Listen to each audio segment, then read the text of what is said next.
Sure.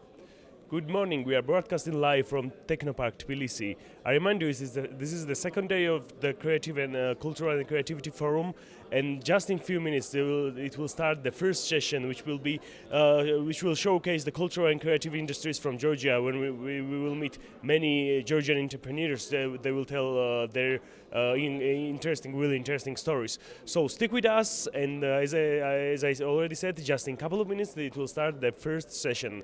Meanwhile, you can check us on the Facebook and visit our website forum.culturalpartnership.eu.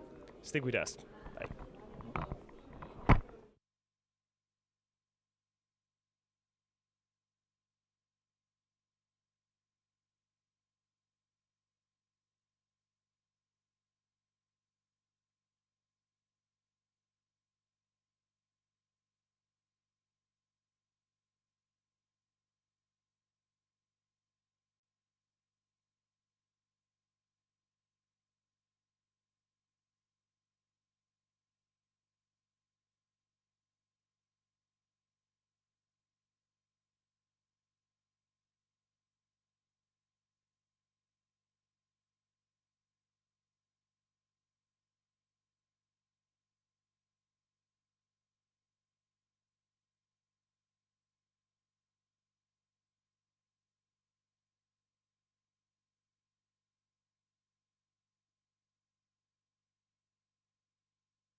Gamarjoba.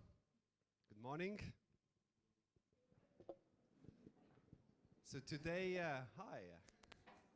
Today, this is going to be more of a Georgian day. We have lots of Georgian examples.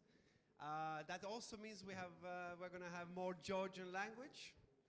So for those in the audience that do not speak Georgian, you should definitely take your translation kits.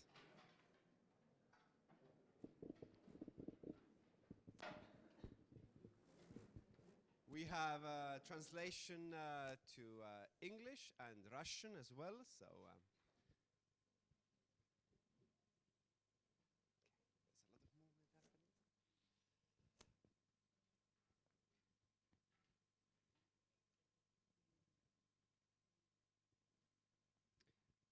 a lot of movement happening.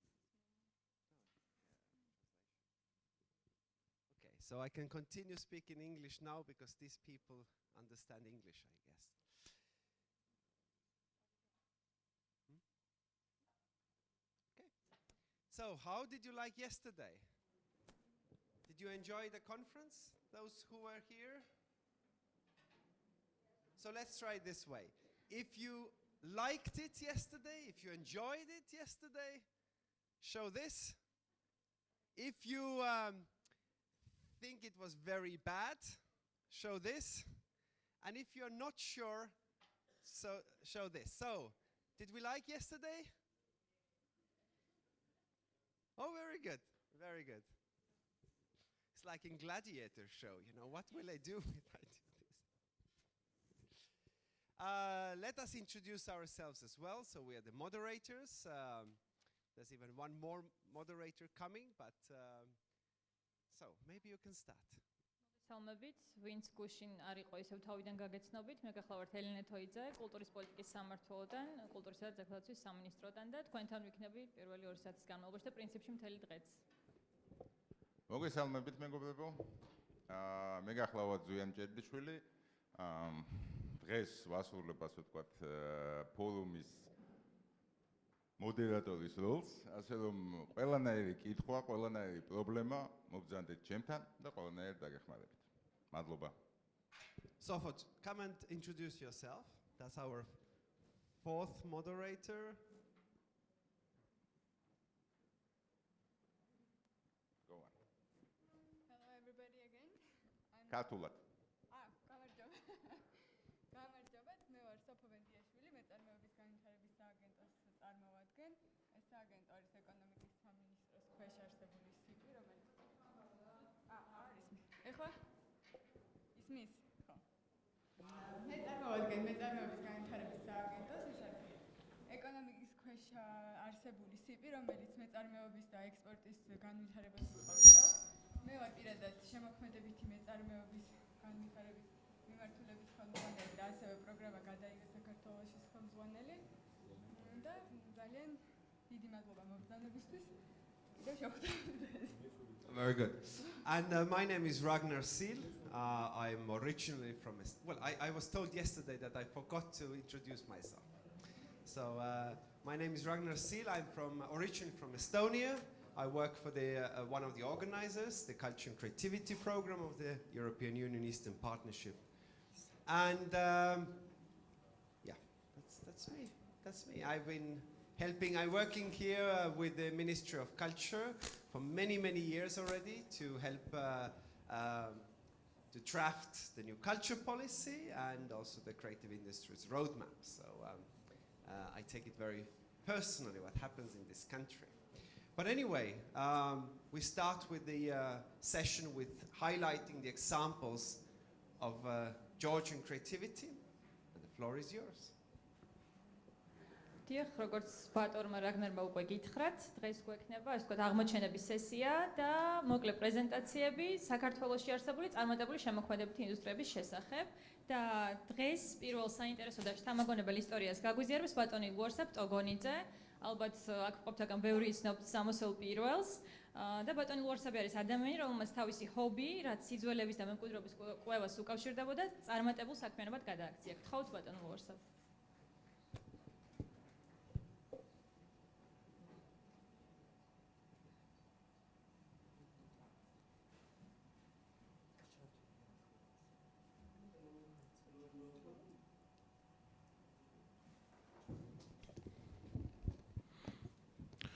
Hello. I know it's always hard to be the first presenter, especially if you had a party yesterday. Have you been introduced to the Georgian extreme hospitality or a cha-cha? So I will try. I will try to be quick, but please remember I'm very, very passionate about this subject. You will see lots of images, but I will try to be quick, and I hope I will be clear. So we have a company already 5 years who is concentrating on the learning, researching the textile and the costumes of Caucasus and presenting to the Georgian contemporary society. Not only Georgian, of course, but we have started with no experience of the clothing making, but with experience of the business. And our approach was combining, as you said, like our desire, our passion with the business, and I'm very glad that we've come so far, and there are so many other plans. All right, so, okay, our first idea was to collect as many images as possible, and also the many items from the museums, to base our study and our research on the true and reality, not only our fantasy. Then there was two stages. First, learn how our ancestors were making the clothing, and the next, to allow our new generation of the designers to have this source, endless source, to create something new. So we tried to have this performance on the stages. All right, so those are the images and items which influence some of the ideas. So this is the item from museum, and the not the exact copy. We are trying to not copy the old item. We are trying to be as close as possible, but also create the original items. All right. Some of the thousands of the images we have, and many are high quality. We have to scan the glass negatives to get the details of the clothing. Unfortunately, many of the old items were lost because during the Soviet era, this inheritance was neglected, and many of the beautiful items were just lost. And so photographs are our main show the diversity of the clothing. So this is the example how photo can influence the new dress. We were trying to be as close as possible, or some details, not to copy exact costume, but some of the items. So this is our early stages where we are trying to be as close to the original as possible, to develop the further. Am I going too fast for you? Or it's all right? Yep. Okay. All right. Some of the items are known because of the stage performance are wearing. So there is this more like a stage costume. This is more, but we were trying to somehow recollect and rebuild or bring back those items which were not used on the stage anymore. Details like small and embroideries, which unfortunately was lost on the stage because it's not visible. So there are so many beautiful and very interesting ornaments which are not known to us anymore.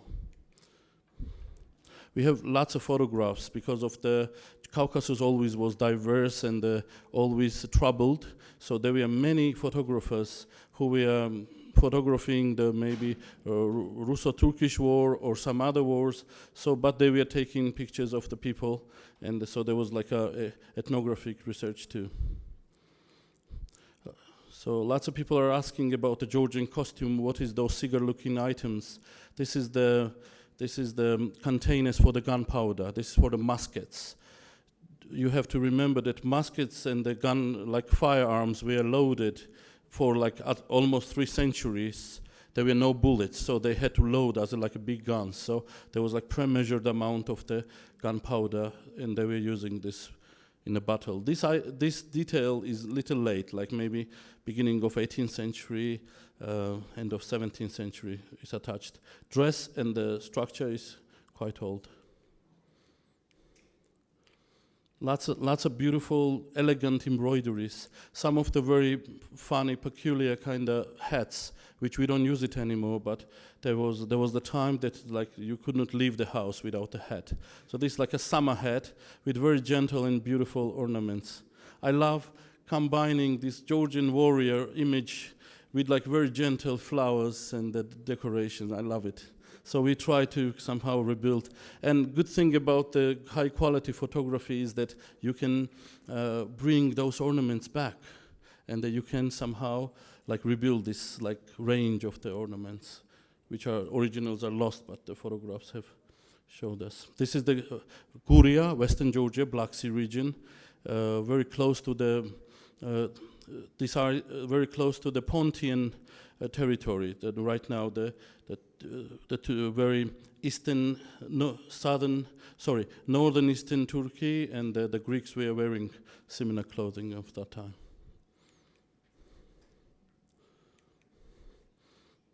This is our.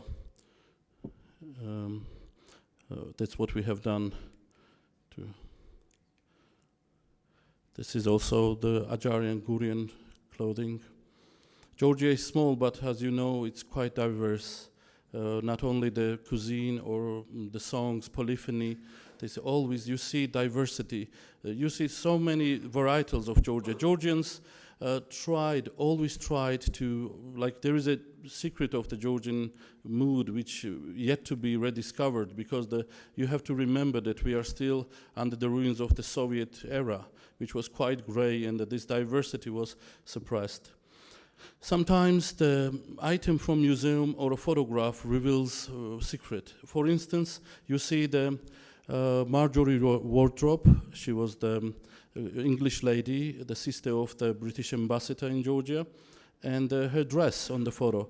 And this item is in museum, but there was no legend, there was no story of this dress. So only photograph revealed that there was the very same dress. Not the similar, but same. We did the research, and that was great to discover. So sometimes the photographs can bring this information back. Same. So we went further. We tried to not only copy, but to somehow considering that today's momentum. Today's the demand of the contemporary colors or the silhouette to consider in recreating those garments. That was quite successful. The traditional garment varies. When we have early photography from 1850s and till the World War II. So you see those garments, you see how it's changing.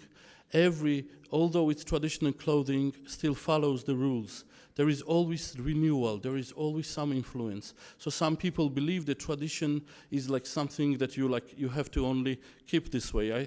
I think it's wrong, and I can prove through the photos. You see how the different generation is choosing different kind of approach to the clothing. Many beautiful daggers and the belts and the silver. Unfortunately, many of them either taken from Georgia or some are melted down, especially during the Revolution or World War II, and many items. But there are still many items to be considered. All right. Okay, we went a little farther. That photograph can influence that we can. So I somehow allowed myself to be more free in creation, some new costumes.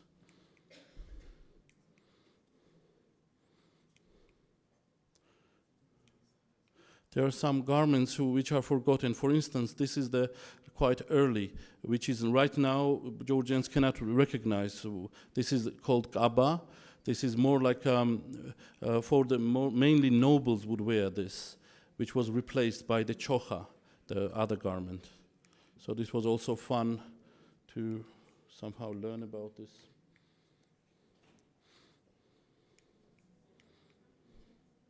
This is the wedding garment, And through this photo, we recreated some ornaments.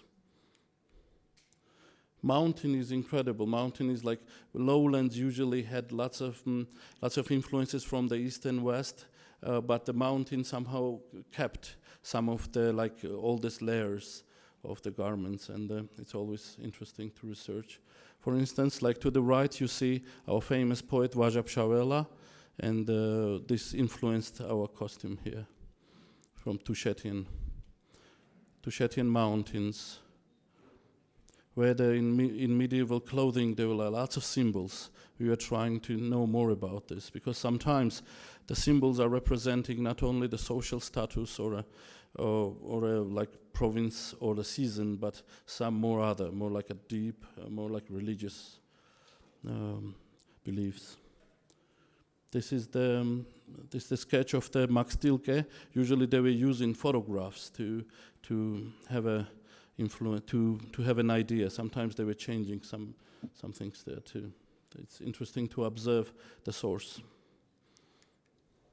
Swaneti, Tusheti, and our mountains regions were much more conservative, and they're very interesting to see.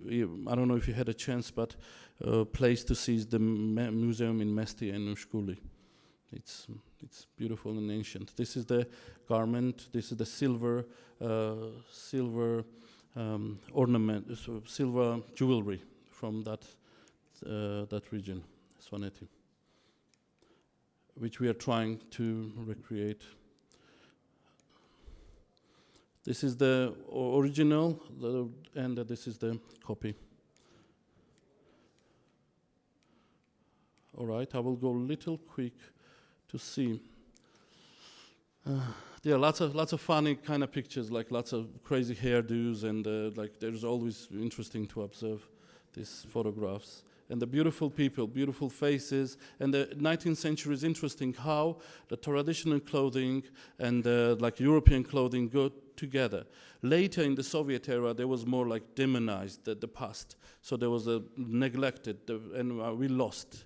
Unfortunately, we lost many beautiful things.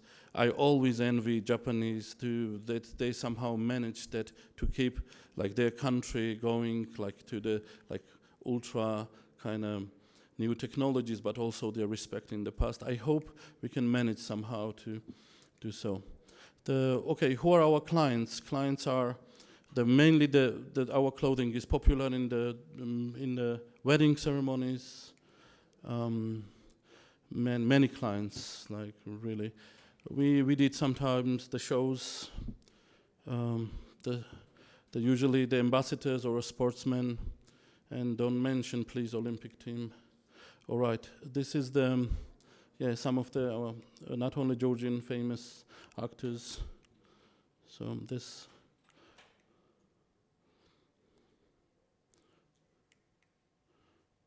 And performances, especially when not too many people know Georgia or Caucasus, though there is some kind of element to it, and it always brings some extra information. Children, Georgians love to see children in the costumes. Yes.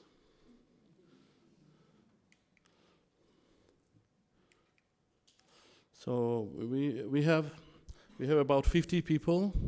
They are like tailors, designers. There are people who are working in the shop. Very interesting people. I've learned so many things. They are so hardworking and the beautiful people. We tried to keep the salary really high. We do not allow the embroiderers to work more than 3 hours there. So we're trying to keep the European standard in the work. We have the lowest salary is the 600 lari, which I know it's still low, but considering the government salaries, I can say that. But it's quite normal. But we'll see. I hope we continue this way. Our first promise was to never misuse, never take advantage of the people. And so you should come and see. I think it's a place to see how beautifully they are kind of creating beautiful items. All right, so we had a shop in the Chauchawadze Avenue in Vake, but we recently moved to the Abashidze Street. So if you have time, please take a look. It's a place to see these quality, beautiful items. All right, so sorry I went too fast, but I hope if there is a question, I'm here and I can answer. ალბათ ჯობია რომ თქვენ დაბრძანდეთ და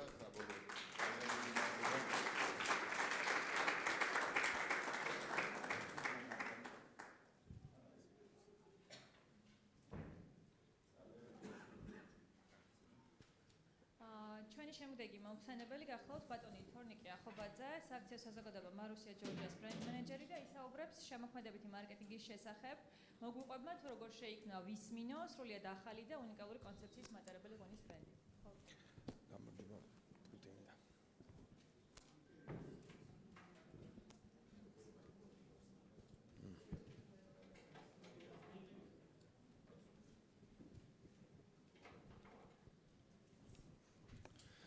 So, hello everyone. As you know, I'm Tornike Akhobadze. I'm representing the company Marussia, Georgia.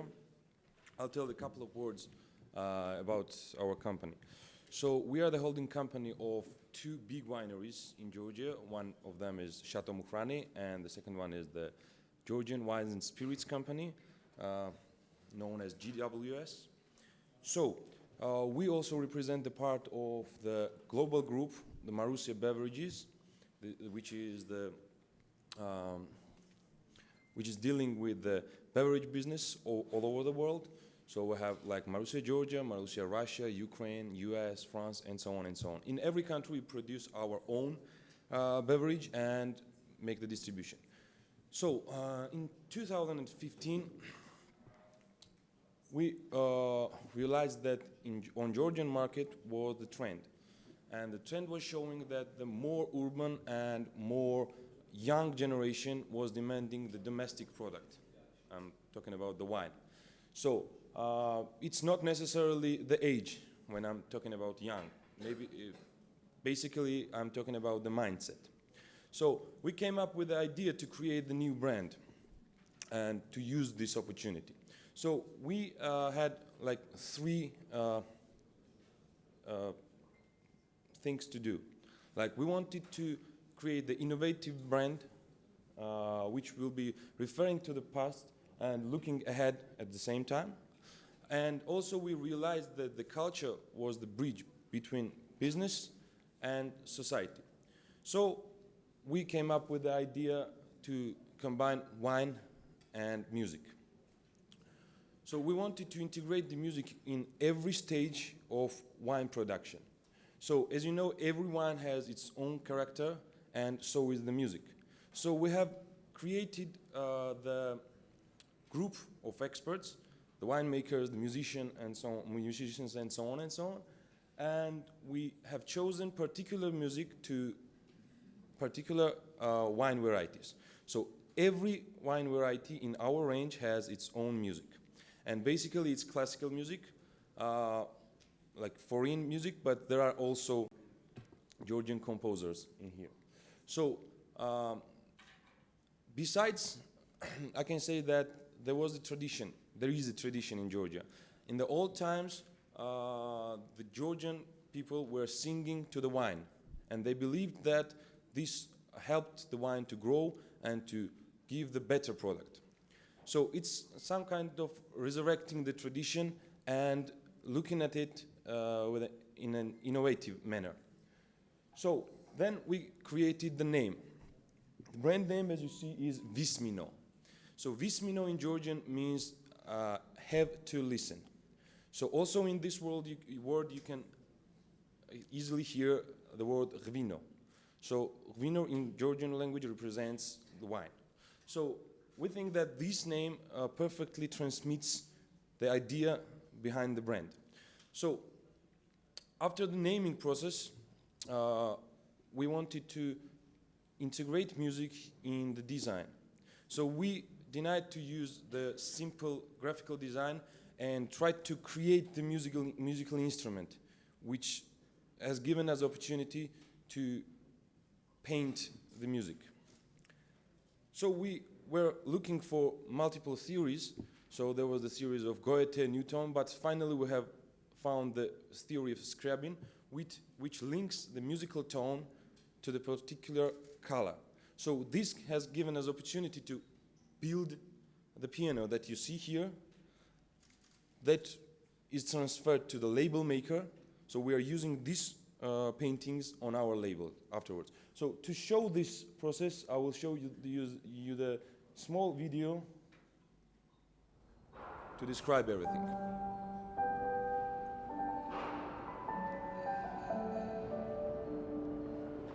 სინათლე და ბგერა ორივე არის ტალღა და მათვალებადობაზე მოქმედებს ტალღის სიხშირე. ანუ ტალღის სიხშირის ცვლით სინათლეში იცვლება ფერი და ბგერაში ტონალობა.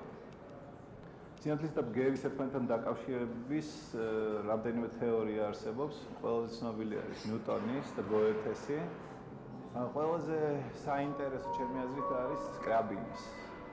ეს კომპოზიტორი, რომელმაც ეს ყველაფერი დააკავშირა ერთმანეთთან და პრაქტიკულად შექმნა ნაწარმოები, რომელიც დაიწერა ბგერისთვის და სინათლისთვის. ხო და აი ჩვენი ექსპერიმენტიც რაღაც მხრივ არის აი მუსიკის და ფერის ერთმანეთთან დაკავშირების მცდელობა. What you see in my hand is a bottle of Vismino. It's a new wine produced by GWS. As you may have noticed, the label is empty. Well, that's the whole trick. As we decided to connect our brand with music, and the name Vismino perfectly transmits the idea, we decided to let the music paint the label as well. Now, how we are going to do that? როგორც ხედავთ, ეს ინსტრუმენტი სხვა ფორტეპიანოებისგან განსხვავდება. აი ეს რეზერვუარებია, რომელშიც უნდა ჩაისხას ფერი.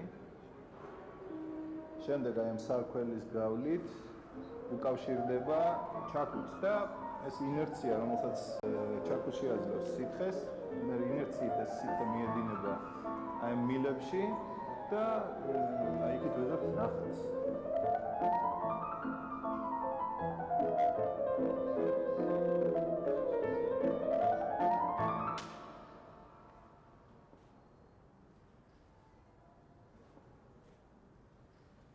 Each of our wine has its own character, so its own music. In total, there are 14 Vismino wines, so we will play 14 different music.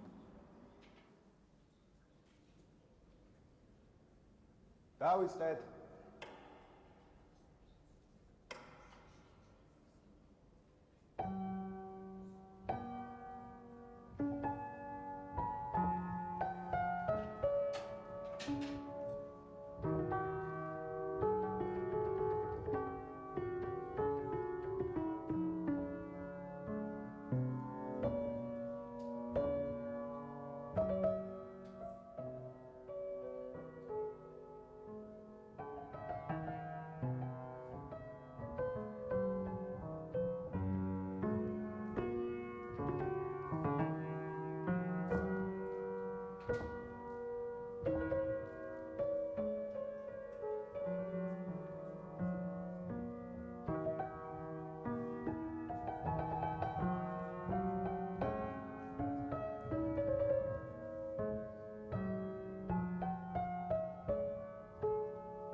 აკო შემდეგ და ეცადე უფრო ფორტეზე რა.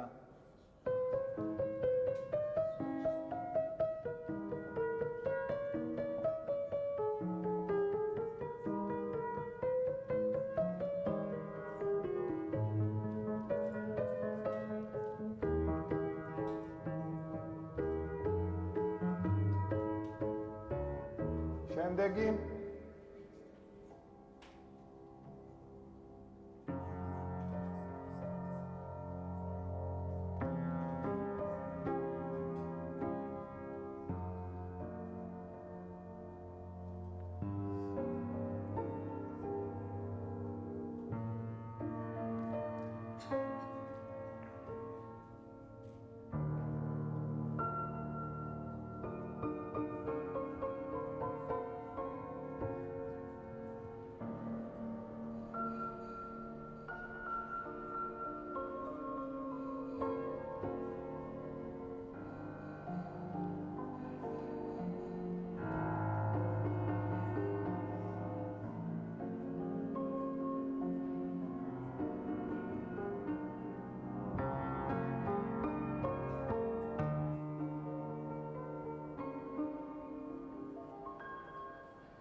კარგია.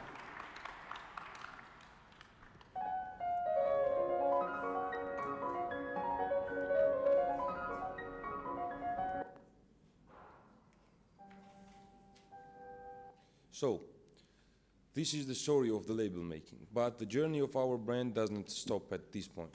So we try to go further, and now recently we are constructing the sound system in our vineyard that will allow us to play music during the day to our wine. Also, we are integrating this music in the storage, bottling, and the winemaking process. So now we have opportunity to say that our brand is designed by music, but on the next harvests we can say that our wine is made by music. So we are not telling that we are making the better wine, we are just making the different wine, the experimental one, and let's see together what will be the result. Thank you.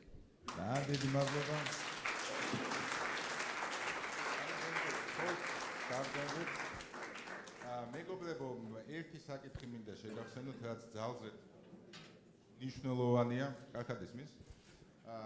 როგორც იცით, მანიფესტი მზადდება, ანუ უფრო სწორედ მომზადებულია სამუშაო ვერსია და ყველა მსურველს შეუძლია, ასე ვთქვათ, თუ გააჩნია გარკვეული შეხედულებები, გარკვეული, ასე ვთქვათ, დამატებების განხორციელება. თქვენ შეგიძლიათ პირველ სართულზე ჩაბრძანდეთ და რეგისტრაციის ადგილას, ასე ვთქვათ, როგორც მიიღოთ ეს მანიფესტი, ასევე თქვენი სურვილები დააფიქსიროთ. მადლობა, გთხოვთ. ახლა გამოვაცხადოთ ჩვენი შემდეგი მომხსენებლები, ქალბატონი ლალიკ კნაველიძე და ბატონი დათო კნაველიძე ლირა პროდაქშენიდან, რომლებიც მოგვიყვებიან ანიმაციის ინდუსტრიის განვითარებაზე საქართველოში.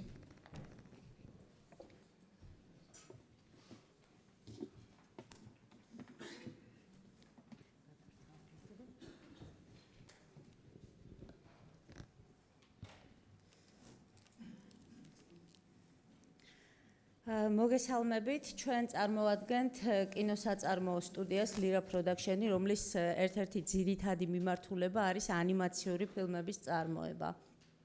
მე გახლავართ ლალიკ კნაველიძე, სტუდიის დირექტორი და პროდიუსერი. გამარჯობათ, მე ვარ დათო კნაველიძე, მე ვარ სტუდიის ართ-დირექტორი და რეჟისორი. დღეს ჩვენ ვისაუბრებთ შემოქმედებითი ინდუსტრიის ერთ-ერთ ძალიან მნიშვნელოვან და ბოლო პერიოდში მსოფლიოში ძალიან მზარდ and increasing directions of creative industry such as animation, production of animation.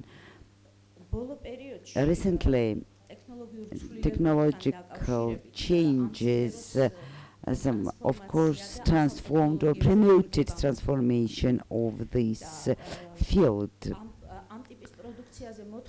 Demand for such production is especially increased since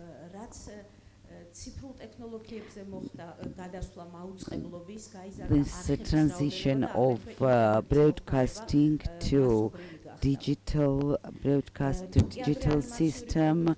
If previously animation production was focused on children, recently there is a trend for development of such production for teenagers, for families, for adults. In the world, animation production markets are represented by USA, Canada, Japan, Britain, Germany, France. It is to be mentioned that significant part of income of animation industry is received from merchandising. I mean production of different toys and production of different items and from their sale, and this is very interesting factor for this field. It's also very interesting to highlight that recently Asian market became very significant. big producers of the world try to enter this market. And one of the key capacity for entering this market is co-production. Big production studios of the world try to produce their products jointly. For example, China and India, which co-produce and somehow cover jointly the markets. In Europe, production of animation products is based on co-production. When for development of one product, for example, one film, funds are generated from different countries. Main source of funding, as a rule, is audio-visual fund or maybe other sources. So these resources are combined, consolidated, and then after receiving the product, the owners of the product are several companies from different countries, and the income is also distributed in accordance with the shares invested. There are three main types of animation productions. There are films which basically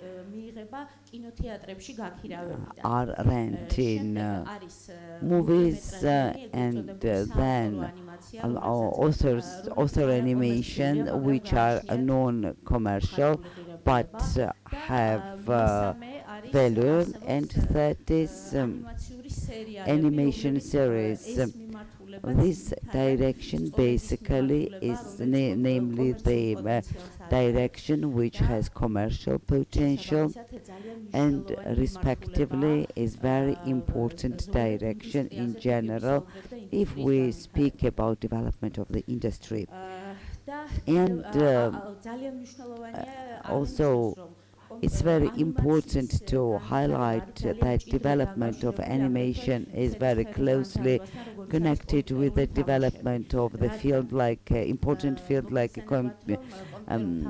computer games. You know that environment and heroes of these games actively uses animation, so they start to move, and respectively this field of production is very important source for outsourcing for animation studios, and very close cooperation with the studios takes place. Also, the clients for animation studios can be advertising companies or producers of the product which might need animation advertisement, or music production studios, or cinema production, which is also closely connected because computer graphics are often absolutely necessary for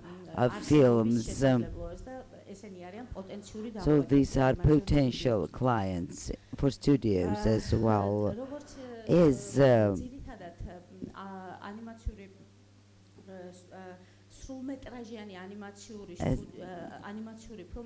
animation films basically are produced in USA, and they are basically produced by famous studios, Disney, Greenbox, and as a rule, films are produced in America sometimes have almost $1 billion income, while their budget is from 100 to 150 millions. So I mean that such products can have enormous income, and in Europe income for such films is much less, and today it's possible to have to produce similar animation in Georgia for much smaller budgets. Animation, as I have already mentioned, a very important direction of animation is production of series. First of all, commercial interest is preconditioned by the fact that production of animation series is possible in limited period of time with limited abilities, and it's possible to get high quality products by spending less resources. So this brings much income with small resources. However, besides incomes received from distribution, merchandising is also very important, and often main income is generated from merchandising, sales of different toys and production of different material products, and consequently animation studios very closely cooperate with the producers of the products, basically for products for children, however, but not just for them.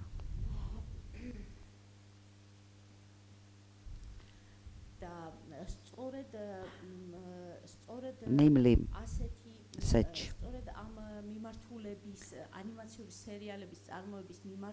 direction of production of animation series is the field thanks to which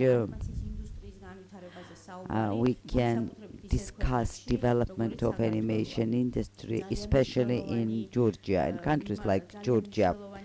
It's very important to develop this, to highlight the trends of development of this industry in Eastern countries. And the main possibility for these countries to become part of this huge industry is that big producer countries try to move their production to the countries where with the less expenses is possible to produce this product, and where the business environment is really good. In our case, now it's a really good moment for development of such production. Business environment is very positive. And recently the government elaborated pressure-based system when products produced in Georgia have a possibility to get back 20-25% of made qualified expenses. This is very important factor for attracting orders from big producer countries.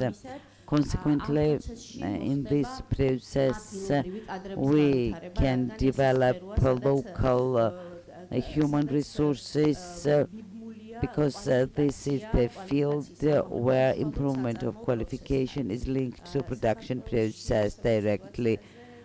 That will tell you about the situation in Georgia. To date, in Georgia, we have just signs of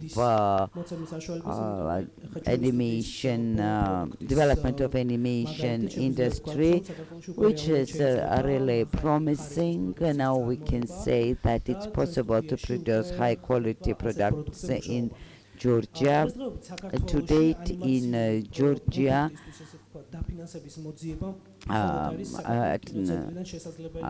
rising funds for animation is possible only from a cinema center.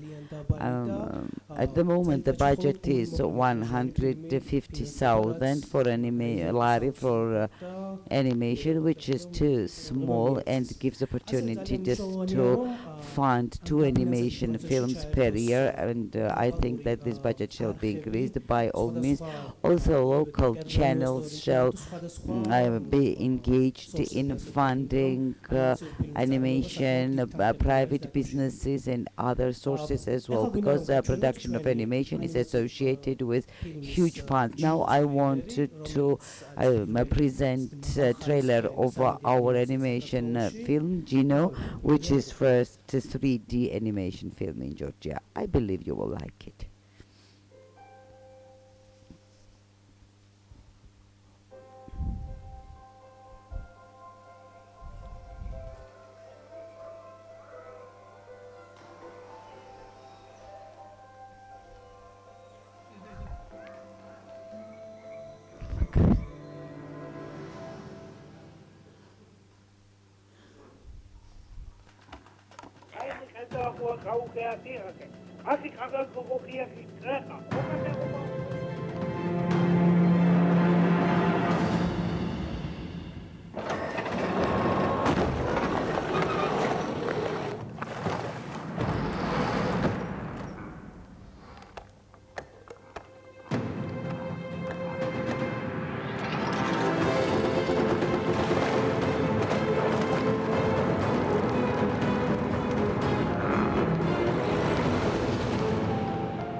დიდი მადლობა.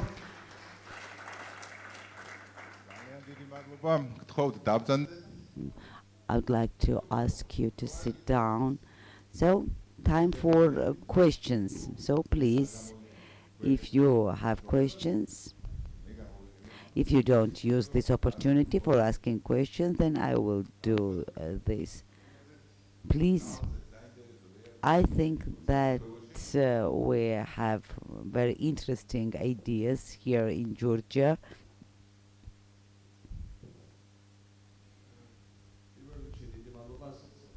First of all, thank you very much for so interesting presentations. I did not know anything about this. I heard just about your enterprise, but I didn't know that you were that creative, you know. For example, Samoseli Pirveli, I was familiar and I had information about Samoseli Pirveli because it's quite close to my house. However, I believe that it acts very serious role for promotion of Georgian culture. And I'm interested how you select music for your wine. Who selects which music shall be used for particular wine? And do you have favorite composers for your wine? Thank you very much for your question. We established kind of a group of experts, winemakers, experts, musicians, and this group made decision based on one principle. When you taste the wine, you feel particular emotion, and we wanted to match this emotion with the emotion which you have while listening to particular music. Why classic music? I already explained this. We know that classic music has very serious influence on plants, on liquids. As for composers, these are very famous composers, but I also would like to say that we use Georgian composers as well. For example, Khvanch Kara listens to Mizandari, you know. Any more questions? Thank you indeed. I also have question to you. I want to extend my deep gratitude to all of you. Thank you for very interesting presentations. But I am interested. Did you have any trend in selecting colors? So is a color associated to particular note? Of course. As I have already mentioned, we used Scriabin's theory. Scriabin is the composer who wrote the theory about sounds, and there is a special composition which we did not use fully. But if you look at our piano, all notes are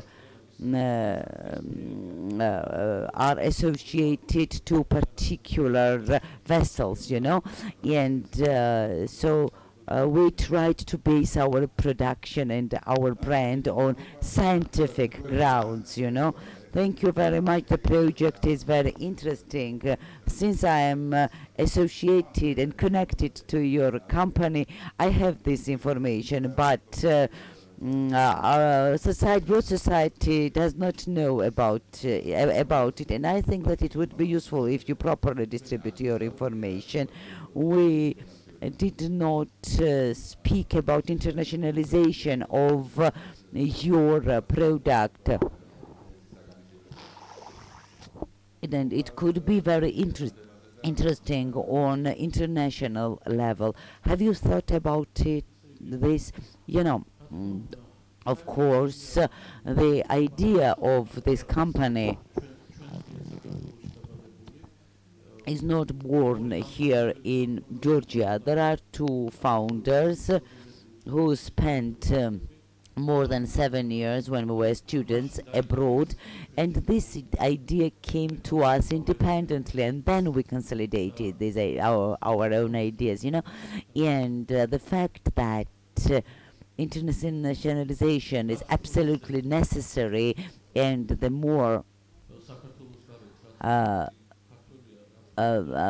Georgians are outside of Georgia, the demand is more and more. For example, we had proposals from Baku, from Istanbul, and we decided not to open kind of an office in Russia. There is a big demand, but they did not take, but as far as I have seen the product, they did not reach respective quality. But we are basically focused on online sale. We want to be mobile. We want to make our delivery service effective and supply timely to our clients. Lali, I have one question to you. You mentioned that you've been talking about the things that are very, very attractive for making animation movies, because the question is like how ready your base is just to receive the EaP project. So we're talking about the technological base and also the qualified personnel. Of course, it's the very issue is very important because we're already ready for accepting certain orders, but of course we need to think about further development in case of capacity building and drawing and training qualified personnel, which is directly connected to skill development, education. The system of education should be tied to the industry process, and of course for that very reason we created a non-governmental organization, Animalabi, which aims at so-called incubation-related production, where we train personnel, at the same time provide certain results, materials and products. So this is a very direction we chose, and all the institutions or the people involved more than welcome, as they say, for participating in this process. This field needs serious support in Georgia, but the most important thing is we've got a really high potential. We have very talented people that pose a very considerable resource. As already mentioned, we have a really good business environment and a good support in that regard. We have an interest in Georgia, and the most important we can actually do here is simply to instigate the people get engaged in the process, so that the process actually goes and so on smoothly. So what I'd like to highlight is that our presenters are chosen by open competition rule. So I'm definitely glad that you're so openly involved in the competition and provided such interesting projects. Now you could have your seats.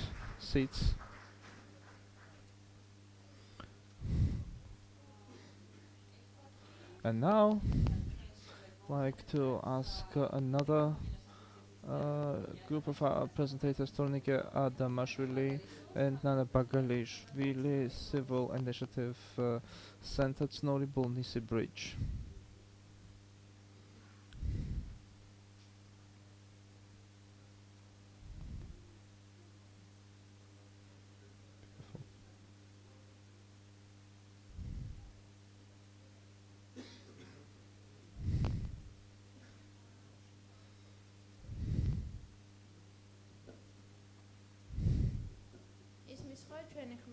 You could hear our voice, yeah?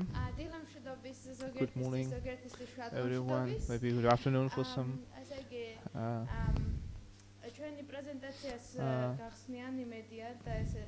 Open our presentation. Nice.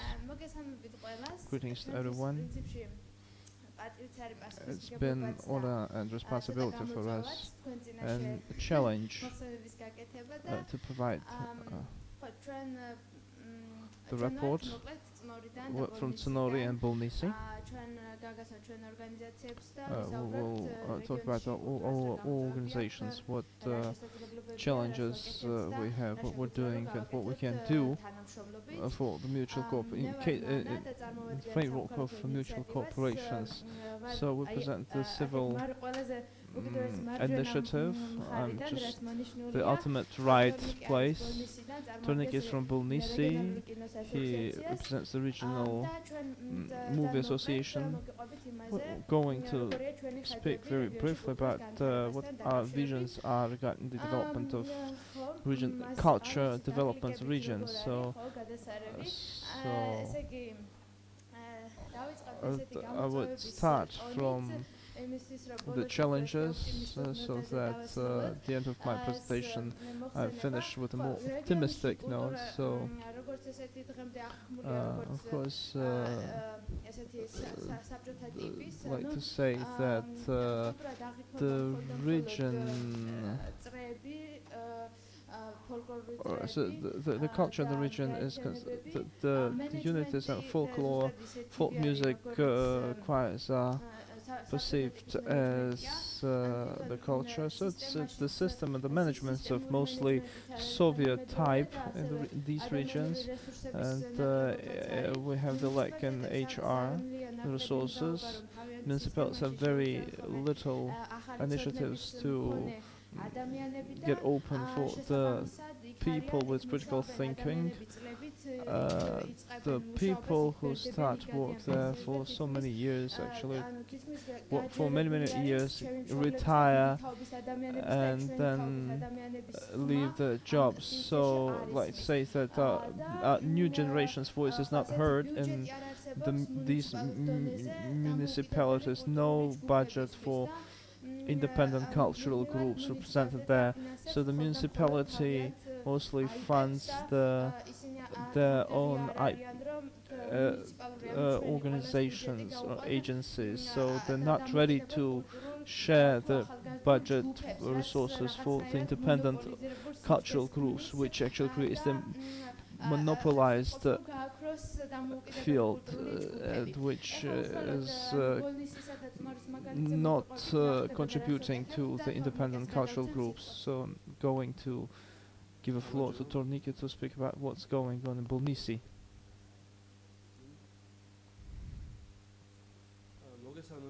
Greetings. This is my city, Tbilisi, which was founded 200 years ago by German colonists. So 200 years later, in October next year, we're going to celebrate the Jubilee. It's a German city and its planning and organization, and this I'm going to speak about the prospects of cultural development of the city and also the resources that we have and what we're doing. So you could see in these pictures certain parts of German culture. This is the church, which is still there and needs development as a cultural object. So we have lots of photos that we cannot provide them all because the time format is really short, but we have very beautiful attics in the city. Unfortunately, this culture is not quite popular in the city. So attics for the wine storage. So we so this is a culture house right in the center, which works as a traditional cultural space. It's a bit conservative in the way of culture perception. Maybe it's not bad, but it's also part of our culture as well. But this culture house hosts various culture-related groups like folk art, modern musicians. So they're trying to be innovative, but unfortunately they don't have enough experience in that regard. They have to catch up with the modern cultural trends. For example, here you could see the people actually rolling on the skates, but they still having still looking at traditional way direction. So the culture-related people trying to organize the trip. Sometimes they go abroad, take the stage spectacles. They have the puppet theater, shade theater, adolescent theater, adult theater, but fortunately they don't have language so as they can maintain the additional communication with the partners, draw the investors or partners in those countries. There are several dancing choirs, women, men, some singing choirs, which I think is quite okay for Tbilisi. This is this photo of German and Georgian actors meeting. So now what we're doing is the following. So except for the culture house, there are some abandoned buildings from Soviet times which need renovation. So once the cinema and the glassy building where the technopark's going to be opened, so we'll show you the photos there. But just because of the very fact that it was problematic to occupy the public space, we took the house. I have two houses of my own property, so I organized the residence for the culture and development there. So I'm still in the process of development, but this is, for example, the photo of one of the international campings. Armenian, so it's a gathering place from Armenian, Azerbaijani and Georgian artists.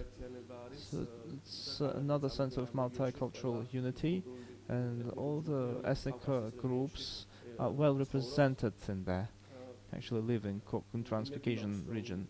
And yeah, so hopefully I gave you the brief information about Tbilisi. I think that this town has the very potential which deserves attention, even regarding the German and Georgian cultural interaction. So if you have any questions, I'll be more than happy to respond. So these are the general items about who we are.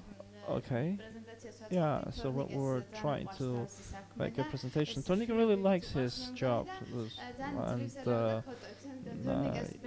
so Tornika actually has lots of things to speak about compared to what he showed here.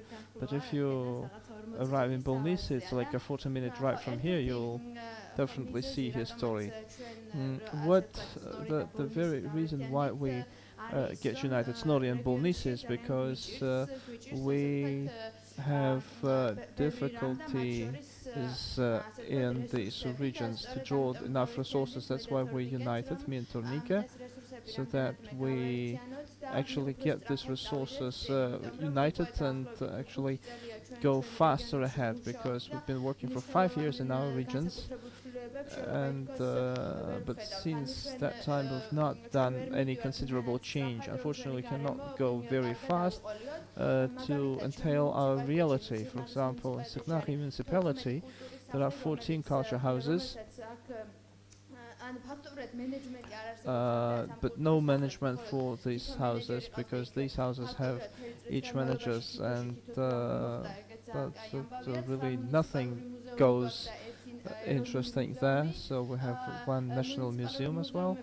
Municipal museums actually require considerable reforms because actually nobody visits these areas. So about the National Museum, which is in Signachi and it's been renovated, is more active. More than 30 monuments of cultural heritage, but when you arrive in Signachi, you see the Signachi area only and some of the monuments of cultural heritage, but not taken apart or aside. So unfortunately, they're very limited in developing our potential, which is around Signachi region. So we're talking about that, but unfortunately we don't have the considerable response. Maybe we don't or cannot share the information in proper language. So that two municipal PLCs which devour the whole of the municipal budget, and they don't share the resources to other structural organizations. Two organizations here, but represented here, but at the same time we have other organizations as well represented. So this is Machani building, so 1.5 hour drive from Tbilisi. This is the building which our ancestors, my ancestors, built 150 years ago without government involvement. This very building we hold charity performances and then spend the money to these, donate the money to these cultural activities. So it still has the authentic environment in here. So we support small individual culture groups by scarce resources. So they're trying to have the little movie club in here, which unfortunately does not play the movie function in full. So we also have a little residential houses like these. They were multi-functional. They had workshops in there, as I mentioned before, along with other partners. Our partners actually really active in helping us. So we prepared the documents of municipal culture. We have the guidelines, Machani and Signachi culture landmarks. That's a very nice resource and the pathway to understand what resources are there. So let's get to the booklets to see what cultural entities we actually have at these regions. Unfortunately,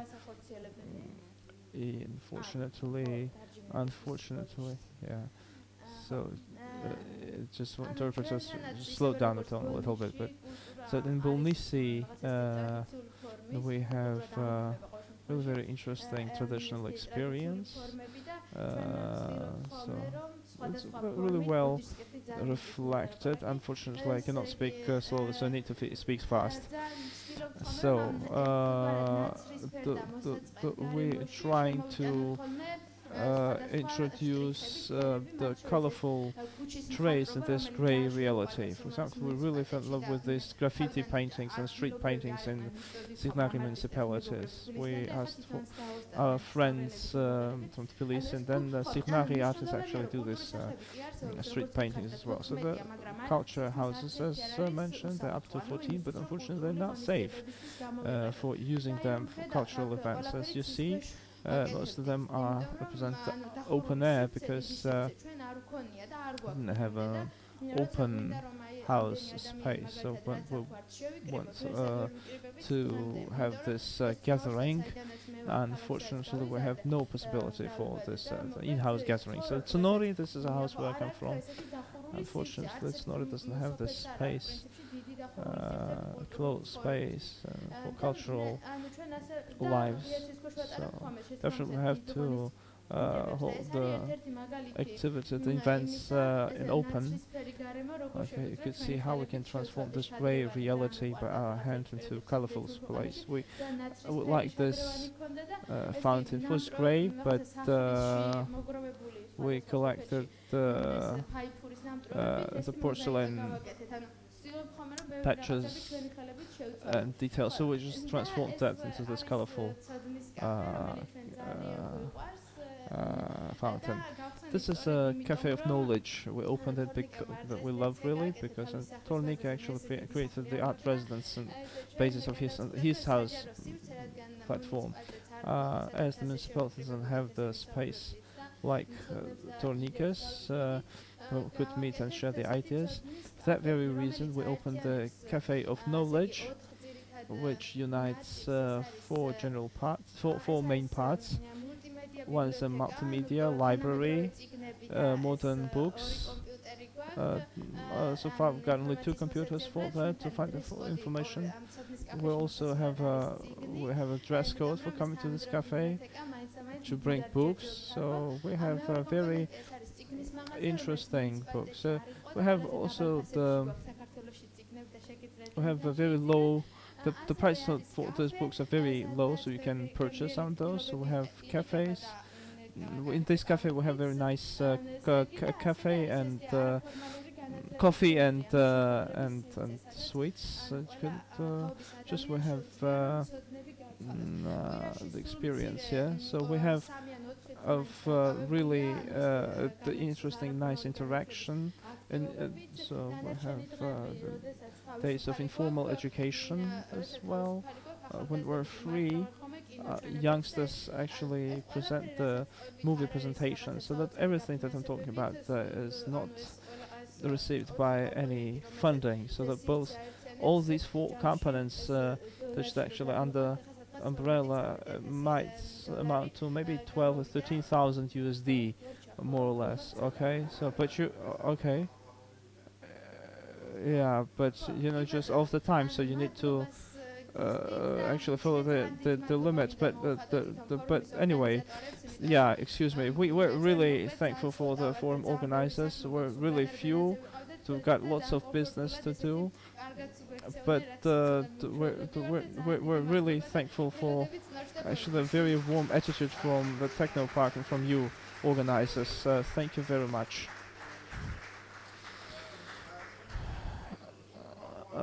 Maybe there's anyone who's got any questions. So we're just off the timetable because we actually had to listen to our friends.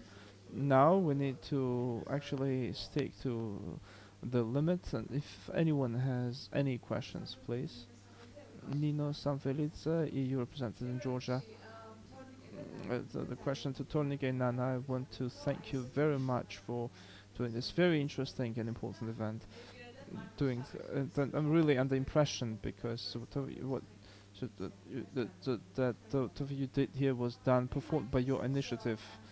So my question is, you said that you have some international projects, you have partners for the development of your initiative. Do you have any plans or what kind of organizational development you want to introduce here? Thank you. Okay, thank you for the question. With now we're face the very challenge along with Nana that yeah, the managements are most problem that we need to overcome. That's why we united our activities to help each other, maybe in the part of fundraising or negotiation with our partners, because this is a very challenge for us. But of course we can talk about this in detail a little bit later. I'd say one comment, our wish and the general purpose is to make our services be independent. We don't want to be fully dependent on the outer external resources, so the social and creation of this social entity like creating cafe is really a good solution for future independence. Now we're going to present our next presentator, Sopo Diashvili, which is one of our moderators. She's the head of the program Make in Georgia. And so she's going to speak going to do. So so the Make in Georgia Film in Georgia, sorry, is the very interesting program. And before we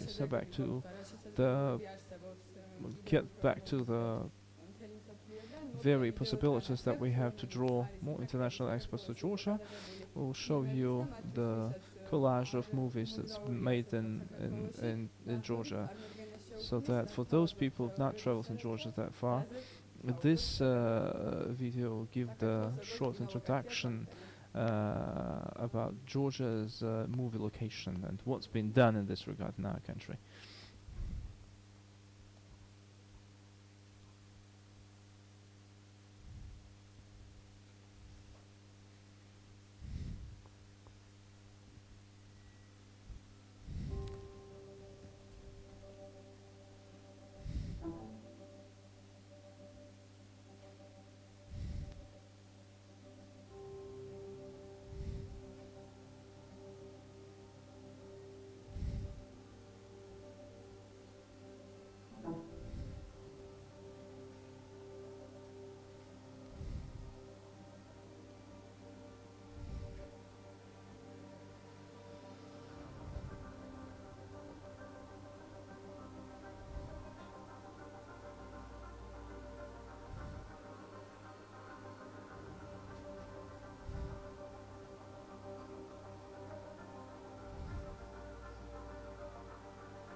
Before we move to the details of the program, I also want to present the competition existing in the world, and I also want to provide information regarding our target markets.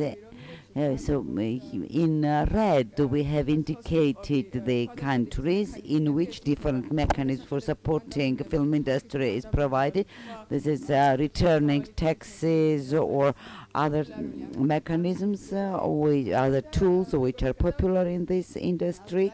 And as you see, Australia, America and Europe are the most active with this regard in our region. Our key competitors doing this for 10 years are Hungary, Serbia, and so on. We have quite serious competition, so competition is quite severe, between the countries. Our target markets in this case are America, Hollywood and Bollywood, since these are two film industries which make the most number of films outside of their countries. In 2014-2015, almost 819 American films were taken, average budget $15 million, and in India almost 1,300 with average budget $3 million. 50% of these films are made outside of their countries. And there is huge competition. They will, which outside country will they choose? So there is competition between the states of America, which will give more benefits to producing company, and in February 2016 we also got engaged in this competition. So what could be the effect of film industry upon introduction of these benefits? I want to present examples of Czech Republic and Hungary, which are closer to us with their history. In Czech Republic, film industry was pretty well developed during Soviet period, similarly to Georgia. If in 2013 cinema industry income was, for example, $2 million, then upon introduction of these benefits in Hungary, income of Hungary significantly, dramatically increased, and in Czech Republic this income was reduced. And afterwards, Czech Republic also introduced these new regulations, and this of course increased their income as well. So we also want to have same income and same benefits, of course. As mentioned in cinema industry is everyone's business, because different companies are engaged in it, even rent of equipment, construction companies, hotels, government, and so on and so on. So everybody is engaged in this industry, and this industry has influence on every people, every individual. In development of cinema industry really supports development of art and creative industry in general. It also promotes development of small and medium enterprises, inclusive development. So this is ideal program which will really promote and facilitate responding to all challenges facing us. Now I would like to inform you about the program. What do we offer to our producers? These are 10 paragraphs which explain why producers shall come to Georgia to take films. We have many interesting locations on very small territory, which is really attractive for producers. This is very comfortable for them. Besides, we have different climates on this small territory. We have very interesting architecture. Who already visited Georgia mentioned that in Georgia they can take things in very different cities, in very different locations, which is of course very important for saving money. The public services are free. All public property is free for filmmaking. So the producers can just inform us that they want to use particular location, and this will be free for them. And services provided by police patrol is also free. On the next slides, I will speak about the tools for returning money, which is very simple. Our main drive in development of this tool was to make it as simple as possible without any bureaucracy. We developed very simple online system.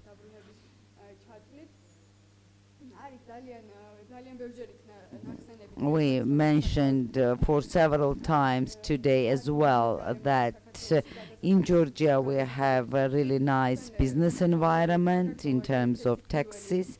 Georgia has leading position in terms of small to low taxes. This is real benefit for producers. It's good news for us, yeah? We can attract more films. Infrastructure is well developed. You can reach almost all areas. You can have internet access almost everywhere.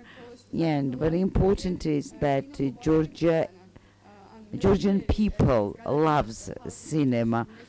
People appreciate when they see that that group is taking the film. Nobody is annoyed because of, for example, closing the street or something like that. People are very supportive. I mean society in general, which is really positive for you, isn't it so? As for the details of the program applies to all audio video products. We have, of course, some commitment for minimal expenses, which the company shall fulfill. For at least $500,000 shall be spent in Georgia to engage the company in this program. But in case of music video, that was for film, but for a music video, this is 300,000 lari. Now I would like to inform you about our results. When we put this program into operation in the beginning, our expectation was that in the event of having at least 3 films, we would be really happy. But now we have 5 films. One is American, 3 Indian, and 1 Georgian-French co-production. and pretty soon world premiere is planned for of this film. What does what do these five films mean for Georgia? This is more than 7 million investment in Georgia. More than 80% are directed to regions, because basically people come to Georgia for outdoors scenes and not studio scenes, and this means basically these scenes are taken in or at the seaside or in mountains, and this means that funds are basically directed to regions.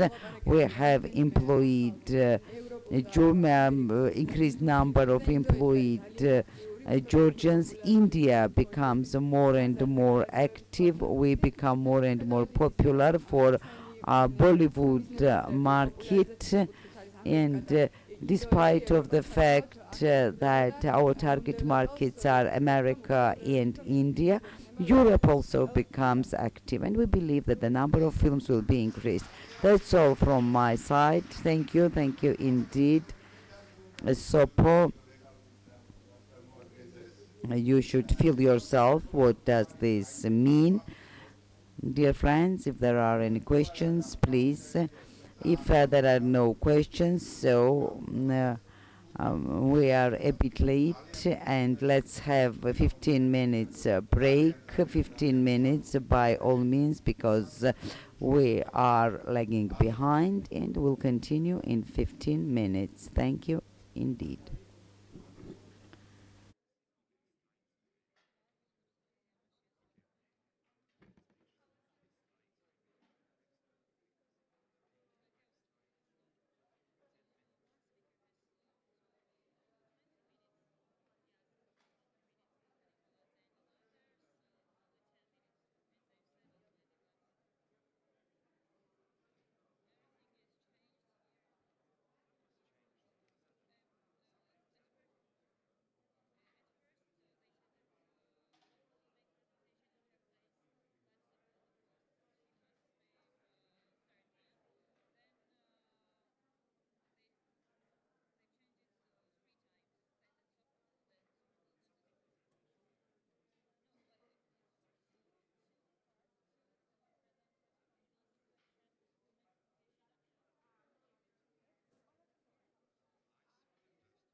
Раз.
Okay, hello again. I hope you are enjoying our event.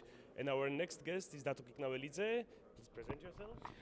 Hello, I'm Dato Kiknavelidze. I am co-founder of the Georgian animation and film production company Lira Production, and we are currently working on the first 3D high-quality animation film, which calls Gino. It's co-production between Georgia and Germany, and it's also first animation co-production between Georgia and Europe. and we already finished the short film, which will be start at Festival Pass in 2017, and we're looking for really good success and feedback from the international festivals. And most important to say, we already started production of the feature-length animation film of the Gino, which will be the first Georgian feature animation film, and it will be a really good starting point for the development of the Georgian animation industry. And after this, we can really talk about the starting of the industry and real job in this country. Let me say that we enjoyed your trailer. It was really interesting, and Thank you. I want to go a little bit in depth of the of story of Gino. Who is Gino, and what kind of story is going Gino to do? is a huge fat frog, and he's very grumpy and really egoist. He lives in the center of the little pond, and he has lots of neighbors around him, and there is construction process around the puddle, and this puddle is getting smaller and smaller, and this neighbor are forced to come to the closer and closer Gino's house. And there's one thing Gino hates, it's like company, and with entering lake in parallel, Gino and his neighbors need to put aside their differences and work and fight together to save their home and to survive. It's like industrialization and society problems. It's film for children with really serious problems. Yeah. Thank you a lot. Let me wish you the luck, and I hope I will see the movie as soon as possible. Thank you again. We will be in live just in a couple of minutes. It will be a short break, about 10 minutes, and then you can see the other guests, you can see the other presentation, so stay with us.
ჩვენ ვიმყოფებით პოსტ-ინდუსტრიულ ეპოქაში.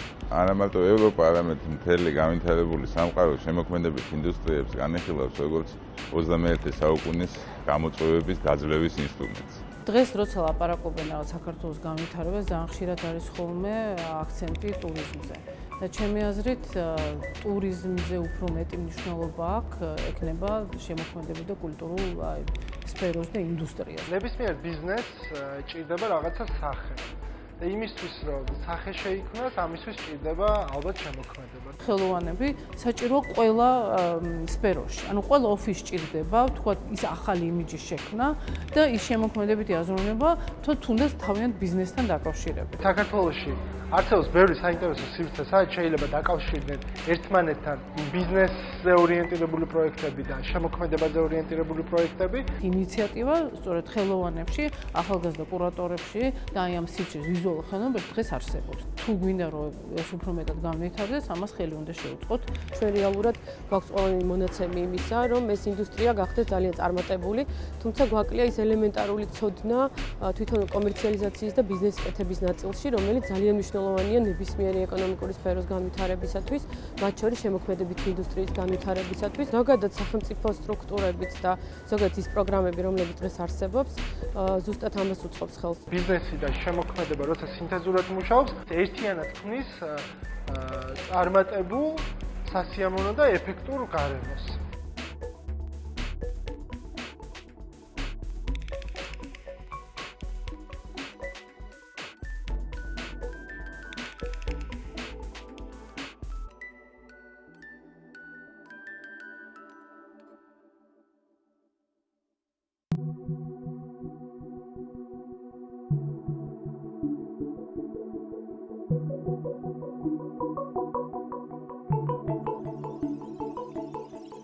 ინოვაციები ზოგადად არის ის სფერო, რომელსაც ჩემი აზრით საქართველოს ძალიან დიდი აქცენტი უნდა გააკეთოს, იმიტომ რომ ნებისმიერი წარმატებული ინოვაციური პროექტი იზიდავს ძალიან დიდ ყურადღებას მთელი სოფლიოდან.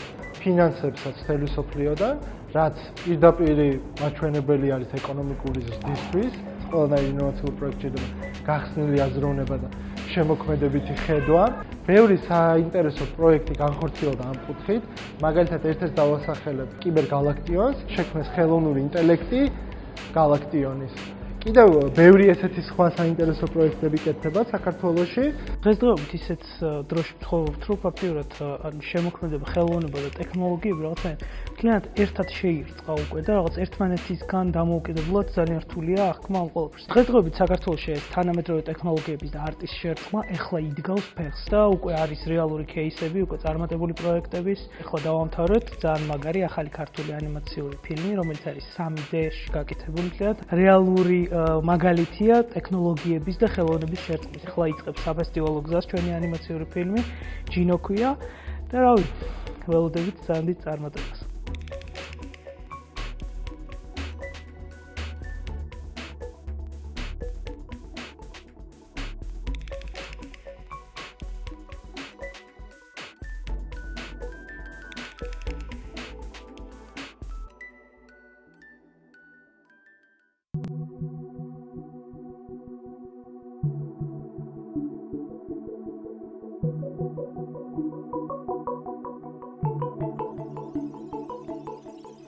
ჩვენ ვიმყოფებით პოსტ-ინდუსტრიულ ეპოქაში. არა მარტო ევროპა, არამედ მთელი განვითარებული სამყარო შემოქმედებით ინდუსტრიებს განიხილავს როგორც 21 საუკუნის გამოწვევების გაძლევის ინსტრუმენტს. დღეს როცა ლაპარაკობენ რაღაც საქართველოს განვითარებას, ძალიან ხშირად არის ხოლმე აქცენტი ტურიზმზე. და ჩემი აზრით, ტურიზმზე უფრო მეტი მნიშვნელობა აქვს ექნება შემოქმედებით და კულტურულ სფეროს და ინდუსტრიას. ნებისმიერ ბიზნესს ჭირდება რაღაცა სახე. და იმისთვის რომ სახე შეიქმნას, ამისთვის ჭირდება ალბათ შემოქმედება. ხელოვანები საჭიროა ყველა სფეროში. ანუ ყველა ოფისში ჭირდება, თქვათ, ის ახალი იმიჯის შექმნა და ის შემოქმედებითი აზროვნება, თუნდაც თავიანთ ბიზნესთან დაკავშირებით. საქართველოში არსებობს ბევრი საინტერესო სივრცე, სადაც შეიძლება დაკავშირდნენ ერთმანეთთან ბიზნესზე ორიენტირებული პროექტები და შემოქმედებაზე ორიენტირებული პროექტები. ინიციატივა სწორედ ხელოვანებში, ახალგაზრდა კურატორებში და აი ამ სივრცის ვიზუალურ ხელოვნებაში დღეს არსებობს. თუ გვინდა რომ ეს უფრო მეტად განვითარდეს, ამას ხელი უნდა შეუწყოთ. ჩვენ რეალურად გვაქვს ყველანი მონაცემი იმისა, რომ ეს ინდუსტრია გახდეს ძალიან წარმატებული, თუმცა გვაკლია ის ელემენტარული ცოდნა თვითონ კომერციალიზაციის და ბიზნეს კეთების ნაწილში, რომელიც ძალიან მნიშვნელოვანია ნებისმიერი ეკონომიკური სფეროს განვითარებისათვის, მათ შორის შემოქმედებითი ინდუსტრიის განვითარებისათვის. ზოგადად სახელმწიფო სტრუქტურებიც და ზოგადად ის პროგრამები, რომლებიც დღეს არსებობს, ზუსტად ამას უწყობს ხელს. ბიზნესი და შემოქმედება, როცა სინთეზურად მუშაობს, ერთიანად ქმნის წარმატებულ, სასიამოვნო და ეფექტურ გარემოს.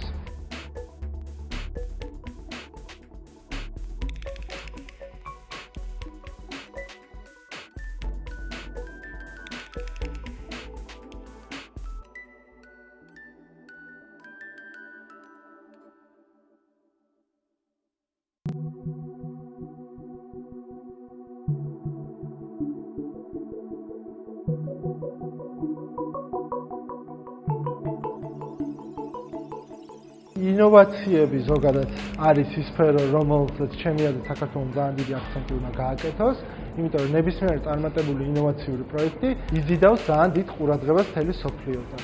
ფინანსებსაც მთელი სოფლიოდან, რაც პირდაპირ მაჩვენებელი არის ეკონომიკური ზრდისთვის, ყველანაირი ინოვაციური პროექტი შეიძლება გახსნილი აზროვნება და შემოქმედებითი ხედვა. ბევრი საინტერესო პროექტი განხორციელდა ამ კუთხით. მაგალითად, ერთ-ერთ დავასახელებ კიბერგალაქტიონს, შექმნეს ხელოვნური ინტელექტი გალაქტიონის. კიდევ ბევრი ესეთი სხვა საინტერესო პროექტები კეთდება საქართველოში.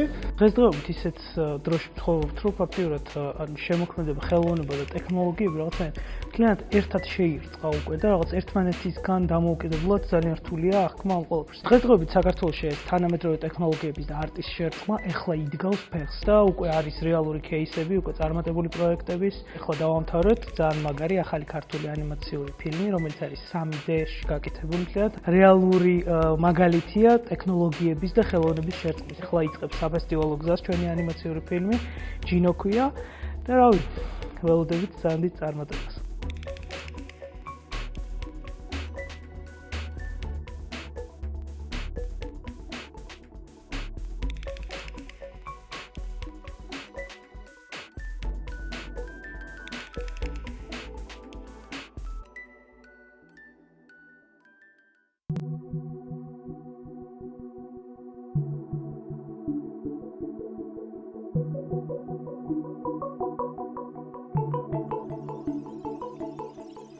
ჩვენ ვიმყოფებით პოსტ-ინდუსტრიულ ეპოქაში. არა მარტო ევროპა, არამედ მთელი განვითარებული სამყარო შემოქმედებით ინდუსტრიებს განიხილავს როგორც 21 საუკუნის გამოწვევების დაძლევის ინსტრუმენტს.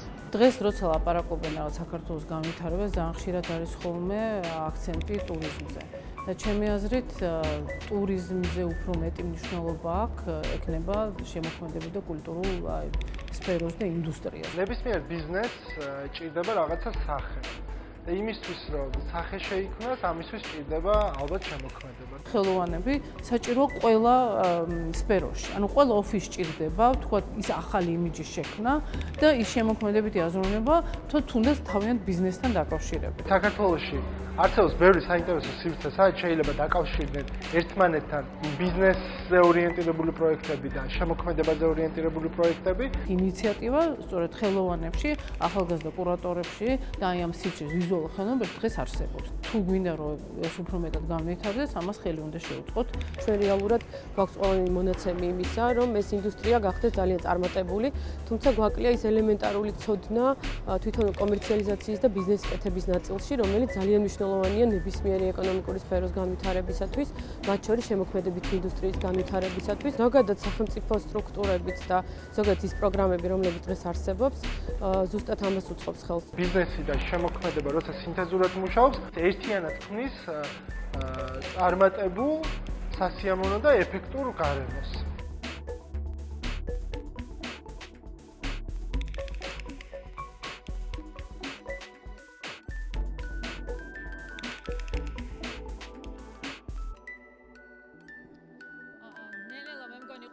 დავუბრუნდებით ადგილებს, რომ გავაგრძელოთ ჩვენი ფორუმი, თუ შეიძლება რომ შემობრძანდეთ და დაიკავოთ თქვენი ადგილები.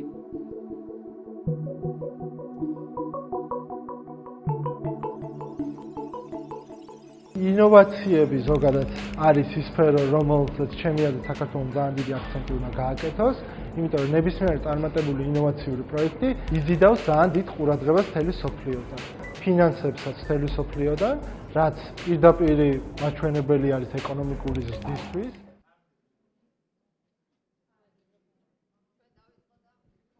პრინციპში მე მგონი მართლა ჯობს დავიწყოთ, თორე ძალიან გადავწდებით დროს და შემდეგ სესიაში ყველაფერი გაგრძელდება ნორმალურად, იმედი მაქვს რომ არაფერი აღარ აირევა. ჩვენი შემდეგი პრეზენტაცია შეეხება ტექნოლოგიების და ინოვაციების როლს შემოქმედებითი ინდუსტრიების განვითარებაში, რომელზეც გვესაუბრება საქართველოს ინოვაციების და ტექნოლოგიების სააგენტოს ბიზნეს ინკუბატორის ხელმძღვანელი გიორგი ლალიაშვილი.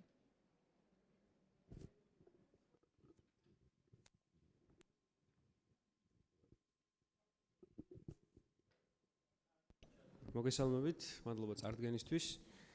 ჩემთვის ძალიან სასიამოვნოა დღეს თქვენს წინაშე ყოფნა. უბრალოდ ამას შევამოწმებ თუ შეიძლება, ყველაფერი კარგად არის. მოკლედ, იქიდან გამომდინარე, რომ გადავაჭარბეთ ჩვენს დროს, აჯენდაში ცოტა ვაგვიანებთ, შევეცდები, რომ მაქსიმალურად მოკლედ გაგაცნოთ იმის შესახებ, თუ რა არის ინოვაციების და ტექნოლოგიების სააგენტო და როგორ ხედავთ ჩვენ ინოვაციების და ტექნოლოგიების როლს კრეატიული ინდუსტრიების განვითარებაში. ინოვაციების და ტექნოლოგიების სააგენტო შეიქმნა 2014 წლის დასაწყისში ეკონომიკისა და მდგრადი განვითარების სამინისტროს საჯარო სამართლის იურიდიულ პირად და მისი მთავარი მიზანი არის ინოვაციების და ტექნოლოგიების ეკოსისტემის განვითარების ხელშეწყობა საქართველოში. ჩვენ ამას ვახორციელებთ რამდენიმე მიმართულებით, ეს არის ფინანსებზე წვდომის გამარტივება, ცოდნის გაზიარება და საერთო goes in different directions. This is improving the knowledge in the field of information, innovation and technologies, encouraging business, innovative business in field of technologies, access to finances. So these are key directions in which our agency is interested. We try to develop infrastructure for innovations and technologies. We want to adjust the law for development of innovative technologies. We try to establish business incubators, promote small international innovative businesses to reach international markets. So we try to support our innovative business people. We have also programs for simplifying access to technologies, to finances. The biggest step and the biggest project implemented by the agency is opening this techno park. So the building we are right now, this is one window principle for innovators, which unify the following services.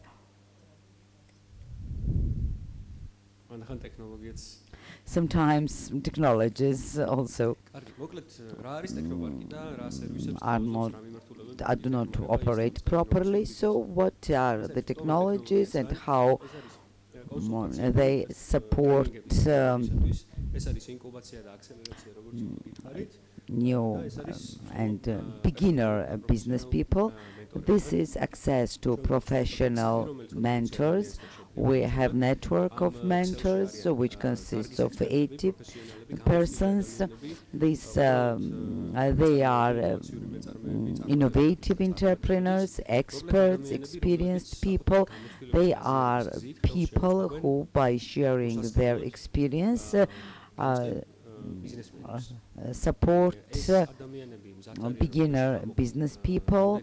They agree to spend a couple of hours every day and share experience with new entrepreneurs, beginner entrepreneurs, and for using this network, one just has to just get registered on our website and then select the expert or entrepreneur or any person from whom he or she wants to get information or advice. Our Fab Lab is an innovative laboratory which enables to do almost everything. This is kind of a unity of equipment with the help of which you can develop prototype of key product of your business. Many products are developed in Fab Lab. These are wooden glasses, innovative bags. Many projects are implemented by Fab Lab, including Start Business with Fab Lab. Many teams participate and several products are developed which later on are sold abroad and in Georgia as well. It is to be highlighted that on December 30 in Tbilisi Mall there will be exhibition sale of the products developed within the frame of Fab Lab. And if you have time, please go to Tbilisi Mall and see these products. We are expanding network of Fab Labs, and it's planned to make Georgia Fab country. So, can you imagine how it will support development of creative industry? In Fuji, one of the companies operating in a technopark, develops a special shop to sell the products developed in Fab Lab, and this will be, of course, another promotion for these creative activities. So these laboratories will promote sharing the knowledge, improving qualification for people who want to have new profession and then use it for startups. For example, iOS development is this training is provided in Georgia. We also have CG Multilab based on GPA, teaching computer graphics, and also we have another laboratory in Ilia University where also innovative technologies are told. So in this,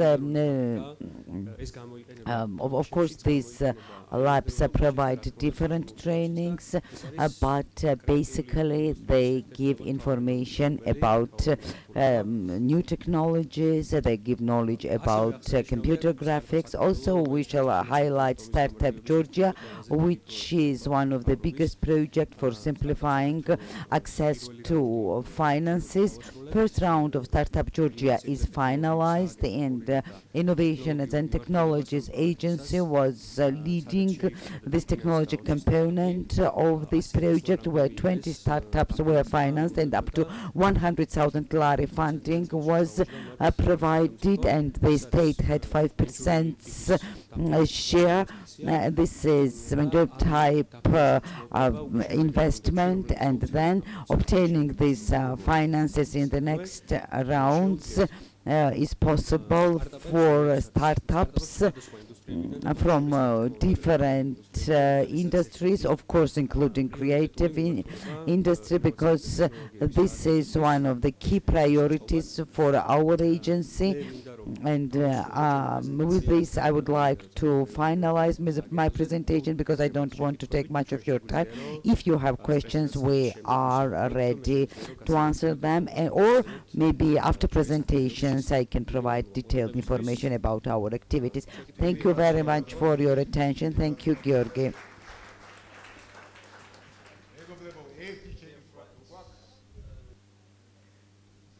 Dear friends, if you have any questions. Okay, no questions, good. Thank you.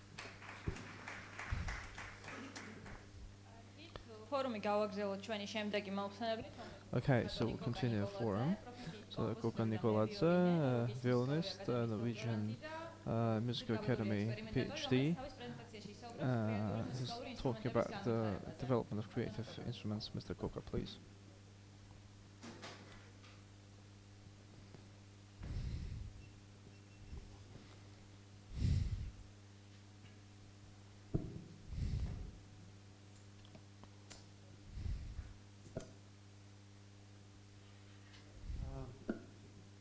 Can you hear me?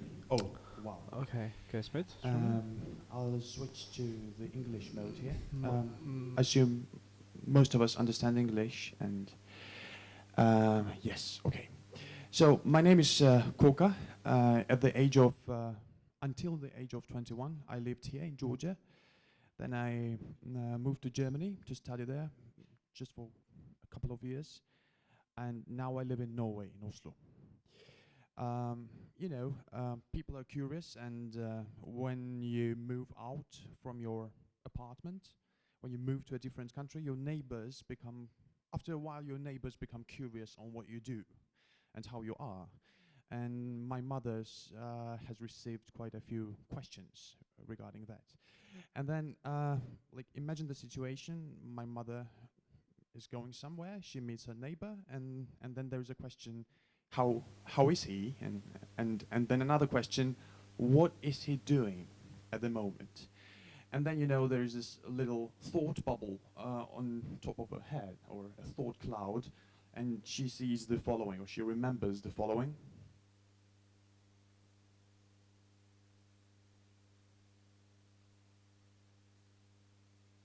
ხმათო შეიძლება ვიდეოს.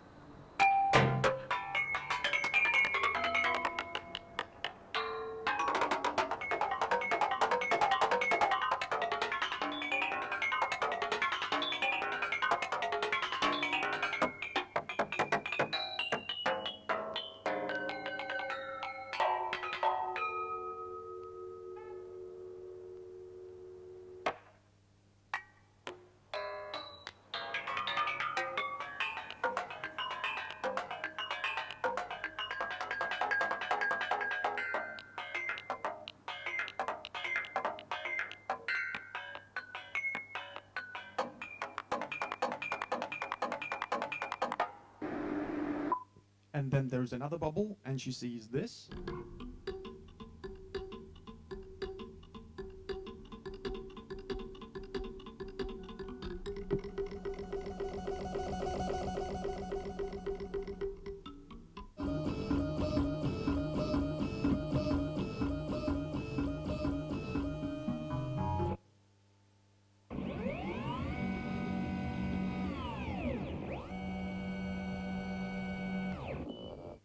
And then there's the third bubble, and she sees this. Could you please make it a bit louder?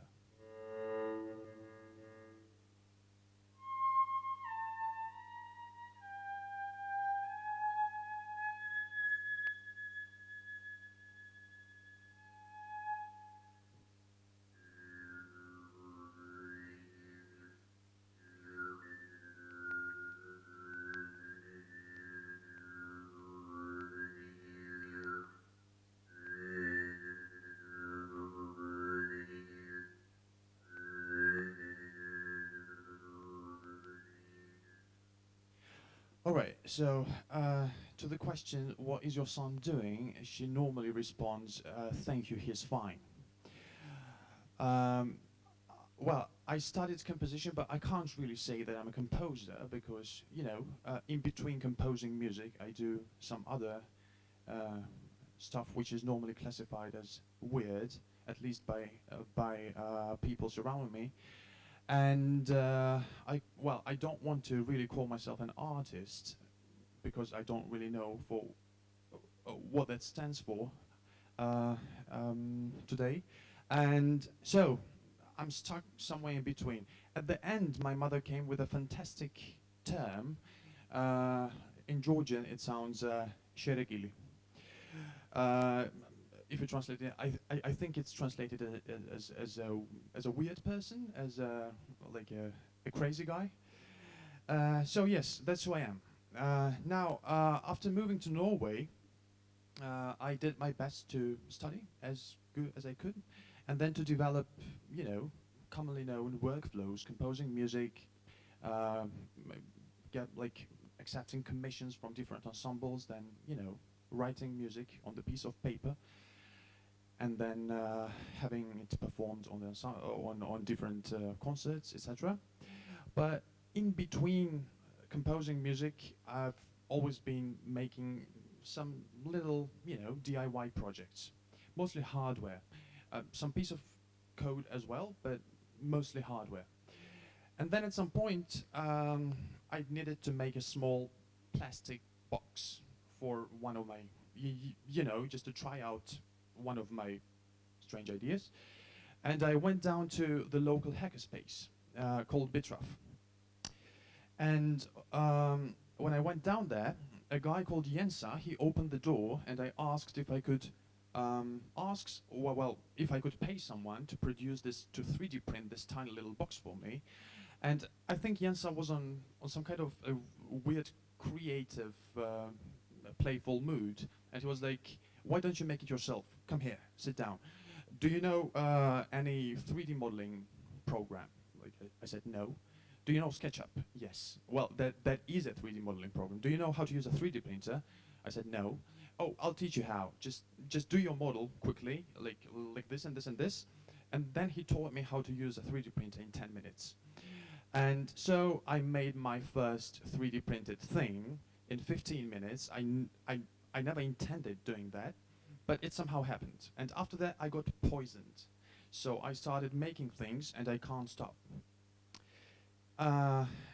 One main thing about Bitraf is not only the technology that is available there. You just saw a laser cutter and a 3D printer and a PCB production machine, which is available here as well. But it is the knowledge base.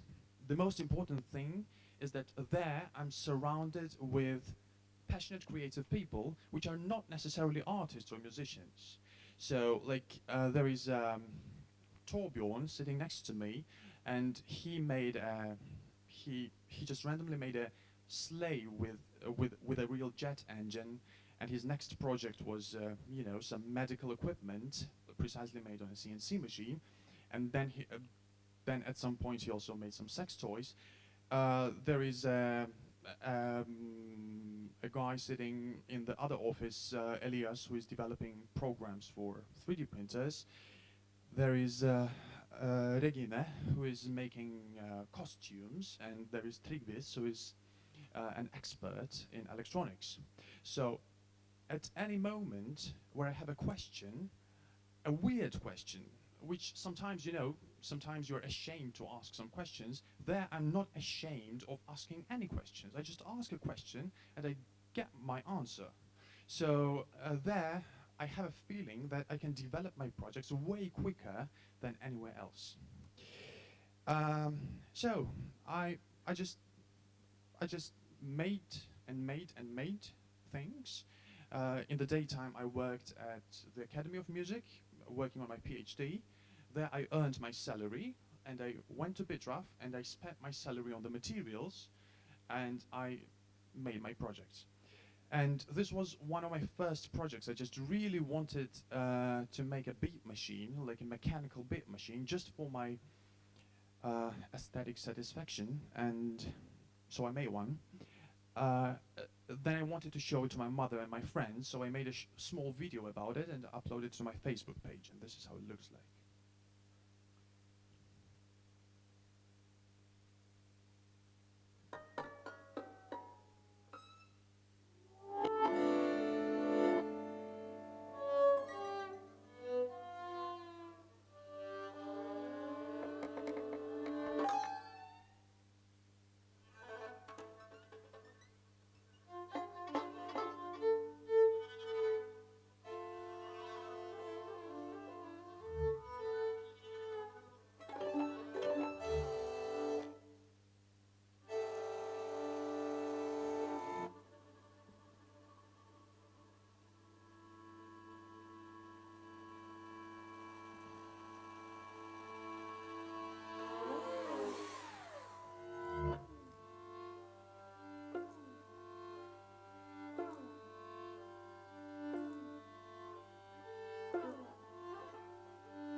Playback, transmit the speed to your feet to the ground. All rectangles have four corners and all circles around. RBS, your heart beats every dimensional jazz. And now the whole world oscillates and you can transmit a dance. Come on.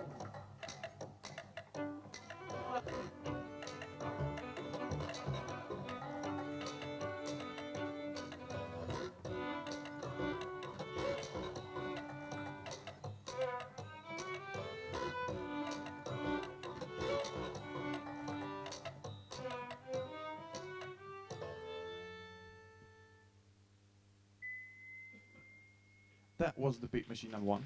Thank you. Thank you. Thank you. And for some strange reason, that video got well applauded on the Facebook, or well applauded, not applauded, applauded. And so I made another beat machine in a couple of days, and I uploaded the second video. Now, could you?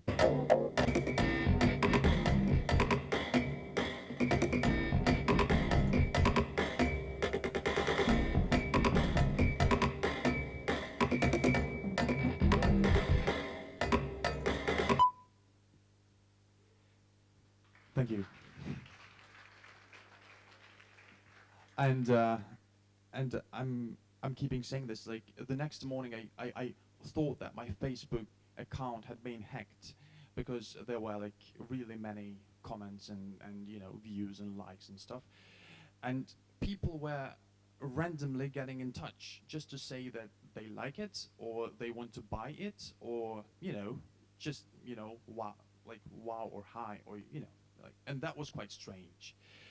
And well, this second video, it triggered some attention, like for like a Discovery Channel got in touch, and then Arte, like a French-German media network, and then other media outlets.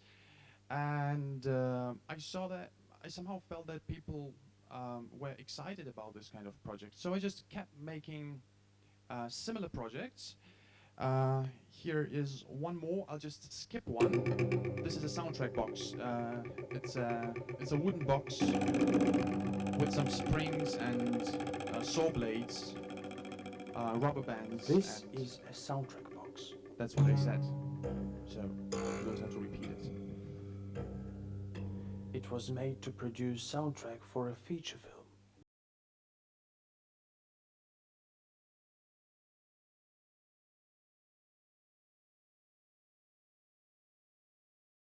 Thank you. Sound is not processed. Like no additional reverb or other effect is used. Well, it's just a spring reverb. It's one spring inside the box. I'll just skip this one. This is my favorite.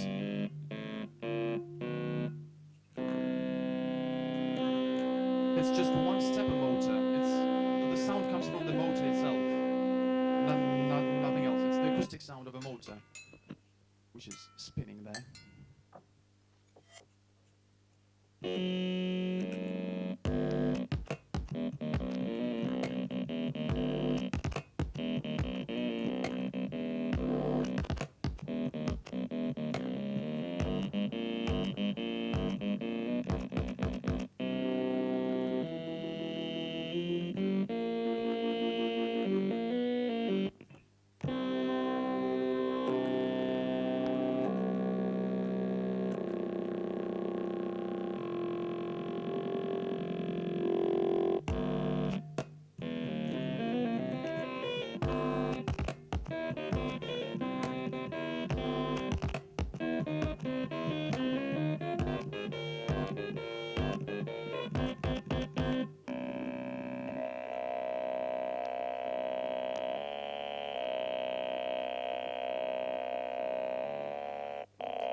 And after these videos, thank you. And after these videos, all of my friends, they were like, hey, come on, do a crowdfunding thing, or like we will invest, just make this commercial. And I was really afraid of it. I'm not a businessman. I never received any kind of business training. I'm not even an artist. I'm not even a composer. Yeah, I'm a sherekili, like a widow. So how do I make this? And well, we had several thoughts, and we actually started working on several projects. But then in the beginning, I realized that most of my friends who did their Kickstarters, they ended up in swearing at everything and anything on this planet because of the complexity of their projects and because of various difficulties related to crowdfunding campaigns. And then there were potential investors who were willing to invest. There are some companies now, some brands that want to produce these instruments. We're having a dialogue. But then at the end, I decided to, let's calm down and ask Jensa. Like, Jensa is like Jesus, I think, but he just doesn't know about it. And then I just called Jensa and I said, Jensa, hey, what do I do with this? And his advice was, why don't you continue doing what you do and focus on doing what you do and make music. So then I thought, okay, music is my job, so I'll continue on with that. And this ended up into making several deals, and in 2019, we are making a full-scale production, an album of my music in collaboration with 15 different artists.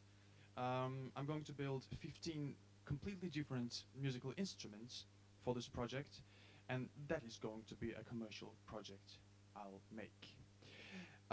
Finally,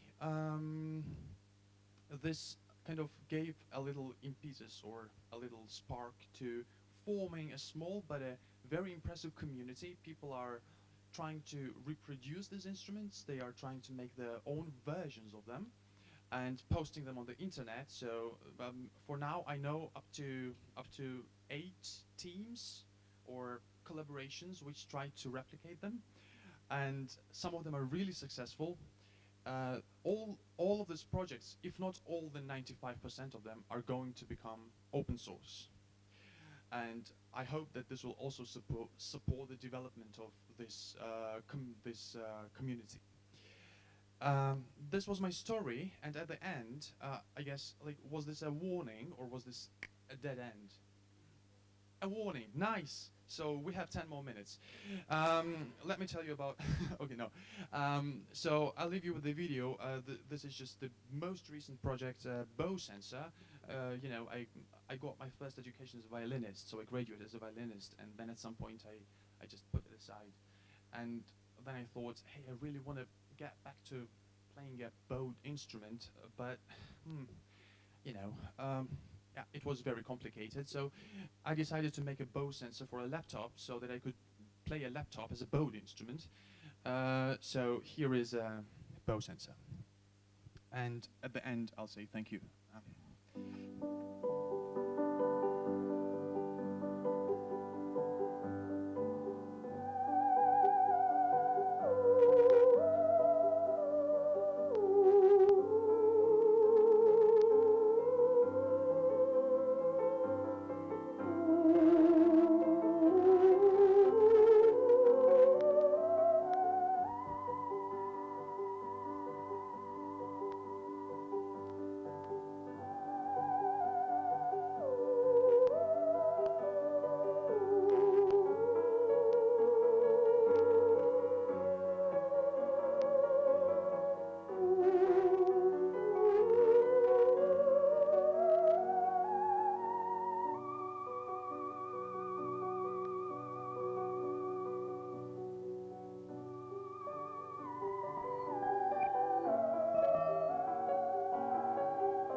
Thank you.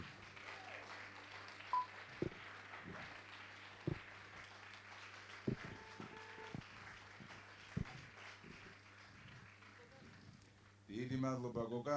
იმედია ძალიან ბევრი შეკითხვები იქნება Thank you, Goga. I believe there will be many questions, so please go ahead, dear friends. You prefer English? Oh, it's as you prefer. Okay, first of all, thank you very much to share these amazing sounds with us. And my question is related to your instruments, because to me, all these instruments that you showed is quite complex and also consisting of many small details and different materials. So I was wondering, do you also have engineering background, or there are people who assist you? Because I believe you have to design what kind of parts should produce what kind of sound. So maybe you could tell us shortly on this. Yes.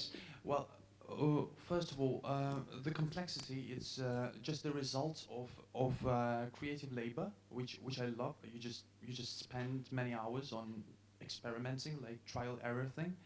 But there are not really a lot of people like standing behind the project and helping professionally or like involved in the project. I'm mostly doing everything myself, but there are a lot of people who teach me. So, but they don't teach me, but I kind of, I ask them to teach me, so I kind of get that knowledge for free. I'm just asking questions. And I don't have an engineering background, unfortunately. I wish I had. I have a background in like I studied programming in Germany as well, like together with the composition and some psychoacoustics, some acoustics, and a little bit of physics. So that's what I know. Before starting this, I was trying to, when a chair was broke, I was trying to fix it with the double-sided tape. So it's like, no. But I mean, knowledge, like today, knowledge is, well, it's not free, but it's very accessible. So whenever you have a question or whenever you're curious about something, you can, first of all, you can always Google, and then you can go and ask your friends. And I was going to make a point here, which I couldn't, like we're out of time, but you know, places like this, where we are right now, such places are essential for, you know, giving a certain direction or like empowering creative projects, because such places get creative people together. And then they will start asking questions and you know, some cool things will happen. Thank you. One more question, please, ladies and gentlemen. Goga, thank you so much. No. It's really so great to hear you here, because we know each other for some years, and I can say that Goga always surprises all the musicians around by his creativity. But I have a question about what do you think is kind of essential for Georgian musicians who are living here to develop their creative mindset towards the music? Is it about some environment that it might support or kind of make more distinctive to be creative, or there are some different things which should be done or make into consideration? Right. Well, first of all, it's important to know what is your goal. If your goal, like if you say that you want to have a lot of classically trained musicians in your country with a conservative background, then you should build a conservatoire and maintain it and then just train them as good as you can. But if you say that for some reason you want a lot of creative people making their weird projects and making innovative stuff, experimenting, then you should really build spaces where these people will get together. And it's important that you provide them with, well, first of all, two kinds of resource. A space where they can hang out together, including some of the technology that they can use for developing their projects, because, you know, it's expensive and not a lot of people can afford it. And at the end of the day, it's stupid to buy something that expensive if you were just going to experiment with it for a little while. That's why a lot of people don't invest in such things.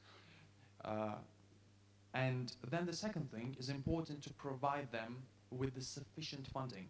this does not mean that you have to spend like tens of billions of euros on funding gigantic projects, but it's important that you provide creative people with enough resource to investigate and be creative, because you know things that you normally need are cheap, but it adds up.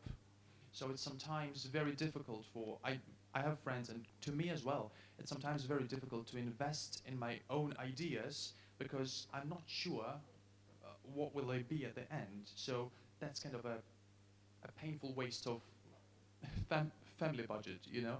So I think it's important to have two things: a space or spaces, and I would build the spaces all around the world, and then funding, which is the responsibility of a person who would like to support this. Oh, yeah. დიდი მადლობა. ძალიან დიდი მადლობა. Thank you very much indeed. So the only issue I'm thinking about is that on the second half of the day, in the afternoon, I'm going to make presentation of the experts. So not to be too late, I would like to announce our next presenter, Hakashim Demir. He will provide presentation regarding the role of cultural heritage. Mr. Hacker, floor is yours.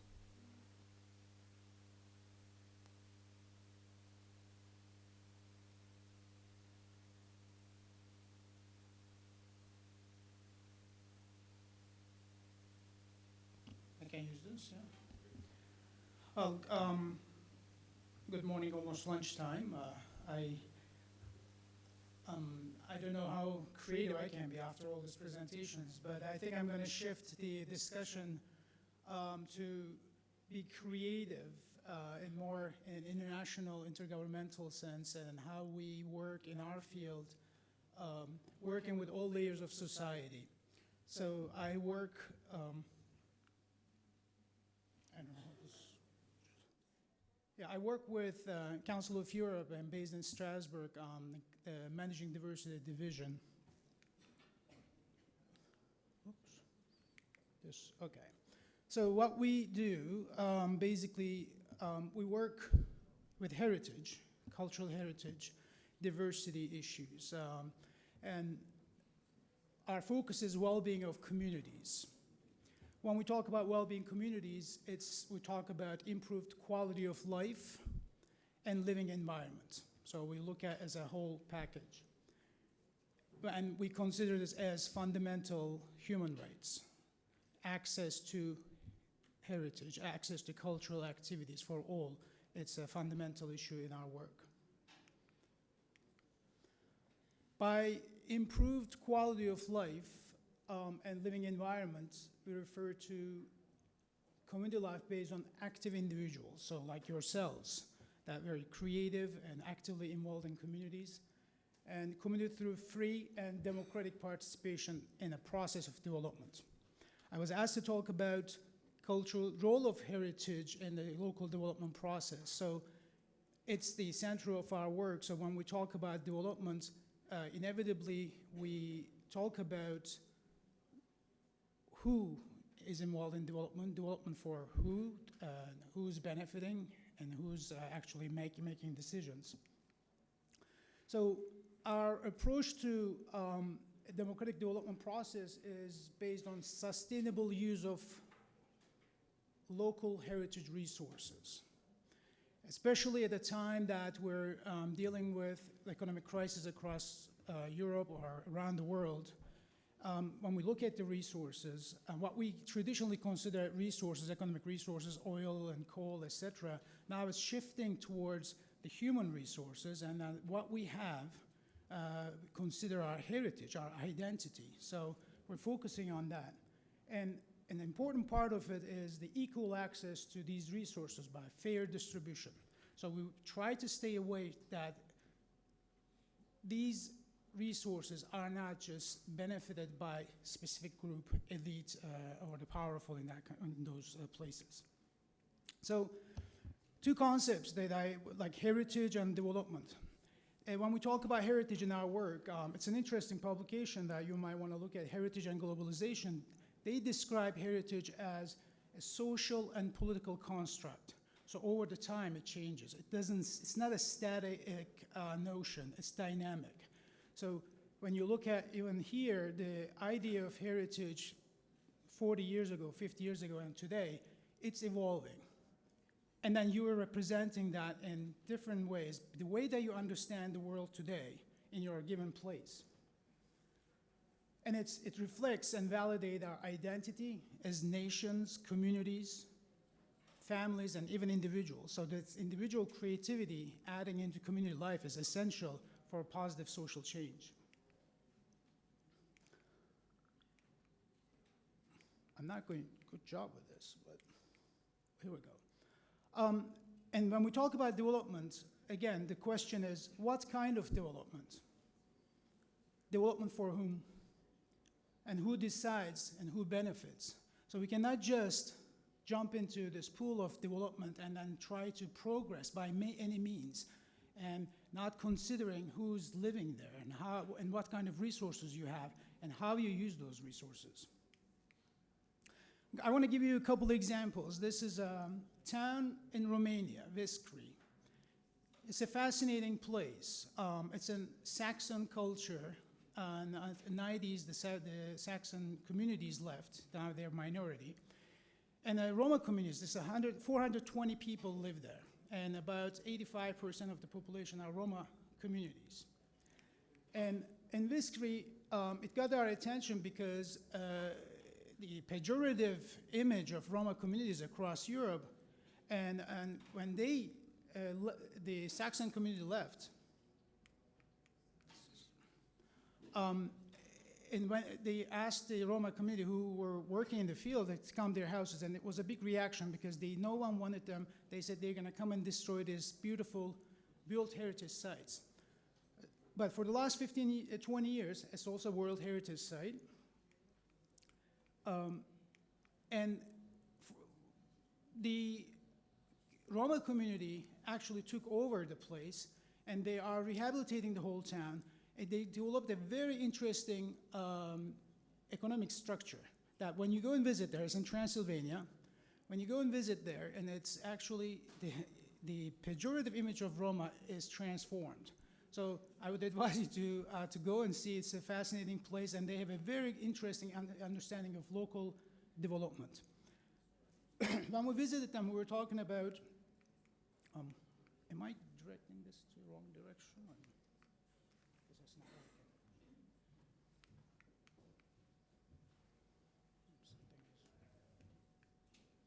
So, is it this direction? Yeah. So, it's interesting because they started to get 32,000 people. They started bed and breakfast, etc., and 32,000 visitors a year. To a degree that they don't want anymore because their quality of life is changing.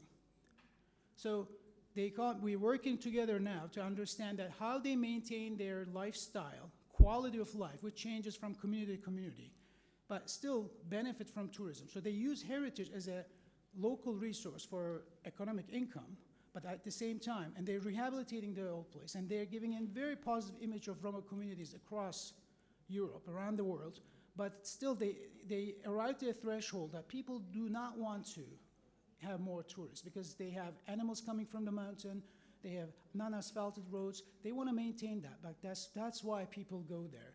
But now so many tourists, they need parking lots, and it's affecting their quality of life. So it's very, I cannot do this, I'm sorry. So it's very interesting that they are doing that. Another example, in Bilbao and Basque Country, and it's fascinating also there that if you go there, also Granada, that there are so many tourists, there are famous places, but the communities are reacting to tourists because so much interest in tourism and this development, uncontrollable development, people start to react because the local communities, residents who live there, they start to say, this is too much because it affects their quality of life. Force computer, okay. So this Bilbao, and it's the same thing that we're working there with the communities there who want to maintain their like old streets, old lifestyles. That doesn't mean that it is different than which the new things shouldn't come, but they still need that security, quality of life, the way they define it. So over the years, heritage work evolved, as we said, and then it's now slowly it's changing from the places, the focus changes from places to people and their stories.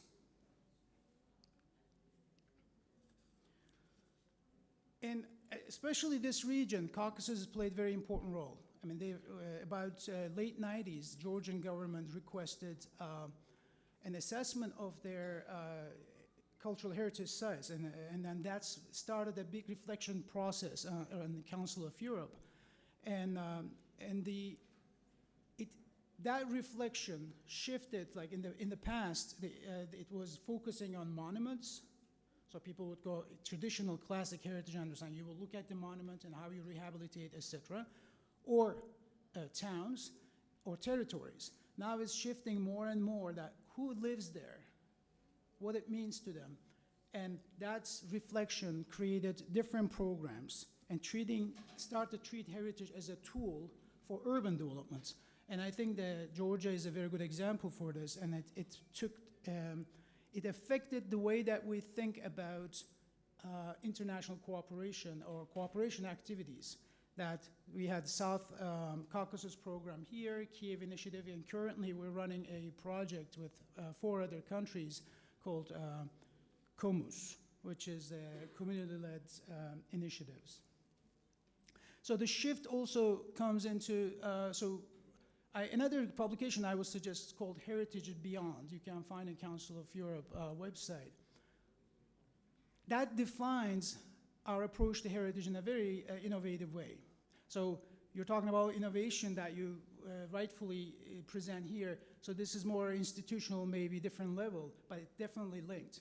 So objects and places are not in themselves what's important about cultural heritage. It's the meaning and uses that we attach to them. Our creative colleague, they talked about the musical instrument, not the material itself, but his presentation here, or many presentations that we saw this morning and yesterday afternoon, I was part of it, very fascinating, very innovative, but it's not itself that, but how it makes us feel and our attachment to that. That's what we're talking about, and we also talk about buildings and territories. So this all led to also an interesting convention, and all this work evolved. What we have is the Council of a Convention on Cultural Heritage for Society, what we call it briefly, Faro Convention. It is about people, it is about places, and it's about their stories. Today, when you travel around the world, you go to Colosseum in Rome, or you might go to Paris, and we can take pictures, you can even do Photoshop if you wanted to, but the stories that you hear from people, local people, and our connection to that place, that's what we bring back home. We buy experience now, more and more. And that the tourism sector, using heritage and being innovative, it's the selling of that experience that it's important.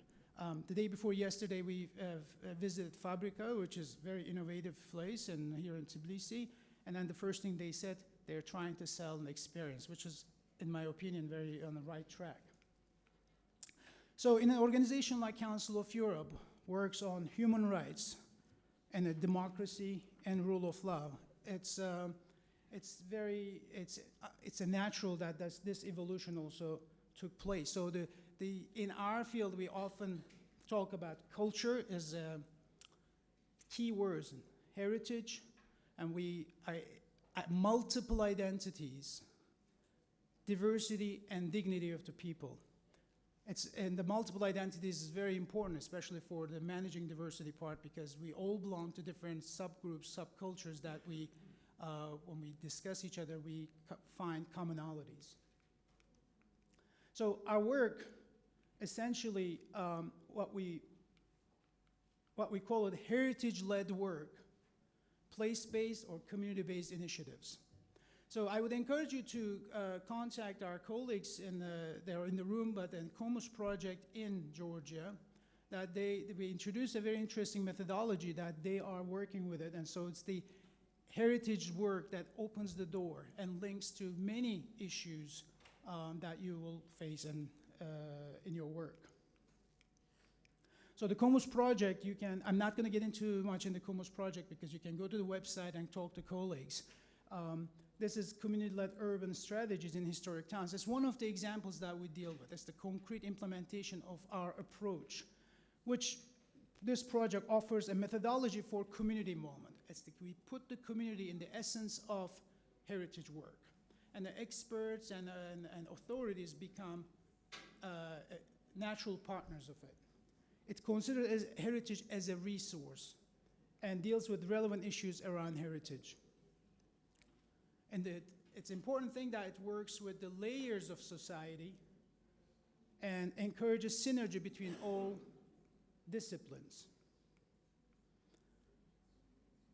And this is very important because it gives voice to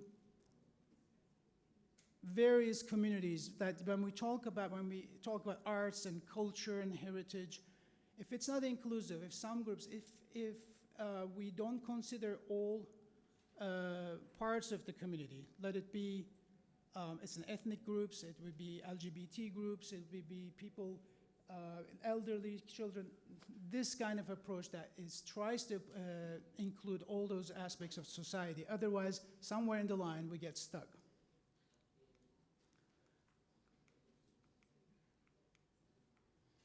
So current tendencies in heritage work today, everyone focused on tourism, economic development, economic income, which is fine and which is necessary because without funds, we heard so many times that it is problematic because we cannot turn our concrete ideas,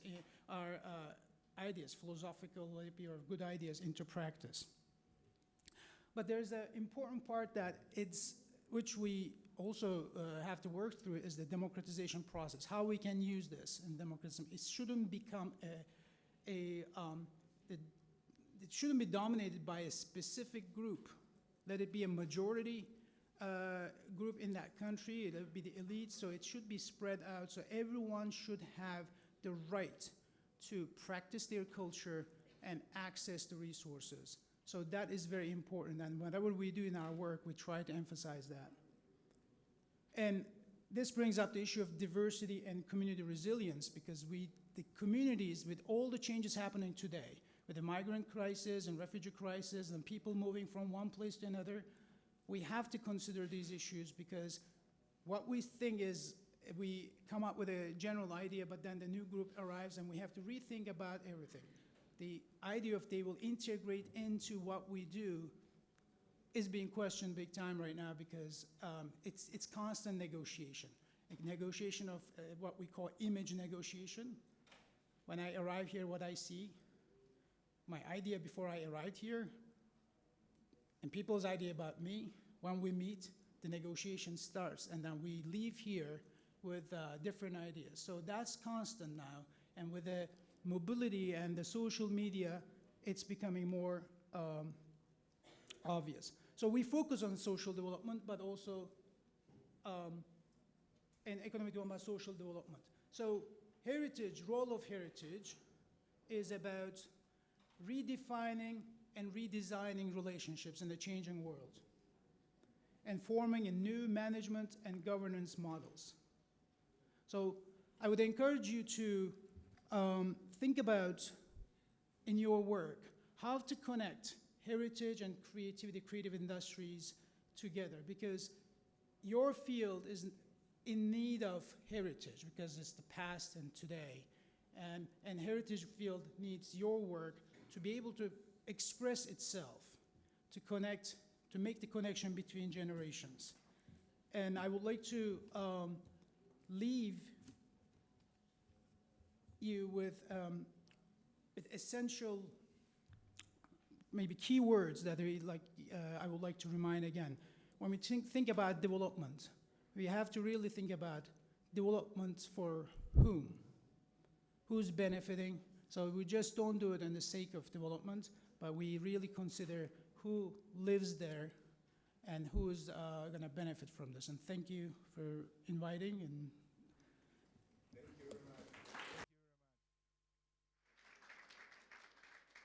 It was really very special. Thank you. And especially the issues that you touched in this presentation. Is there any question, please? Just one.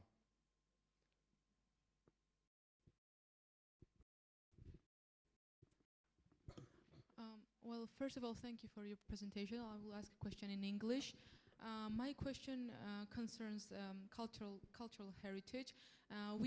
As we know, in Georgia, we have amazing culture and heritage, but the problem is that the younger generation, when they want to kind of reflect on the heritage and reflect what we have, whether it's in the museums or in different cultural spheres, we have this problem of platform, that there is no space or lack of funding in order to somehow make a project of recreation of this heritage or kind of popularization of this heritage. So maybe you could say a few words about this particular ways of funding, or maybe platforms that we could reach out, and maybe they could somehow encourage our young artists or creative people who want to somehow involve in this heritage, and maybe create some kind of project in the museums or some art, alternative art places, but they really don't have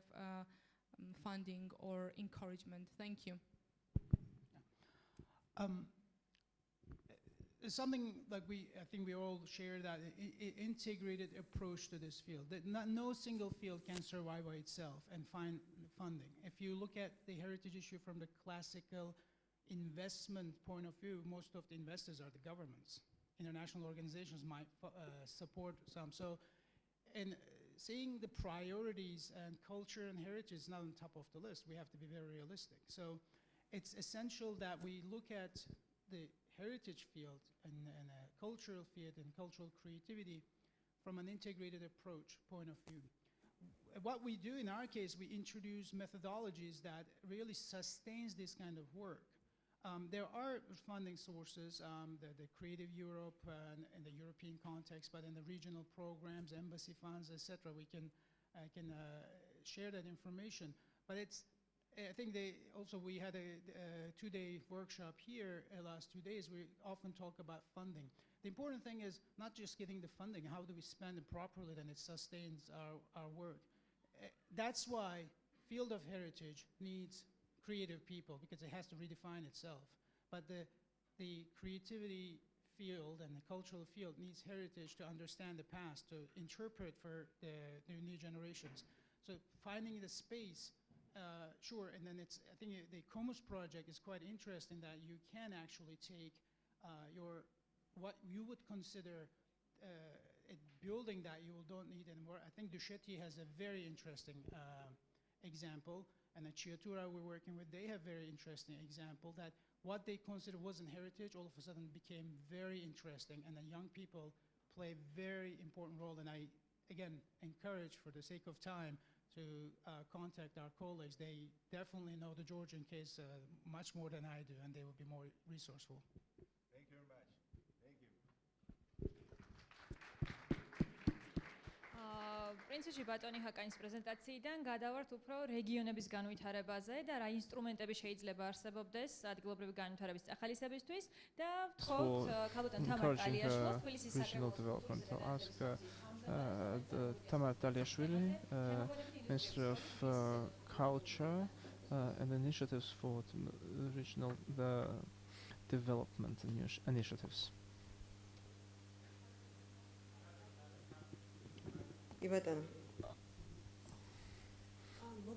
Greetings, dear friends.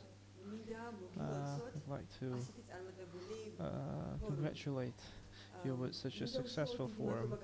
I'd like to thank the Minister of Culture, Levan Khalatashvili, Richard Ragnar, Sviat Mjedlishvili, and the whole team has been working for organizing this forum.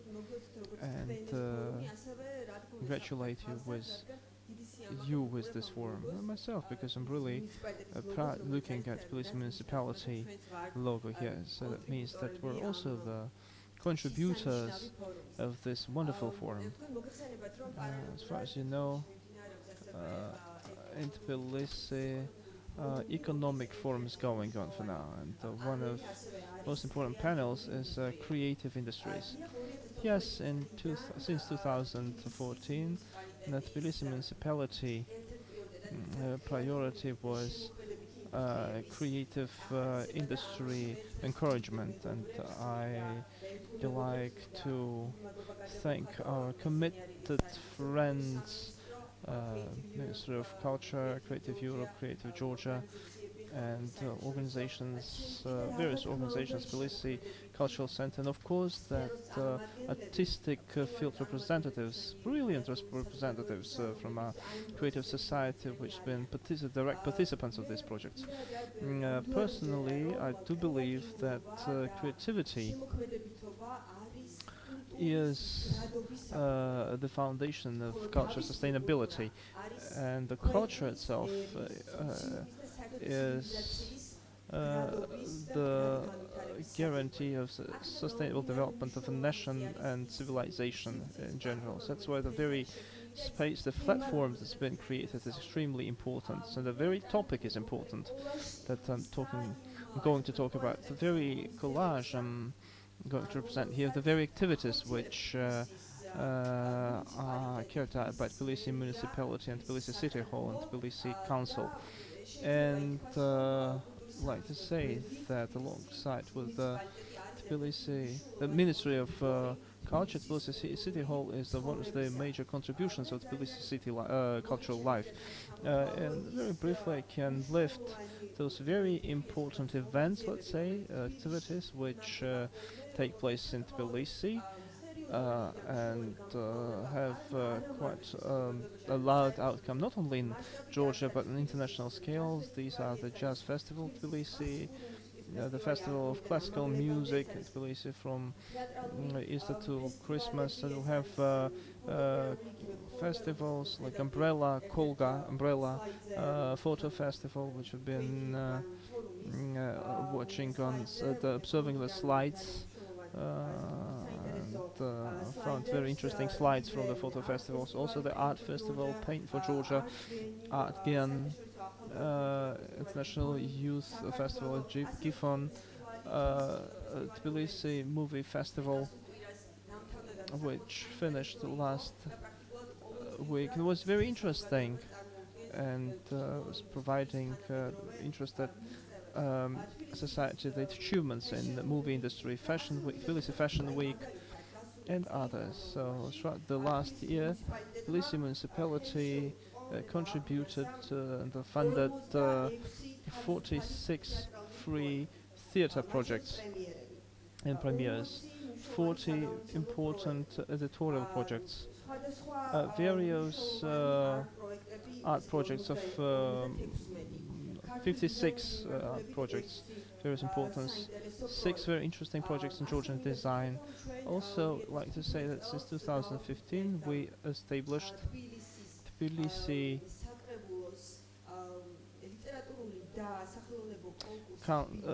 the council-based literature competition, which aims at providing the unified discourse among the various representatives of Tbilisi literature life. Architects also included music, photo and literature, and various art-related fields will get united here. Sculpture, the landscaping, and so on. We just speak about the very fact that Tbilisi municipality is actively participating and supporting various projects. But I'm not here talking about the very fact to speak about what's going on, what positives we have. I'd mostly like to speak about the very challenges that we face. And like to say that we need to apply substantial efforts to meet them. In principle, in 2015, we discovered that it's not no wonder.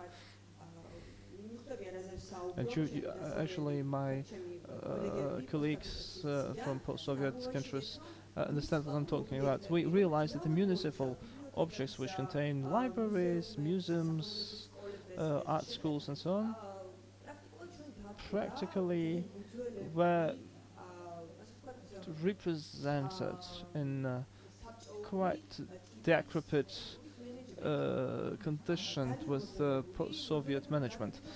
I mean, they're all retarded because they're not adjusted to the modern management that we have developed for today. Not part of the globalization-related demands, the main priority of which is the need for change. So let's say that we have 38 municipality libraries, and very elementary issues like the balancing and the inventarization is not the issue that was solved. Many the municipality libraries are not registered, so it's there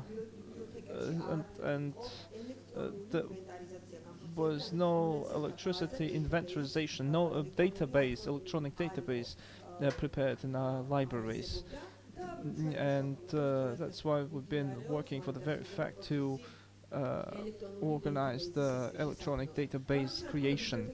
What about the libraries? It was not the job that actually created the obstacles for us. Still, we prepared Tbilisi QR library. It's an electronic library in Tbilisi, so it means that wherever you find yourself in the public spaces, you can have an access to Tbilisi libraries and the books. So we carried out this very interesting project, and I'd like to thank Saba Electronic Library Project for carrying us. Yeah, we have the problems, but to solve these problems and actually meet the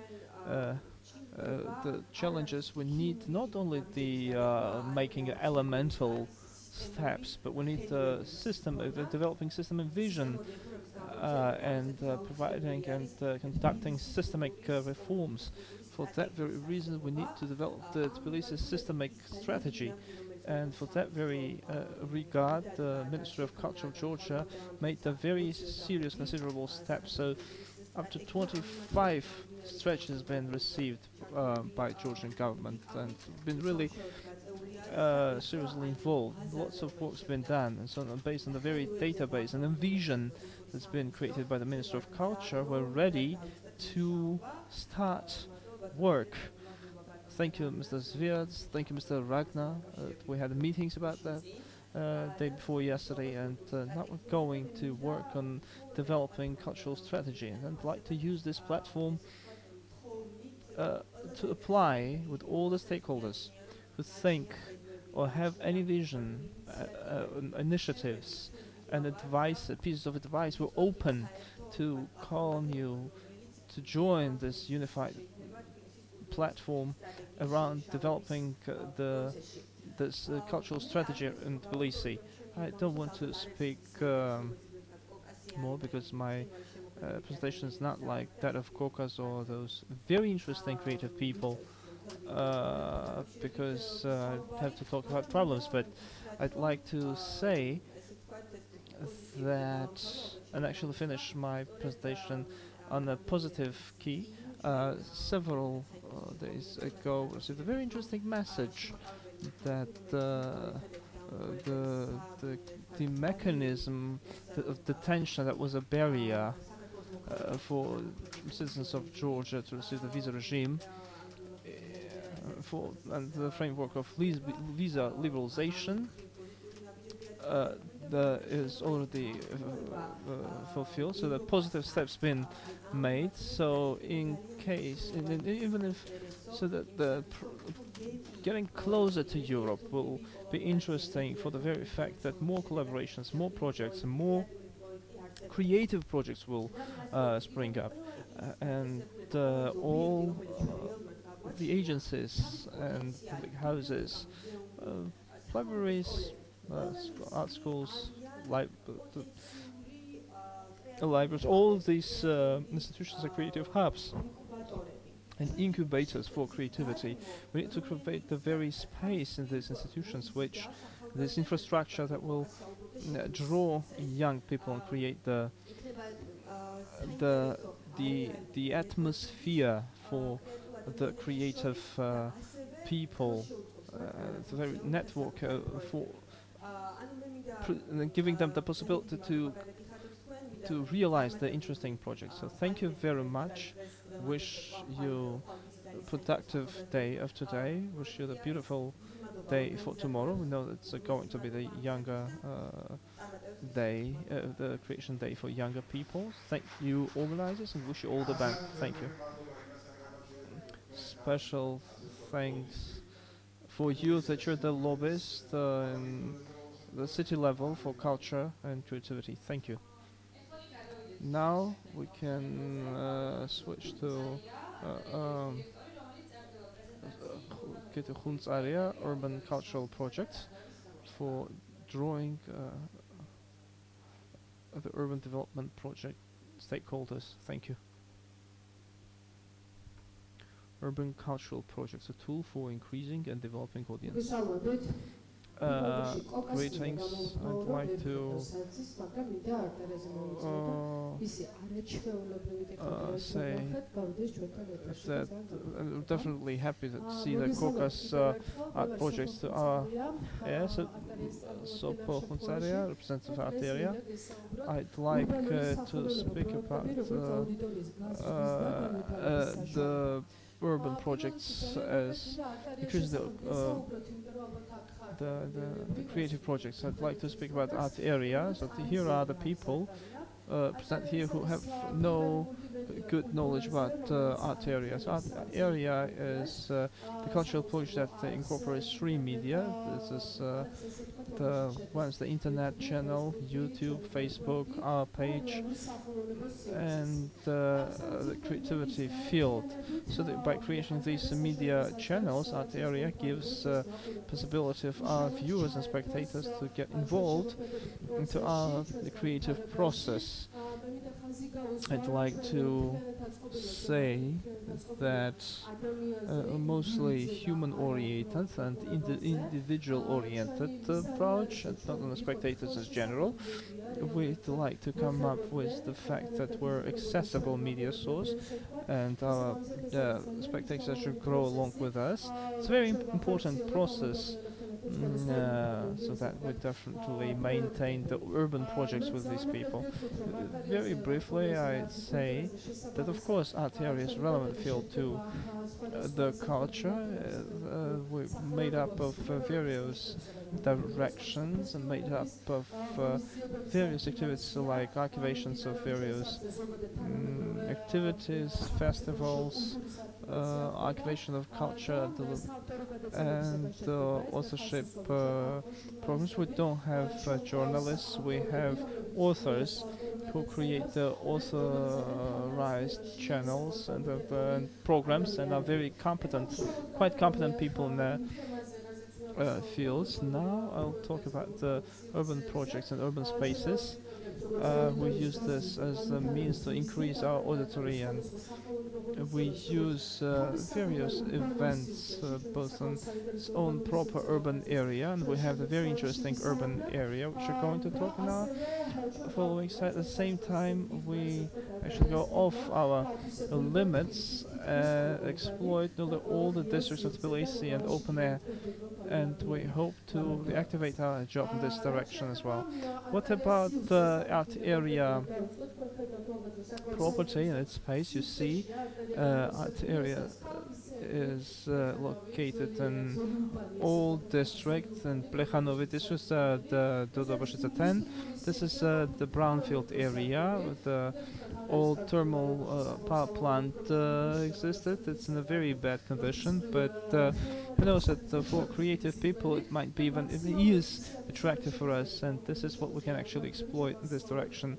It's been employed, so we actually use this space for various activities so that our spectators are well involved in our development project. First of all, I'd like to highlight the art area gallery, which contains actually holds 12 exhibitions, so to make an accent on modern art and the direction modern art. We have very interesting artists actually join the suit, quite actual in this regard. Then I'd like to speak about various projects like the Live Twilight at Twilight. It's another project that's built upon art area which implies modern artists and the people of art, musicians and electronic music, not only like famous faces but lots of debut people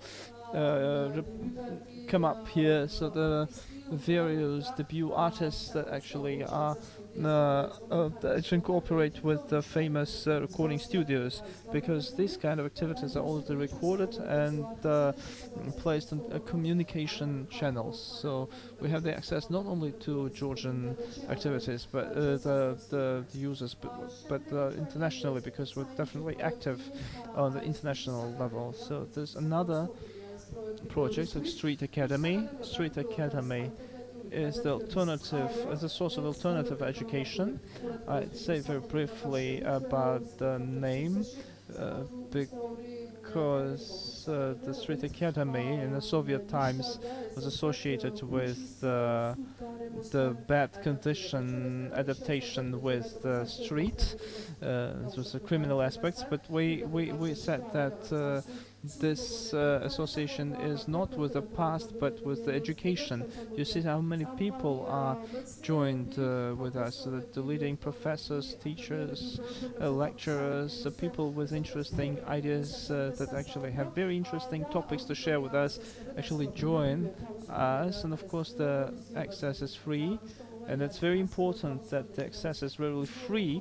We provide social media that all the people actually join us. Yeah, and this is one of the examples of alternative education that we like to develop further on.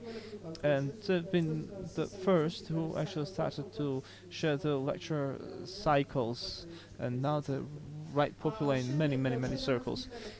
We use this space for lots of international local project presentations, and lots of people join us because it's really these very surroundings are attractive for them. So of course positive if we all take care about development of this area. This is the slide. We've got lots of presentations since 2012, but we'd like to represent what activities could be carried out in this industrial brickfield area, because you know that they talked a lot about that. There was it's a factory. It's an interesting space with very interesting meaning. It's the only space which could be developed through the synthesis of art and business, and be a very interesting experimental art space. So the very area and authentic surroundings give us the possibility for this potential, and we have the number of activities that could be carried out in this area. I will not talk a lot about this because just wanted to show you this slide only. And this is the image projects that we prepared here. Is the Tbilisi courtyards. I'd like to apply to our guests that these are very interesting architectural urban areas, quite old architecture, spaces where we provide various activities, music, synthesis of documentary, literature. It's a social project, and point of public awareness and protection of cultural heritage, the preservation of history, the people who live in those areas actually see better the surroundings and the environment where they live, and finding the very possibility of further development, that everyone can actually share the space and enjoy it. So we also use that our marketing goals to have a better access and a better awareness for our spectators and viewers. So it's one of the reasons that actually create the incentives for us to exploit these areas as well. So you see that the government representatives will agree with us, because they also engaged in Tbilisi courtyard area. So we had a very good collaboration with the city hall. And so we have quite positive results, that the awareness about the art area increased, awareness increased, Tbilisi courtyard residents had the opportunity to conduct various activities, and some projects already applied to the city hall. It's a good project for us, so they make them independent in that regard. So next year, not only in Tbilisi but in our regions, we're planning to involve the courtyard. So it's the last recommendation. I don't actually give off recommendations, but there's one recommendation I'd like to apply to the government to help us and get engaged in the art area project more actively. So because this is the channel about the culture that not only conducts the culture but also creates the culture, and so it's extremely necessary in the whole world. The government actually supports these kind of initiatives. Thank you. Thank you very much, Ms. Sopo, for your activities and contribution. Thank you, Anna Shanshiashvili, Georgian Culture Center Development leader. She's going to present the traditional craft in Georgia, past, future, and present Georgia. And the perspectives of craft in future.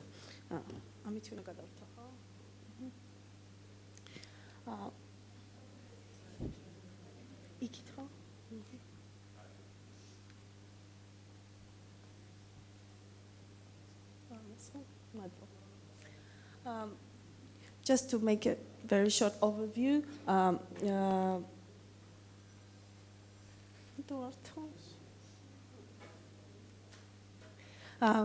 craft industry was a very developed industry in the 19th century Georgia, and we would like to make an overview to see how this craft industry has been developed since the 19th century, and especially Tbilisi was a hub of craftsmanship.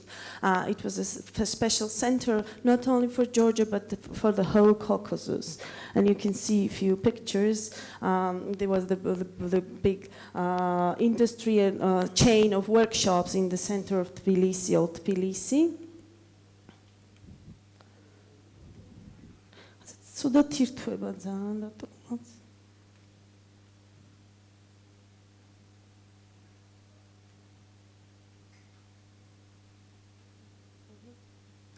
In Soviet times, craft was an industry which was subsidized by the government, and there was a special censorship also posed on the craftsmanship, and there were special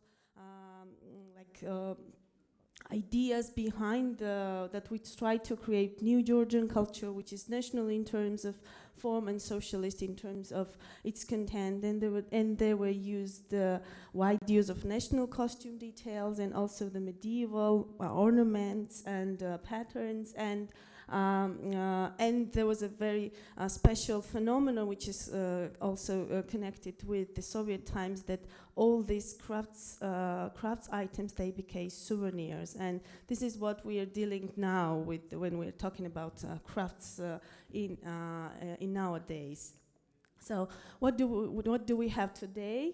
And I would like to talk about very briefly, because I was asked to be very brief, about two projects, two EU-funded projects which were implemented by Georgian Arts and Culture Center. The first one was in collaboration with Armenia and Azerbaijan, and these projects had the mapping, legislative, economic, and all social aspects, and there was a wide comprehensive study of craft sector in these three countries, and in Georgia, which was implemented by us. And you can see, I will not get into the details of all this data and statistics which we collected, and we had interviewed about 500 craftsmen around Georgia, and these are the statistics, what is going on craft sector nowadays. It showed that the whole number of people is about 1,000 people, and there are different challenges they're trying to face. And these are like we also asked we also interviewed also the customers, what they're trying to so these are the main problems which were revealed during this study. So there are different data and different statistics, and the sector is dominated by the informal producers, and they're not registered, but nowadays they're trying to register more, so this industry is getting more formal these days.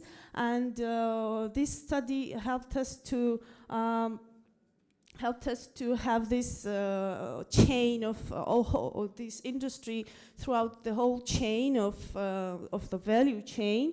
And the other project, which was funded by EU, Investing in People project, it was based on the studies, and it was the activities which were planned throughout this project were directly drawn from the recommendations and the policy strategy elaborated during the previous project.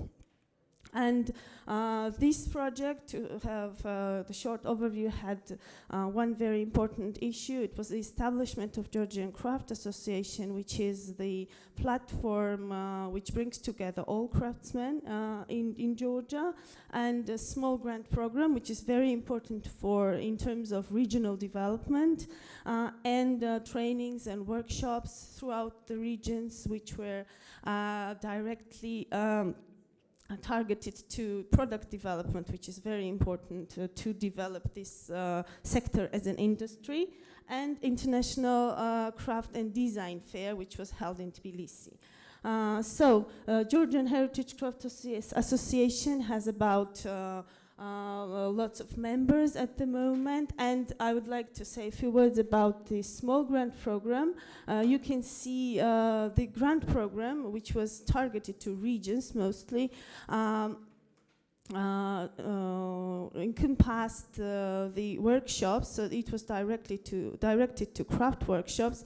And the idea was that the grantees were obliged, who got this funding, to renovate and to equip their workshops. They were asked to have at least 5 young people, local people, in their workshops to have apprentices. So this was the idea, to support the transmission of these traditions from old generation to new. And there were 21 workshops which were funded throughout Georgia, and now these workshops are acting as kind of local development regional hubs, where these craft traditions are transmitted to new generations.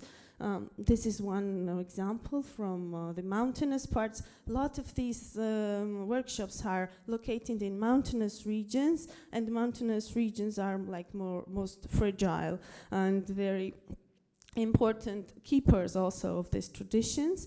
And you can see this like educational and skill development project which is going on. Still it's ongoing. The project has been ended in October, but this process of teaching and having apprentices in these workshops is still ongoing. So it was a very important investment into future.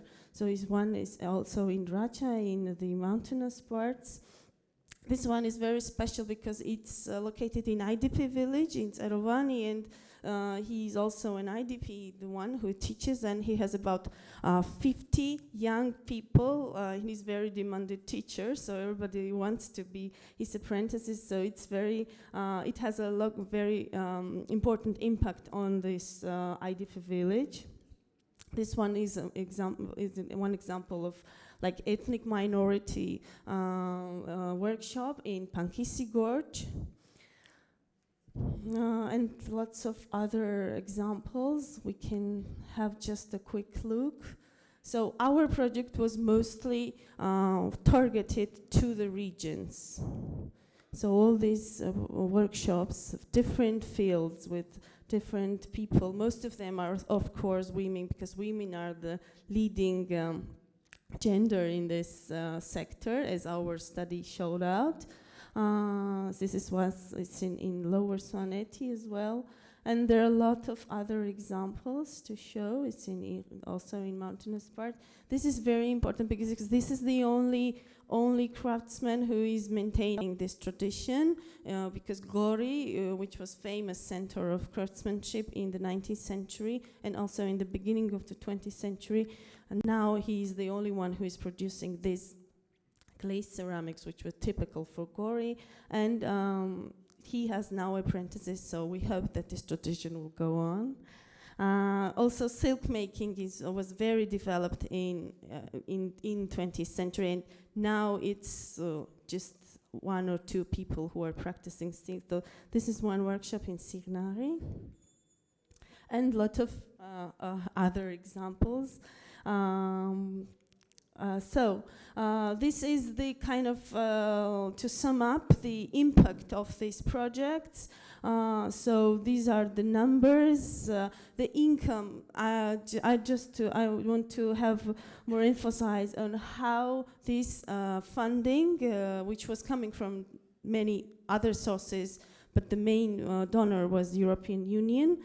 So the increased, so the income was increased like 204% of the average average data, and the local, this is the number of local young people who were trained. But this is an ongoing process, so the new people are coming to this workshop, so it's not only this number. And the target groups and beneficiaries include disadvantaged groups such as IDPs, ethnic minorities, mountainous population, and household women, which are the leading one, as I already said. These are just, I'll just skip. This is one of the business manual published in with the help of Tbilisi municipality, and which has everything together to help craftspeople to make their craft into an industry and into a business. This is our social shop where we are selling, we're helping them to bring their products to Tbilisi, and we are selling all their products there.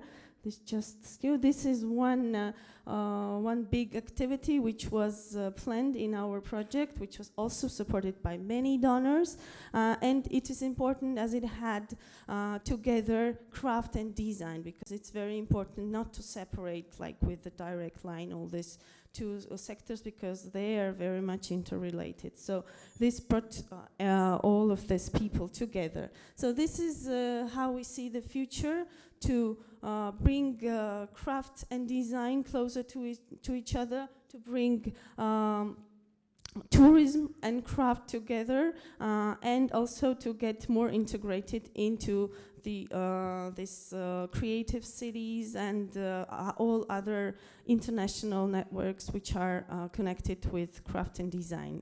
Thank you.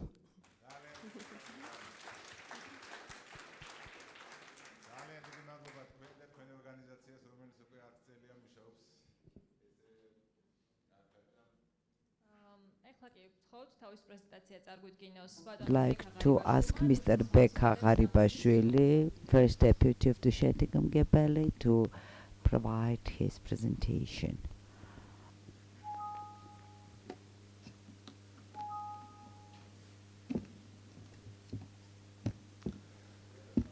მოგესალმებით ყველას. I would like to greet all of you. I'm Beka Garibashvili. I represent Dusheti municipality. I want to use this wonderful platform to provide maximal information about our vision for creative development of our town.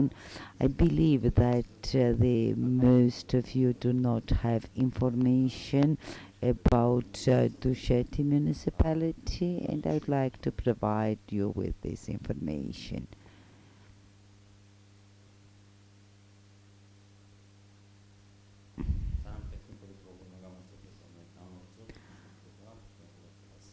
I prefer to continue before technical problem is solved. So this is a historical city developed in 19th century. This was a transit and trade town located on military road. Dusheti maintains very important architectural and archaeological materials, also churches and ძალიან მნიშვნელოვანი საკითხია.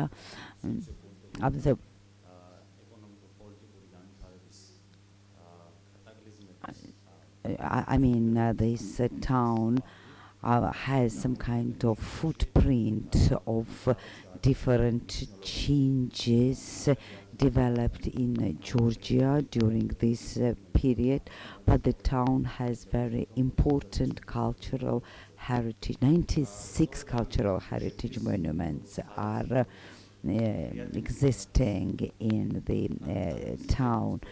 So for formation of the vision for creative development of Dusheti, I think it's very important to have some kind of re-understanding of past in through social economic prism, taking into consideration world trends. So we shall understand the function of our city. So there are several important factors which shall provide grounds for a town development plan. On first slide, we provide key indicators related to the town. Also, its location of the municipality. I would like to tell you that for formation of vision for Dusheti development as for creative town, 3 key factors are important. First of all, for stimulating ability of the town, it's important to be connected with other cultures due to its historical and physical location, as I have already mentioned in the beginning of my presentation. So the development of city is basically preconditioned by military road of Georgia. So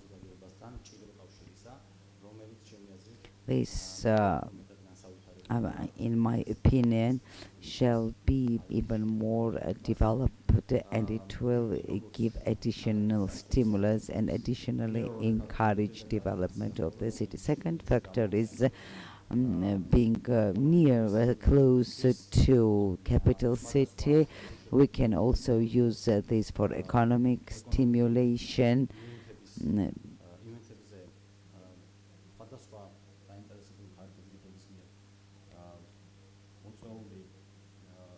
Different people can be invited from the capital to our economic events, which could support developments in our town. Also, it's very important to be aware about the development taking place in our capital, because information obtained and received from the capital would help to fill the gaps existing in our small town. Of course, improvement of cultural infrastructure of the city is very important. Its transformation, optimization of new institutions, improvement of gaps, filling the gaps for Dusheti, as for development of Dusheti as for creative city. I think that the most important is development of brand.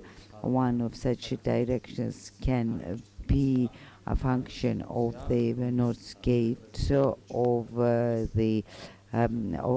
Georgia, so it could become so-called station located on the Georgian Military Road.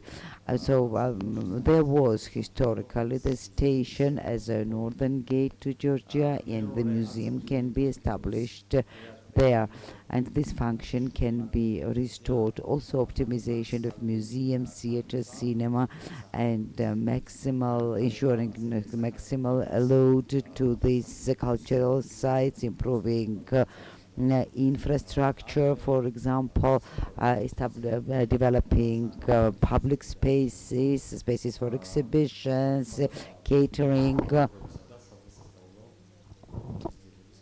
arranging different events, different activities. Another direction can be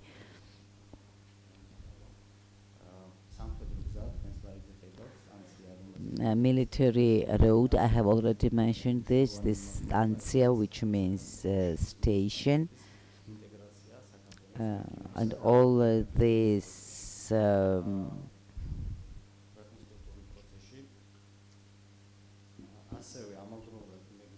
besides, I would like to inform you that it's very important for us to improve our communication with our colleagues, with our partners in our region. Beyond that, to have access to resources available there. In this case, we see Dusheti as cultural crossroad, and we believe that reuse of industrial economy of the industrial sites of the town can be really helpful. So on this picture you see cultural monument, and next to it abandoned building, which is site of industrial heritage, and we have main focus on that. Here we can develop kind of a concept or a vision for development of this space, and maybe art school or exhibition space can be established here, or open air exhibitions can be arranged here. So it could be used for different purposes.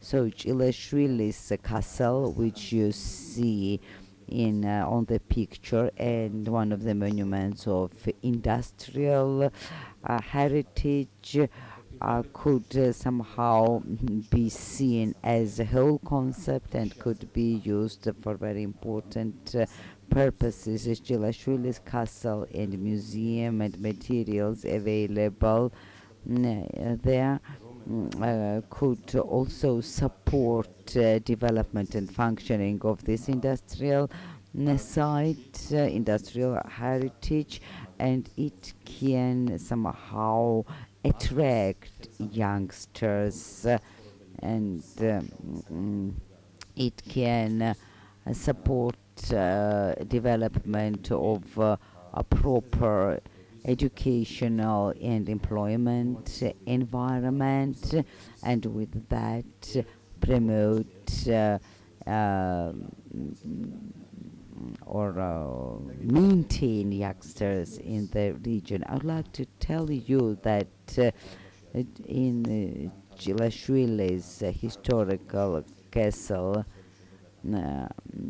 are provided archaeological materials are found as a result of archaeological excavations, and I would like to highlight with pride that Dusheti is a member of Association of Historical Cities. We are selected as a pilot cities for European Union project, and within the frame of this platform and using this space, we try to develop possibilities for development of cultural heritage using creative approaches and creative methodologies. Thank you very much for your kind attention. Thank you indeed for your interesting project. We wish you success. And now we are inviting Manana Kapetevadze, manager of Baghdadi Innovation Center. Welcome you. I am Manana Kapetevadze, manager of Baghdadi Innovation Center. I want to inform you briefly about our center.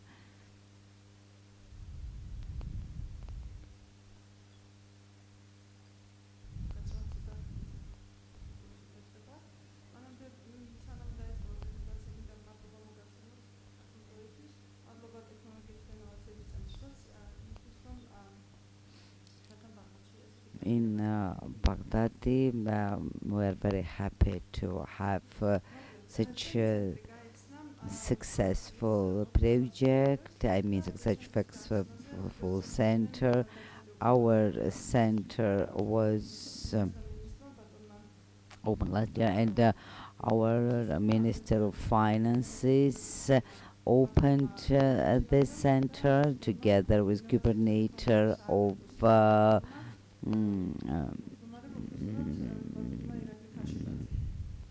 Emirati and Mr. Irakli Kashibadze, by that time director of the Innovations Agency. Something happened with the computer. We apologize.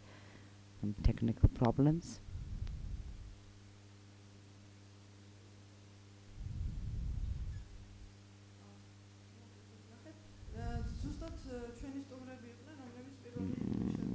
So our guests were first persons who entered our center based on the library of Baghdadi. Here now we arranged many meetings, workshops, trainings, despite of the fact that just 2 months passed since establishment of this center. However, we believe that this center is really valuable for our community because it ensures access to modern technologies, new resources.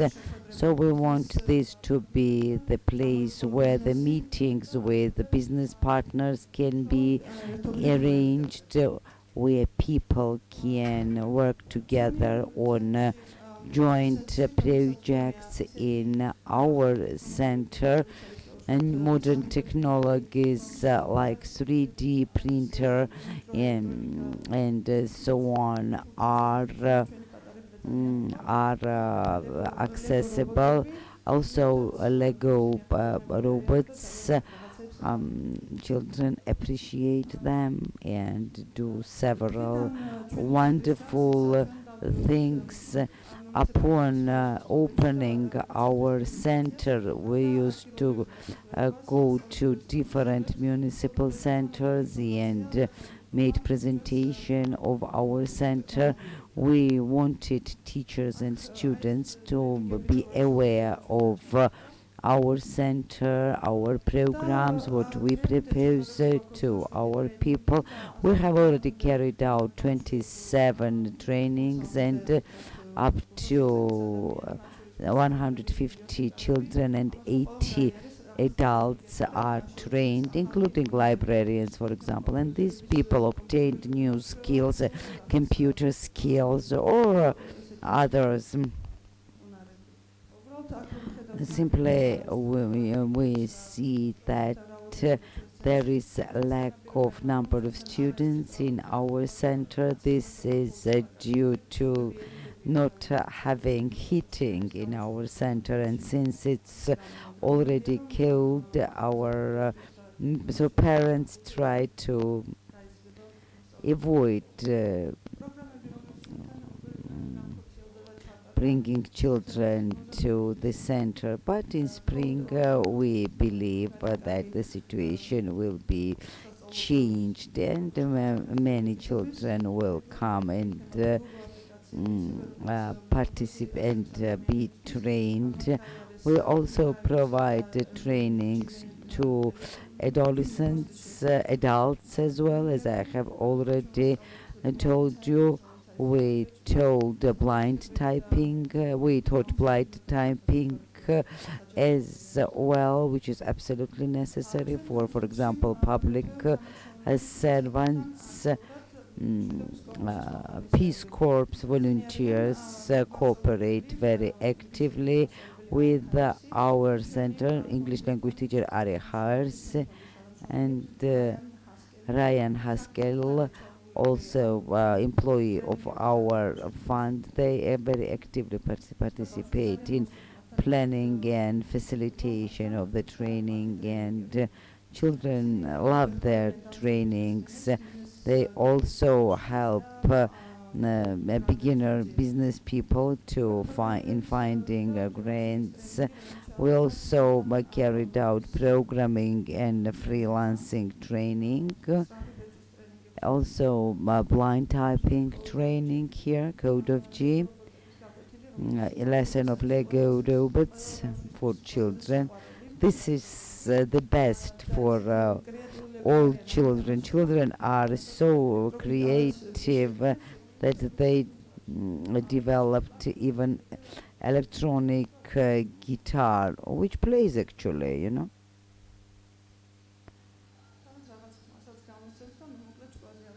So children are very happy to have it. Our technical specialist, of course, helped them in developing this guitar.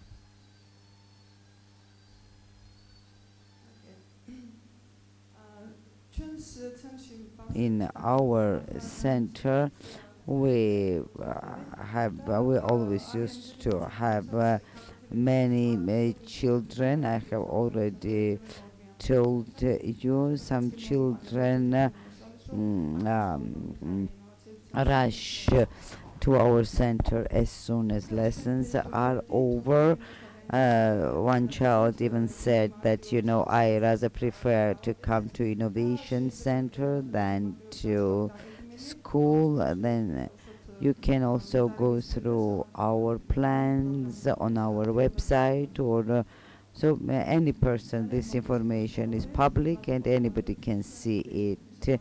Thank you very much for your attention. This is our Facebook address. This is our email. So if you have any comments or recommendations, please feel free and contact us. Thank you very much. Thank you indeed. Dear friends, Now we have half an hour for lunch. Thank you. We apologize for giving such a small time. We understand that this is very short, but we can't do anything. So.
Hayamos.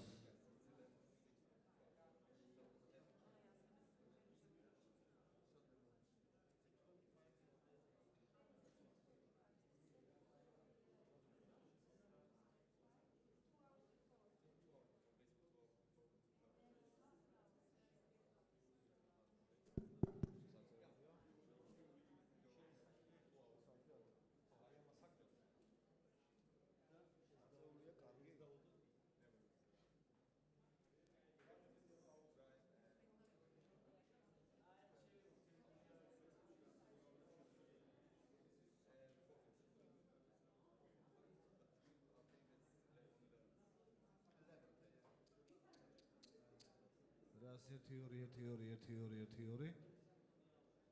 1 2 კიდე აუწია 1 2 3 1 2 კაი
კრებასა და ბიზნეს შორის. ნებისმიერი ბიზნესი გაფრთხილია მომხმარებელს შესაბამისად ამ ორი კოლაბორაციის გარეშე არაფერი არ ხდება. ის ამბობს ჩვენ გადავწყვიტეთ რომ გაგვერთიანებინა ღვინო და მუსიკა და ამას დავარქვით ამ სინთეზს ვისმინა. გვაქვს ახალი მიდგომა, შემოქმედებითად შევხედეთ ჩვენ პროდუქტს, შესაბამისად დავაკავშირეთ მუსიკა, ფერები, ღვინო ერთმანეთს, შევქმნით ინსტრუმენტი, რომელიც ხატავს მუსიკას და ასე შემდეგ. ფაქტობრივად ამან შექმნა ის პროდუქტი, რომელმაც გაგვიხსნა გზა ახალი სეგმენტის ქართული მომხმარებლისათვის. ფაბრიკა არის პროექტი, რომელსაც წარმოაჩენს საქართველოს ქვეყანას, როგორც თანამედროვე საქართველოს და ეს იყო პროექტი იმისთვის შექმნილი პროექტი, რომ ყველა კულტურული ახალი სიახლე ღონისძიება, რაღაცა კულტურის მეკად გვექცია ახალგაზრდებისთვის და თანამედროვე შემოქმედებისათვის, იმიტომ რომ მოსულიყვნენ ყველანაირი შესაძლებლობების გამოვლენის საშუალება ქონდათ. მსოფლიოს თანამედროვე ხელოვნებაში თქვით ძალიან მაღალი სიტყვა სხვადასხვა მიმართულებით. ეს არის fashion industry, ეს არის ფოტო მიმართულება, ეს არის კინოს მიმართულება. აქედან გამომდინარე, დარწმუნებული ვარ, რომ ესეთი პროექტები, როგორცაც ჩვენ ვახორციელებთ და საერთოდ ქვეყნის მომავალი რეგიონში, როგორც ლიდერის და მე ვთქვი მსოფლიო რუკაზე, როგორც ქვეყნის დასმაში დაეხმარება ჩვენი ქვეყნის განვითარებასაც და მსოფლიო მასშტაბით ცნობადობის აღწევას. ეს არის მთელი ამ ყველაფრის იდეა.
Okay, so are we ready to start?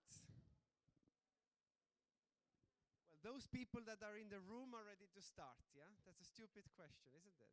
And those that are not ready to start.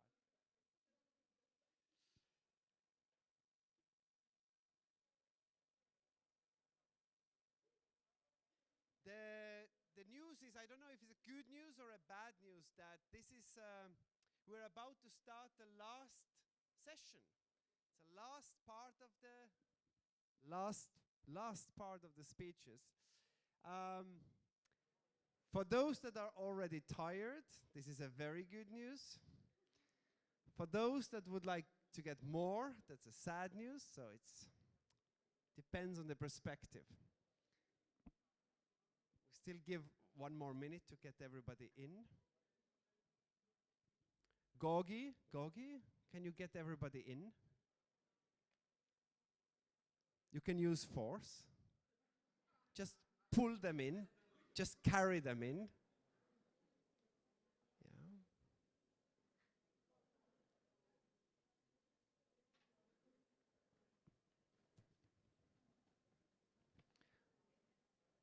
Have you been enjoying so far?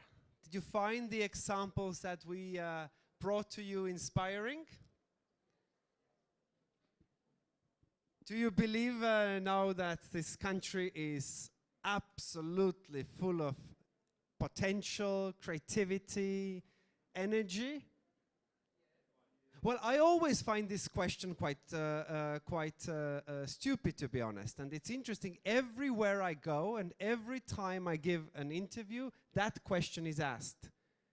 And not by foreigners, your local people are asking, do you really think that we have something to offer? And I always feel very puzzled about this. I'm saying, you know, if you do not know that, if you do not believe that, and you need somebody from outside telling you that, it's quite problematic. Have you been had you had a chance to look at our amazing board that has been created in front of your eyes, or well, behind your backs, or how it depends on the perspective?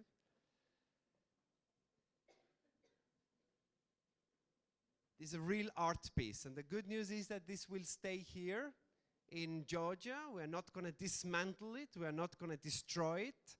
And this is going to be, hopefully, well, this is going now to the Minister of Culture, and I hope that this is going to be presented there for a long, long time as a board for inspiration.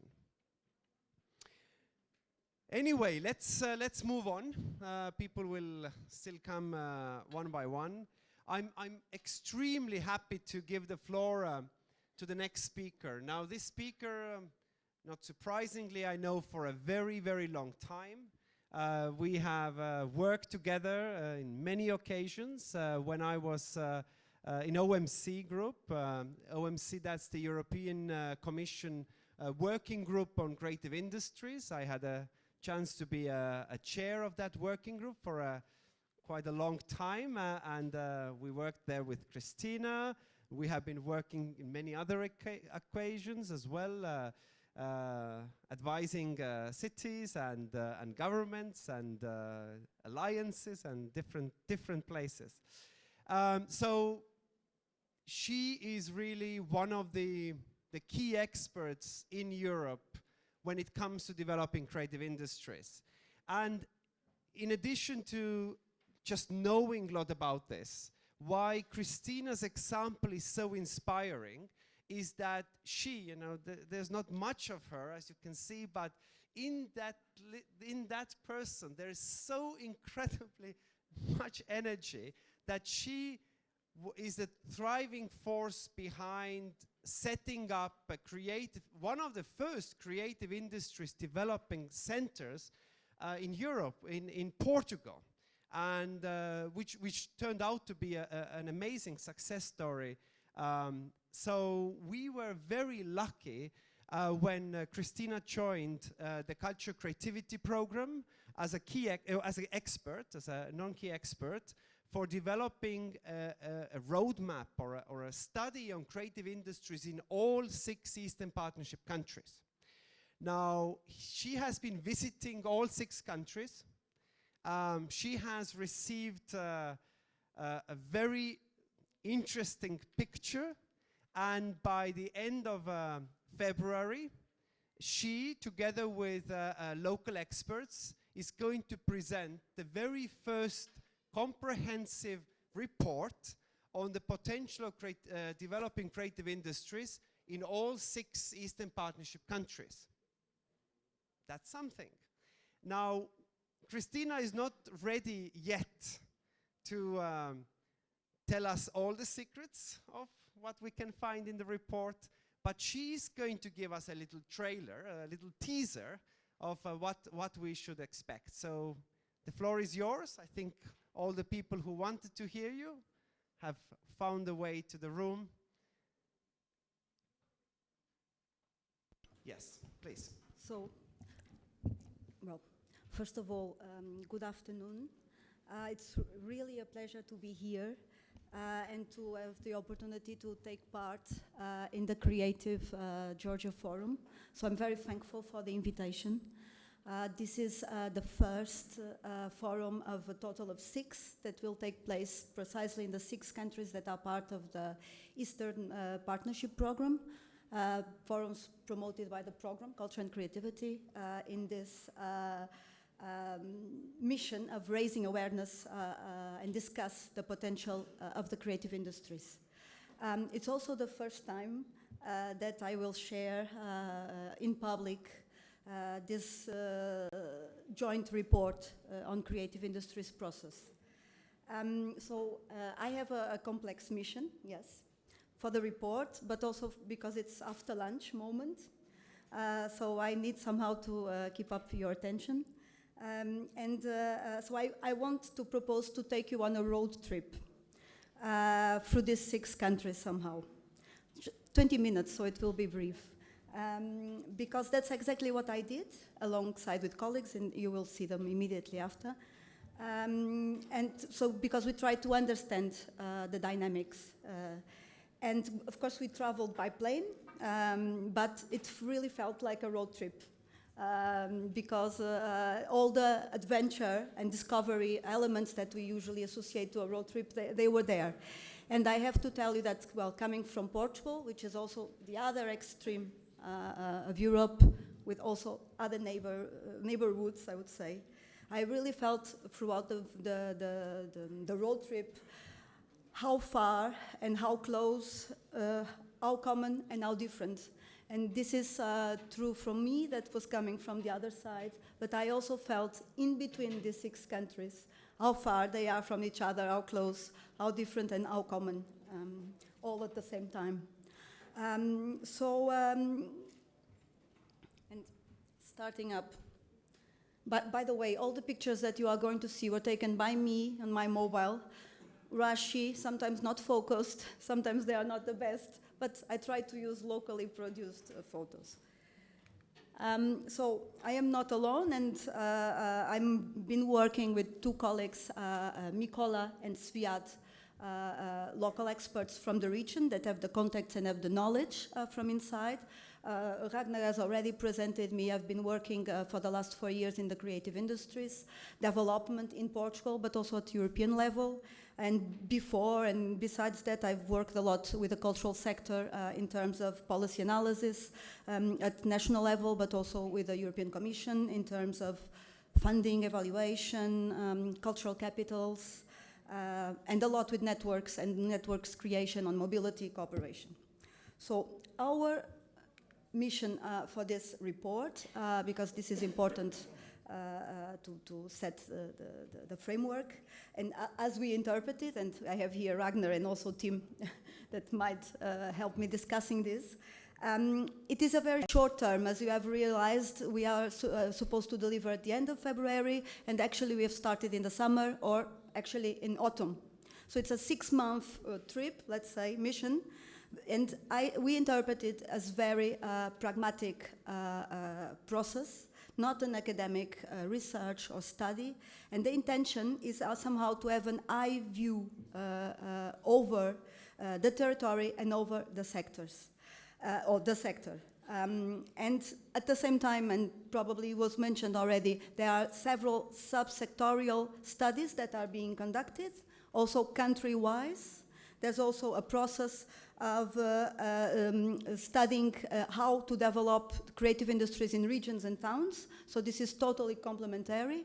So our mission is a more general one and is to give this overview on how to develop the creative industries in the 6 countries. We have done 2-day visits in each country. Very intensive days where we try to meet all the diversity of stakeholders, policymakers, private sector, the NGOs, the professionals and entrepreneurs, and also to visit as maximum possible places as we could. And so what we need to do is to identify the main challenges and dynamics, and then draw recommendations and directions ahead. So our target is, of course, policymakers, the EU, because the EU is, of course, interested in understanding what is going on and how to move on, but the policymakers, national level, primarily, but of course also local level, regional level, because they are very important actors also in this agenda, or they can be. But we also believe that it can be also interesting for the sector professionals and also even beyond the sector, because we intend that we're talking about crossovers all the time, so we want also to target beyond the sector, so that somehow we can give them arguments or visions or an overall picture so that they know how to move on also in order to pursue their interests. So the perspective will be a policy one, but I take policy, or we take policy, in a very large and wide concept, because we believe that for policy making as well and implementation, the responsibility is not only on the state, and yesterday there was this discussion already, it's a responsibility of all the stakeholders. Policymakers, the professionals, the private sector. So therefore, when I say our perspective is a policy-making one, but it's about how to create or how to improve this ecosystem. So what am I going to share with you here today? Because this makes the state of the art of the report, how we are now. We did not yet start drafting. It will be next. I can say it will be next year, because we're going on holidays very soon. But we have finished the visits, we have reflected on them, our learnings, and we decided to start by the end somehow and try to define a set of common main challenges that I'm going to share with you today. So I'm going to show them all at the same time. And I please ask you that not to get disappointed immediately, in the sense that they are very general and they have got each of them many different dimensions. And when you think about developing a creative industry strategy or developing this ecosystem that actually represents a new way of looking at the economy and at societies, because creative economy has also been called the new economy. This is common to many other countries that are engaging and then want to develop an agenda, because it takes or it analyzes all the elements that compose this ecosystem.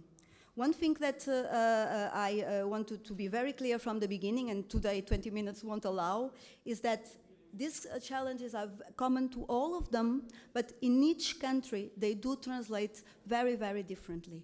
So the different countries have got different positions in relation to these challenges. And if I know in the audiences we have people from Georgia, but also from all the other countries, and you immediately, I'm sure, can relate to where you are and where you stand in relation to these challenges. And also something I think very important that I have to recall Pierluigi Sacco yesterday speech, that there's no copy-paste. So this is not a competition. So meaning that there's nobody ahead or behind, in the sense that the way ahead or the path, it will be necessarily different. The goals will be different. So also, this is not a competition, and we should not look at things in comparison this way. Next steps will be precisely to systemize all the information and express in each country what is the profile in relation to these challenges, and basically give examples. bring the case studies that we have came across in order to translate in concrete terms, and then recommendations. So starting up, and I remember yesterday's policy session with Ragnar, a provocation on asking all the policy representatives to give an example from each country. I somehow have anticipated your provocation and have done this exercise before. It was a difficult exercise because I truly have many examples from the different countries and from the different cases, but I made an effort to bring one example per country, per challenge, trying to be occupy this only 20 minutes.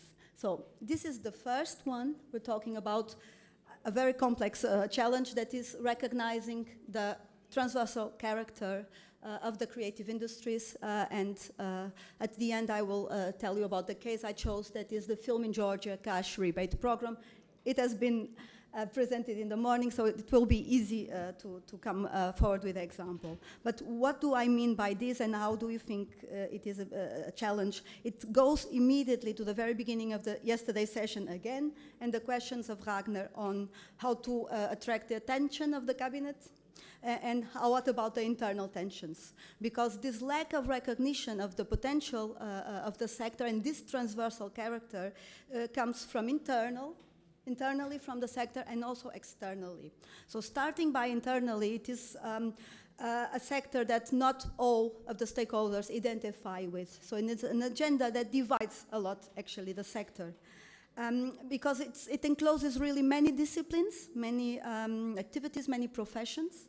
And this concept also varies from school to school, offer to offer, country to country, and it's also something that we might address in the report, exactly what might be the range in each country. But I suppose also this is not the main point, because setting borders, it is not how I believe it is going, or how the sector is developing.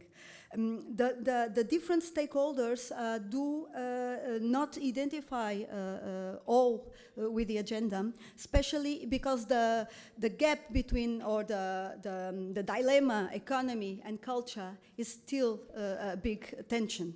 Especially because if we think about 6 countries where culture, and it was said yesterday, is still perceived as a luxury, where the cultural sector is in this 1.0 period that Pierluigi also referred yesterday, very institutionalized, still see the agenda as a loss of status and as a loss of privileges, and a demand for material outputs.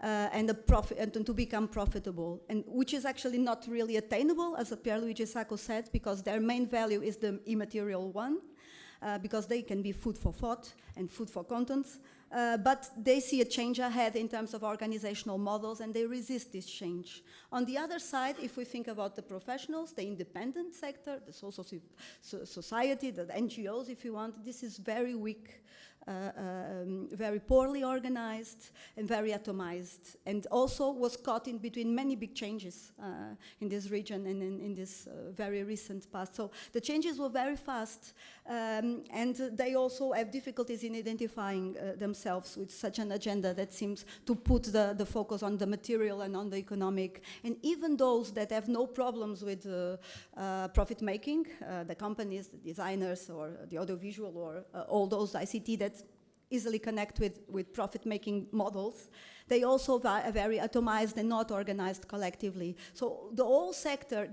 has got a difficulty in identifying itself with the agenda. Also because the unions that are common and that federated the sector before and still, they seem not to be able to respond to the needs of association that most of the professionals nowadays wish for. This is what takes place on the internal side, and on the external side, a lot has been said already in these 2 days. But indeed, when you think about policymakers, media, the society, and other sectors, the potential that is there in terms of growth, in terms of job, is hardly perceived. First of all, there's a big problem in terms of data. The lack of evidence for the report is a big problem for us as well, not to have this basis immediately given. There's efforts being done on this. Moldova, as referred yesterday, USAID, the USAID study on the creative services and their impact, the UNESCO indicators, for instance, in the case of Georgia as well. But also this new economy demands, in my view, new indicators, new ways of measuring as well. And this is a whole change. And indirectly also, the effects of the sector are very difficult to measure because they are very invisible. And this is, for me, the most important added value. I think yesterday was Tim Williams that he said, this is not really a sector, this is a link between sectors. And in a way, I found it interesting way to put it, because its transversality comes exactly from the fact that the input, the added value, is to be measured in a way in other economic industrial sectors, regarding urban issues, education, social issues. And also another challenge is about realizing that innovation cannot only be driven by technology, but can also be driven by arts and by culture. That they are also precisely research processes that can add on and that can develop new contents, new processes as well. So this transversality, to finish actually, it is hardly recognized and then even hardly put into practice and implemented in terms of programs, because it needs to break down with the silos and the different territories of the different policy areas. And this of course takes time.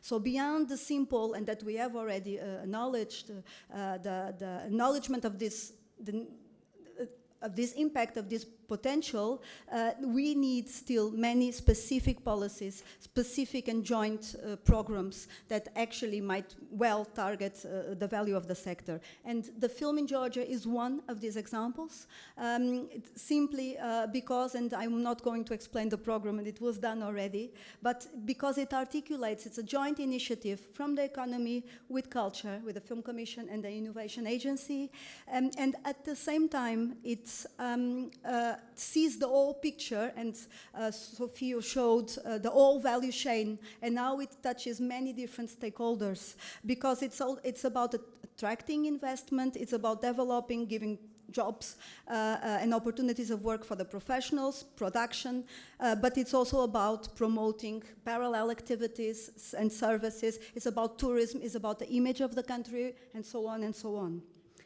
Next challenge. 2.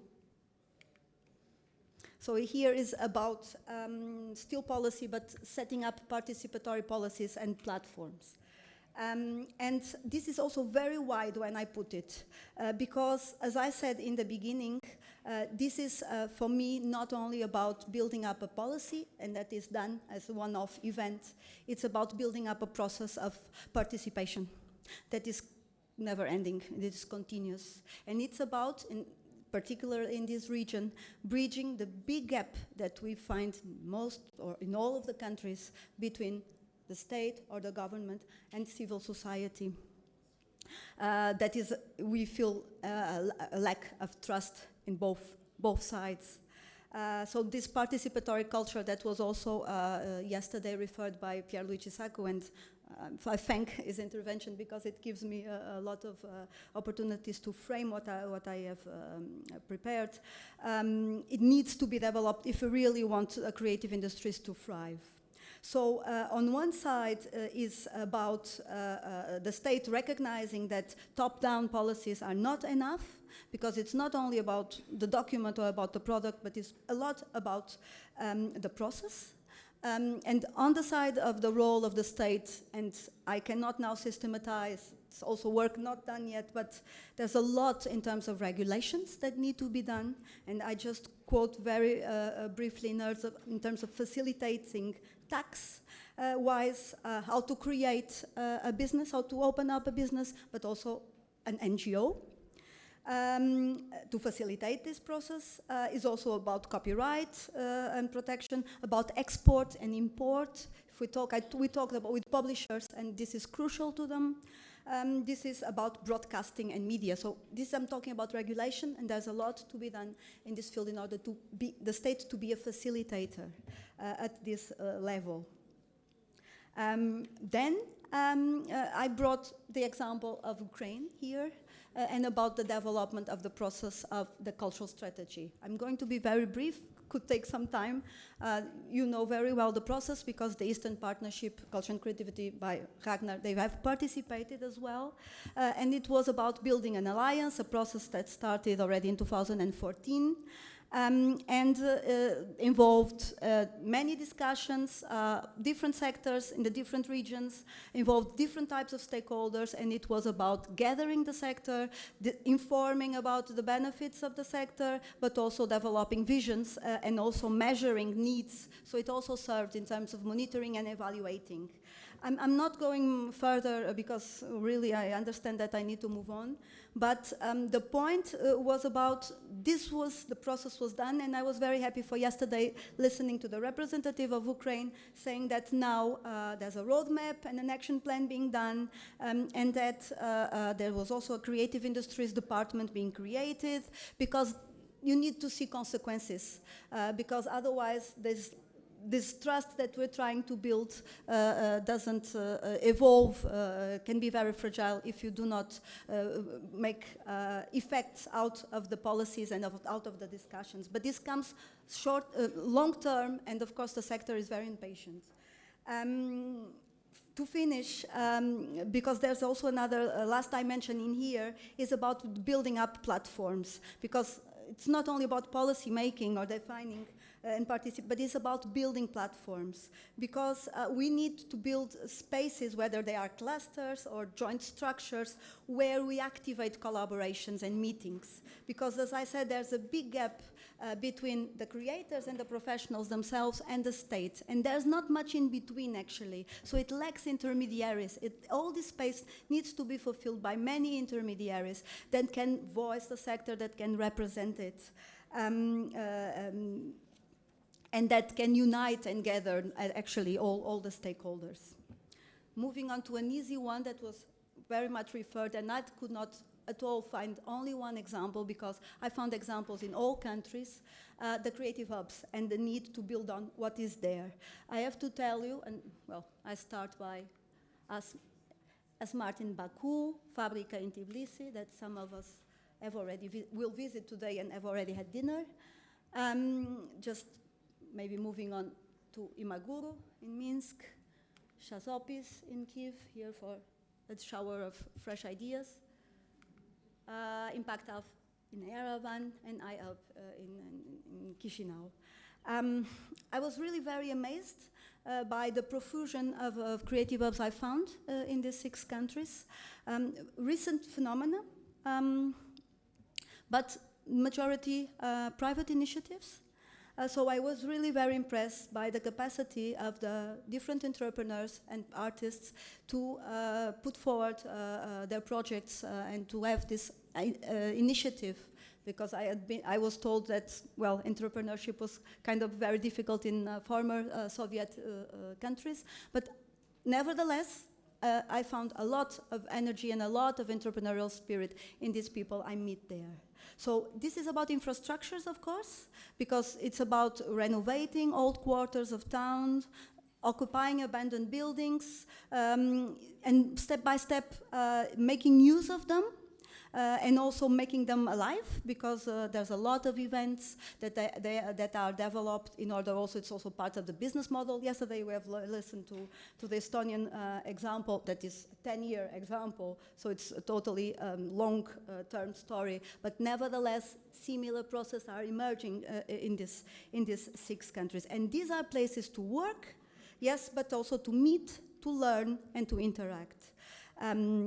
I understand that I have to move on, but there's a lot of actually good examples that I came across. But I think that our speaker from the morning, the composer, he has very well expressed the need for this type of places when they said that he found a knowledge base there. So it's about meeting others and being able to enrich your own development with experience and the knowledge and know-how of the others.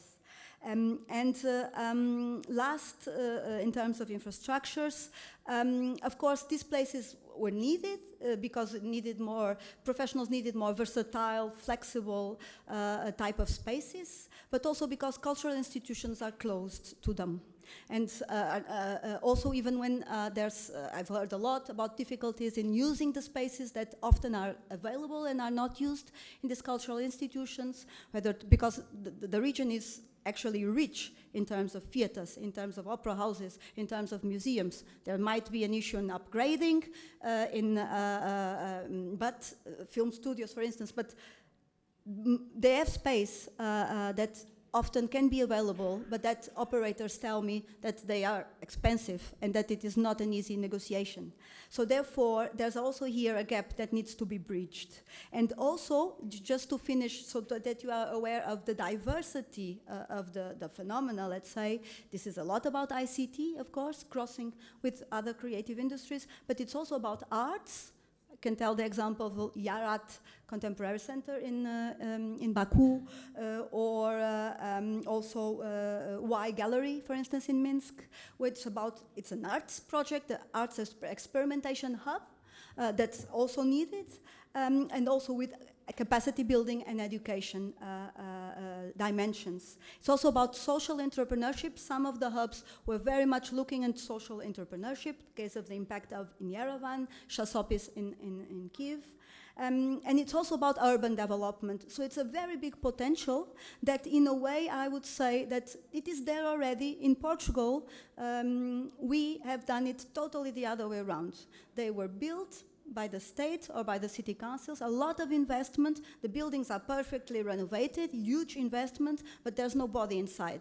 And we did not think about the teams, we did not think about the program. Here you did it the other way around, and that is fantastic. Now, I think the other stakeholders can come up as well and just help it.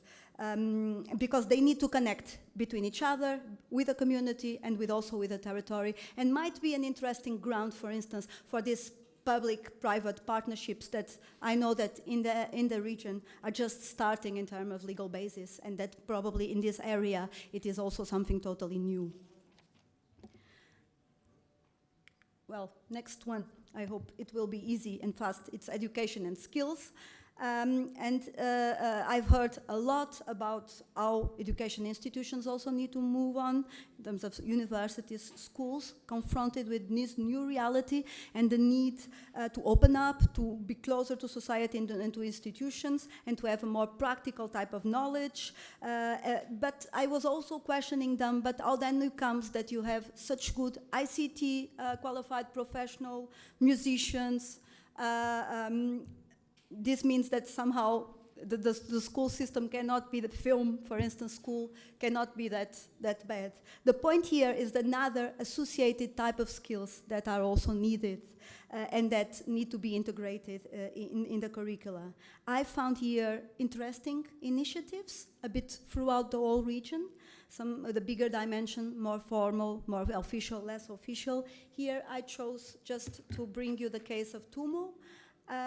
Because, well, this, I would say in terms of example, this is the crème de la crème, because it's a fantastic place, and I chose this picture just to show you that there was a crowd of teenagers, because it is targeting teenagers from 12 to 18, and they were waiting for their shift. It's after school attendance.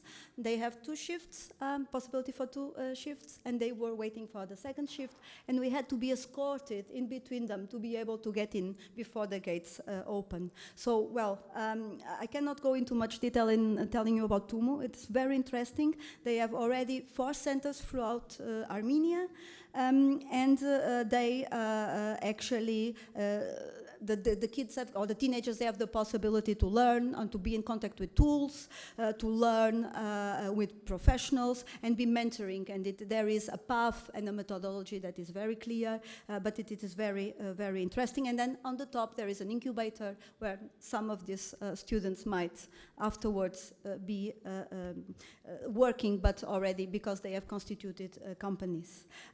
Moving on to the next challenge, I just wanted to make a reference that Tumo was funded by the diaspora, the Simonian Foundation, that has got a very important role in Armenia, but also throughout the region. I would like also to mention the case, for instance, of the program in Moldova, the PARE program, that is also about attracting diaspora, attracting Moldovans outside in order to come and to start up their businesses, and so that the state doubles the investment if they want to start up a company. And this is also a potential. Access to funding, I mean, this is an issue in all countries because we're talking about specific needs, a specific profile of the development of the projects that is not clearly understood, especially also by, it is usually not well targeted by the SMEs and innovation type of tools and programs, and also not so well understood by business angels and investors, as well as banks not easily loan this type of projects. So this is, of course, a territory that is unexplored. First of all, there's a lot in terms of regulations, in terms of sponsorship incentives, in terms of donations. There are, in some countries, restrictions in terms of foreign investments and foreign money coming in. There's also issues in terms of even online trade. There's also a point about the funding system in terms of supporting creation, in terms of production, that needs an autonomization, because when I was referring the need to build up intermediaries in between the state and the civil society, this is also an area that would allow processes to be somehow professionalized and made transparent, and also a big issue regarding co-productions that are not that easy because law-wise in some countries, and also the match funding that is not that easily attained. The example here I brought is crowdfunding platform because it's an alternative type of funding and it is from Belarus. There's two platforms here, Ulesh and Talaka. Well, not going in detail, but simply telling you that they support social, cultural projects. I'm not talking about big amounts, but that unless they are making viable several types of projects. And most of all, and this is what I find it is very interesting and allow us to move on to the next challenge, is the point that crowdfunding platforms allow the intervention and the engagement of the users, not the consumers, but the users. So it involves activism and the grassroots as well. And this is really very inspiring and interesting.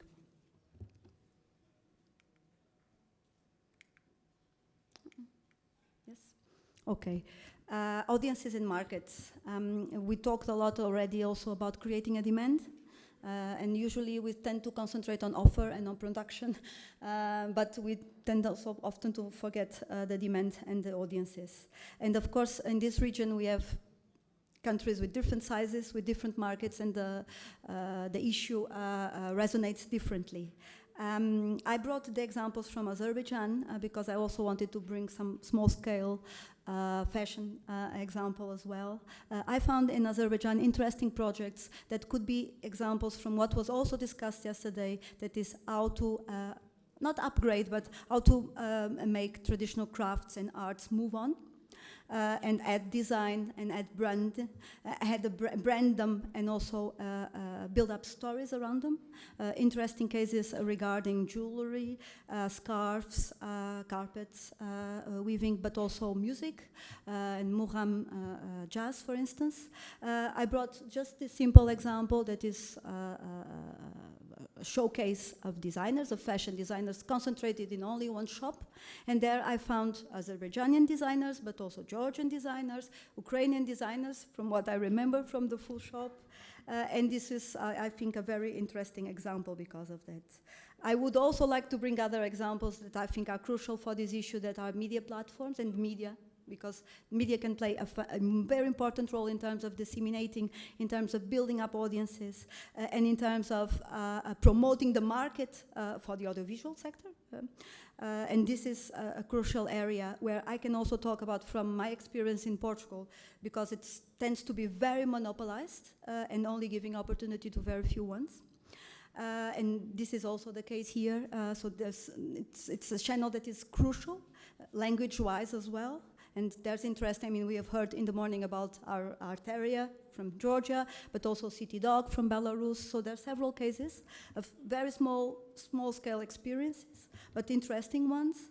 And last but not least, I bring here, I move on to internationalization, cooperation, and mobility, but I couldn't finish without referring festivals, because I do think also they are very important actors in the region. This is a Moldovan case, the film documentary film festival, but there's so many others from across all countries, music, film, theater, that I could refer, that they are, despite the difficulties in the irregularity of their capacity, they are important focal points in terms of professional capacity building, in terms of promoting exchanges, in terms of business development as well, and audience development too. And they also work a lot as ambassadors. And they feed the circuit. And then, of course, there's also, when we see that there's films being accepted in other festivals from the different countries, is also because you have to feed the circuit this way. There's many issues on mobility. In terms of, there's even visa obstacles in some cases, but fundamentally financial issues, because to participate, you need money. Objectively, to participate in co-productions, to pay the membership fees of the networks, to be able to travel and to plan in advance. And here there's a lot that can be done in terms of having a regulatory or having a systematic program that can be a tool to promote easy mobility. Also in terms of cultural diplomacy, because we have heard echoes about cultural diplomacy, but it's not constituted into a clear strategy. When we go to international cooperation, Barbara will tell us about the Creative Europe, so I won't go far in this, but we have Georgia, we have Ukraine, we have Moldova, we have heard about Armenia as well. This is a very important program. I would say, if you allow me, I hope you agree, Barbara, that this is not the cake. This might be the cherry on top of the cake, in a way, in terms of cooperation, because it is not a program to solve the survival of the operators and their activity, but it's a fantastic tool in order to be able to cooperate and develop your skills and capacity at the international level. I would also like to mention, for instance, the Creative Business Cup, where there's also several of these countries part. Moldova, Belarus, Ukraine, also Georgia is part of it. It's also an interesting showcase at the international level to expose entrepreneurs and to expose them also to potential partners and to investors. And I'm not going to dare to conclude. So I have to tell you that you have to stay tuned for the report, like you have to see the next chapters. But just a last word, private or personal feeling. I was very impressed with the scenery that I found out. And again, I was impressed by this capacity of. I was impressed, first of all, by also yesterday the policymakers. I have to admit, I wish we had some saying the same things I heard here yesterday by all of the six, but also by the entrepreneurs, the artists, the professionals that, despite the difficulties, were going on and were being able to do things.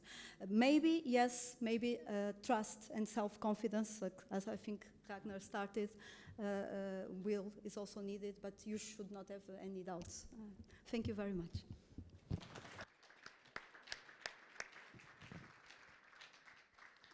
Thank you very much. Muito obrigado. We are not going to ask you any questions now, because after two more presentations, we are going to continue with public discussion, just between all of us. And we have a chance then to ask questions. Before we give the floor to next speaker, just two reminders. Firstly, that still, if you want to make your final comments on the Tbilisi manifesto, you can still do that. You can give them to some organizers or down at the registration.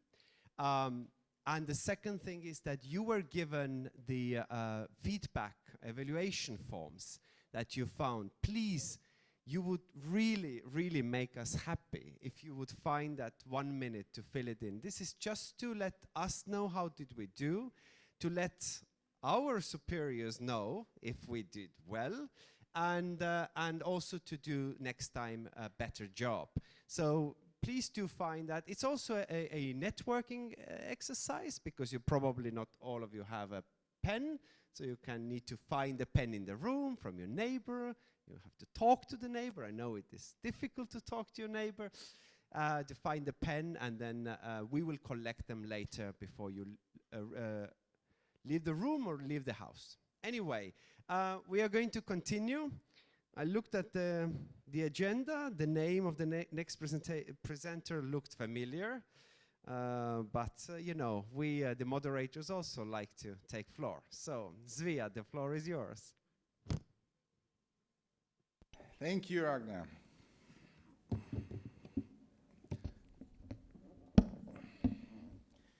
Dear friends, I'm going to speak in Georgia, and please use equipment.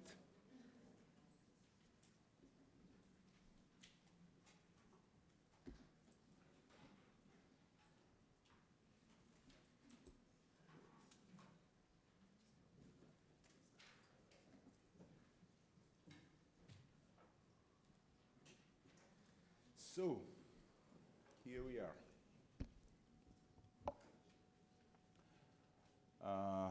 First of all, oh, sorry. პირველ რიგში, ანუ საუბარი იმაზეა, რომ ჩვენი ასე ვთქვათ ფუნქცია, ამ შემთხვევაში ჩემი ფუნქცია მდგომარეობს იმაში, რომ გაგაცნოთ შემოქმედებითი ინდუსტრიების პროფესიონალების მიერ შემუშავებული რეკომენდაციები. აღნიშნული რეკომენდაცია საბოლოო ჯამში ჩვენ შევიმუშავეთ 23 რეკომენდაცია. მინდა გითხრათ, რომ დოკუმენტი დასრულებული არ არის. მიმაჩნია, რომ ჩვენ კიდე წლის ბოლომდე ამ თემაზე შეგვიძლია ვიმუშაოთ. რასაკვირველია, ასე ვთქვათ, ამასთან მიმართებაში კიდე შესაძლებელია ამ დოკუმენტაციის შევსება. ჩვენ აუცილებლად ამ დოკუმენტს დავდებთ ონლაინ რეჟიმში. და ასე ვთქვათ, მოხარულები ვიქნებით თუ თქვენი მხრიდანაც იქნება გაკეთებული გარკვეული რეკომენდაციები. მაგრამ ამჯერად ასე ვთქვათ, ზუსტად 23 რეკომენდაციის ყველაზე რო ვილაპარაკო ელემენტარულად დროც არ არის, მაგრამ მე განსაკუთრებით მინდა გავამახვილო თქვენი ყურადღება პროცესზე. რაც ჩემი აზრით ძალზედ საინტერესო იყო. პირველ რიგში დავიწყოთ იქიდან, რომ ჩვენ სექტემბერში ჩავატარეთ, ასე ვთქვათ, პირველი შეხვედრები ექსპერტებთან. ეს იყო 7-9 სექტემბერი და შესაბამისად, ასე ვთქვათ, თემის განხილვა, მათთან საუბარი დაიწყო აი ამ ასე ვთქვათ, პირველად აუცილებელ ფაქტორებზე, თუ რა უნდა გაკეთდეს კონკრეტულად სექტორიდან იმ მიმართებაში, რომ ხელი შეუწყოთ გარკვეულწილად არა ცუდი გაგებით, მაგრამ კომერციალიზაციას, ასე ვთქვათ, სექტორის.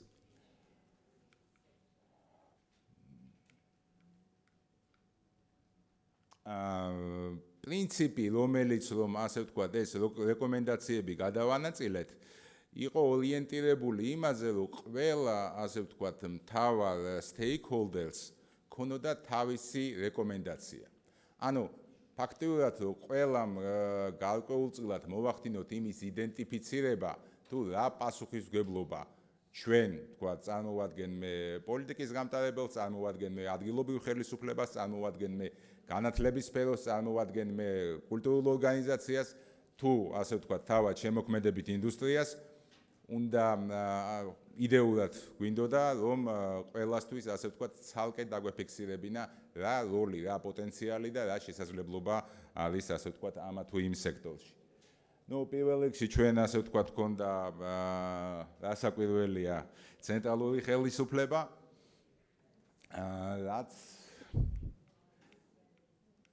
რაც განსაკუთრებით მინდა აღვნიშნო, ქალბატონი თამარ ჯანაში ალბათ აგზის, ჩვენ გუშინ წინდელ შეხვედრაზე, რომელიც ასე ვთქვათ, წინ უსწრებდა ფორუმის გახსნას, ერთ-ერთი ყველაზე მწვავედ დასმული საკითხი მდგომარეობდა იმაში, რომ სადამდე შეიძლება, რომ კულტურის პოლიტიკის გატარება და დაფინანსება იყოს ერთ ხელში. და ჩვენ გუშინ საქართველოს კულტურის მინისტრისგან მოვისმინეთ, რომ უკვე ნაბიჯები გადადგმულია და პროცესი არის იქითკენ მიმართული, რომ ეს შეიცვალოს. არა მარტო საქართველოს, ასევე უკრაინის მხრიდანაც გავიგეთ ანალოგიური, ასე ვთქვათ, განზრახვა. ანუ საუბარი იმაზეა, რომ ეს პროცესი თავისთავად აახლოებს სხვადასხვა stakeholderებს. ანუ თუნდაც აზრი ერთიანდება და საბოლოო ჯამში იმედია, რომ რაღაც ერთ საერთო გადაწყვეტილებამდე მივალთ. ამას გარდა, ესე იგი, სექტემბრის დასაწყისის შემდეგ, როდესაც იყო ეს შეხვედრები, მერე ჩვენ გქონდა კონფერენცია, რომელზეც არაერთხელ ითქვა უკვე, ეს იყო სექტემბრის ბოლოში, 29-30. და კიდე ერთხელ მინდა რომ ხაზი გაუსვა თუნდაც იმას, რომ ამას თემა იყო ამ კონფერენციის გადავაქციო თბილისი რეგიონის შემოქმედებით ცენტრად. ანუ აი ამ პროცესებმა ცნობიერების ამაღლებაზეც არ არის აქ ლაპარაკი, ანუ აი კომუნიკაციამ, ამ შესაძლებლობებმა, ამ სხვადასხვა პრაქტიკის ასახვამ, ჩვენი საერთაშორისო ექსპერტების მონაწილეობამ ფაქტიურად აი ეს დიდი გეპები, რომლებიც არის სხვადასხვა საზოგადოების ნაწილებს შორის, ანუ ამ შემთხვევაში ძირითადად ლაპარაკია მთავრობასა და პროფესიონალებს შორის, ფაქტიურად ივსება. და როგორც არაერთხელ, ასე ვთქვათ, დაფიქსირდა, რომ პროცესი ხანდახან უფრო მნიშვნელოვანია, ვიდრე ის დოკუმენტი, რომელსაც ჩვენ საბოლოო ჯამში ვიღებთ, კიდევ ერთხელ, ასე ვთქვათ, დადასტურდა. მოდით რამდენიმეს მაინც შევეხები თავისი აქტუალობიდან გამომდინარე. პირველ რიგში მინდა ხაზი გაუსვა ერთ-ერთი თემა იყო, ასე ვთქვათ, წამოჭრილი ასევე, რომელიც ეხებოდა თავად ორგანიზაციებში, ანუ საჯარო ბიუჯეტზე მყოფი კულტურის ორგანიზაციებში მენეჯმენტის როტაციულ ცვლას. ანუ ეს იდეა მდგომარეობს იმაში, რომ ჩვენ უკვე გვაქვს რამდენიმე ამ სახის მაგალითი. მათ შორის ეს არის კინოცენტრი და მიმაჩნია, რომ ერთ-ერთი ყველაზე მნიშვნელოვანი ამ ორგანიზაციის, ასე ვთქვათ, აქტივობისა და განვითარებისა მდგომარეობს ზუსტად აი ამ როტაციულ პრინციპში. რეალურად ამ მაგალითებმა ჩვენ გვანახა, რომ ყველა შემთხვევაში, რაც არ აქვს მაგას მნიშვნელობა, ვინ იქნება გარკვეულ ეტაპზე გარკვეული ლიდერი, მაგრამ ეს ცვლილება იწვევს ორგანიზაციის გაცოცხლებას, იწვევს ახალი, ასე ვთქვათ, განზრახვების შექმნას. შესაბამისად, ერთ-ერთი, ასე ვთქვათ, მნიშვნელოვანი ჩვენი რეკომენდაცია ამ შემთხვევაში მდგომარეობს იმაში, რომ რამენაირად თან ლაპარაკია არასაკვირველია კერძო ან არასამთავრობო ორგანიზაციებზე, მაგრამ იმ ორგანიზაციებზე, რომელიც ფინანსდება ხალხის ფულით.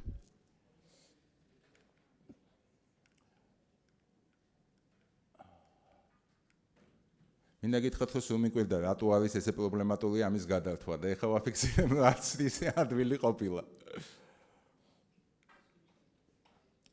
შემდეგი, ასე ვთქვათ, შემდეგი საკითხები ეხება უკვე ადგილობრივ ხელისუფლებას. სამწუხაროდ მინდა გითხრათ, რომ ჩვენთან ქვეყანაში ისეთი მნიშვნელოვანი ორგანიზაციები, როგორც არის მსოფლიო ბანკი, ასევე EU and EaP აფინანსებს გარკვეული, ასე ვთქვათ, რეგიონალური განვითარებისთვის დოკუმენტაციის, ასე ვთქვათ, მომზადებას, წინწრებად საუბარია სტრატეგიაზე, სამოქმედო გეგმებზე და ასე შემდეგ. პრობლემა, ну, რასაკვირველი აქ ამ ორგანიზაციების პრობლემა არ არის, მაგრამ ის საკითხები, რომელიც პირველ რიგში აყენებს თავად ადგილობრივი ხელისუფლება, იქიდან გამომდინარე, ესა თუ ის დოკუმენტაცია არის ორიენტირებული ამ თავარი, ასე ვთქვათ, ყოველ შემთხვევაში ადგილობრივი ხელისუფლების მხრიდან დანახული პოტენციალის გასანვითარებლად. და რეალურად ერთადერთი, ასე ვთქვათ, სტრატეგიულ დოკუმენტში დაფიქსირებული მნიშვნელოვნად კულტურის და შემოქმედების საკითხი მე ყოველ შემთხვევაში რა დოკუმენტაციასაც გავეცანი იყო ქუთაისი და გასაკვირველია აჭარის ავტონომიური რესპუბლიკა. სხვაგან ფაქტიურად ამხელა პოტენციალი, რაც ჩვენ 2 დღის განმავლობაში დავწმუნდით, რომ რეალურად დიდი პოტენციალია, ფაქტობრივად არ ფიგურირებს. შესაბამისად, აუცილებლად მიგვაჩნია თუნდაც იმ დოკუმენტების განხილვა, რომელიც უკვე შეიქმნა და თუნდაც იმ დოკუმენტებში, განსაკუთრებით სამოქმედო გეგმაში, გარკვეული პარალელების გავლება და ნაბიჯების გადადგმა იმისკენ, რომ რაღაცნაირად იყოს გათვალისწინებული შემოქმედებითი ინდუსტრიების პოტენციალი.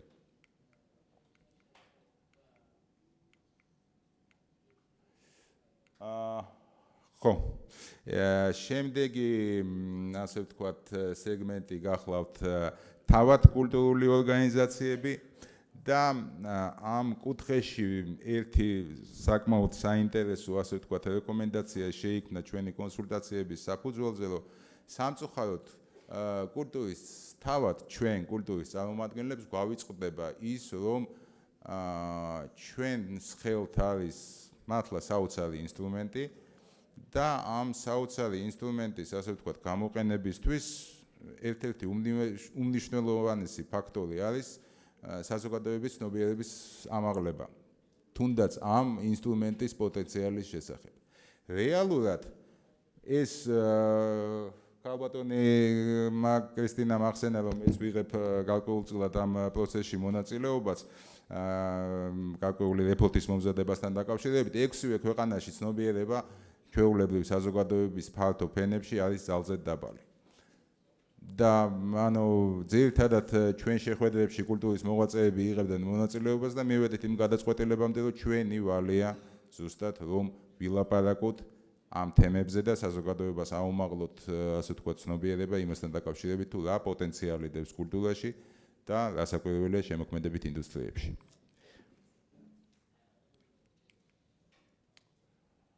ხო, ასევე ერთ-ერთი ყველაზე მნიშვნელოვანი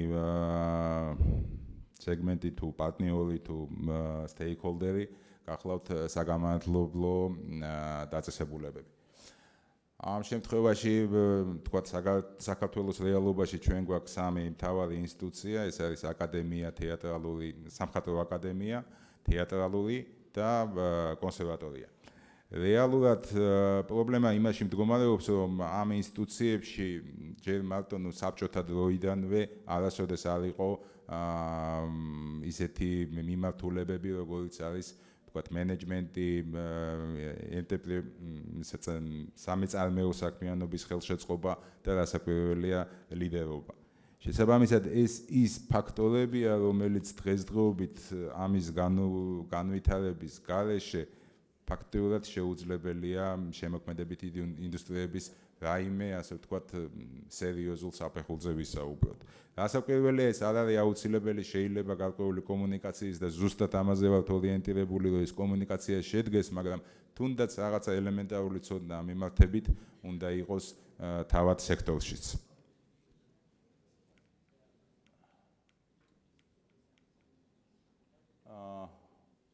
და საბოლოო ჯამში ჩვენ უკვე გავდივართ თავად შემოქმედებით ინდუსტრიებზე. როდესაც ასე ვთქვათ, შემოქმედებით ინდუსტრიებზე ვლაპარაკობ, ასევე მინდა შევეხო საერთო პრობლემას, რომელიც გარკვეულწილად მე ვიღებდი მონაწილეობას სტრატეგიის შემუშავების პროცესში. საქართველოში და არა მარტო საქართველოში, ფაქტიურად 6-ვე ქვეყანაში აღმოსავლეთ პარტნიორობის არის საკმაოდ დიდი პრობლემა ეგრეთ წოდებული ქოლგა ორგანიზაციების. ფაქტიურად სექტორს არ ყავს ლიდერი თუ ასე ვთქვათ კომუნიკატორი.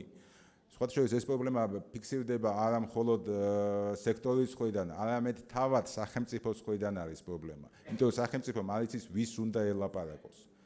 როდესაც ეს სექტორები არის აბსოლუტურად გაფანტული, მაშინ აი რაღაცა ასე ვთქვათ კონკრეტული ინფორმაციის მიღება ან თუნდაც იმის დაყრდნობა, რომ ეს უკვე მოლაპარაკებულია სექტორთან, საკმაოდ რთულია.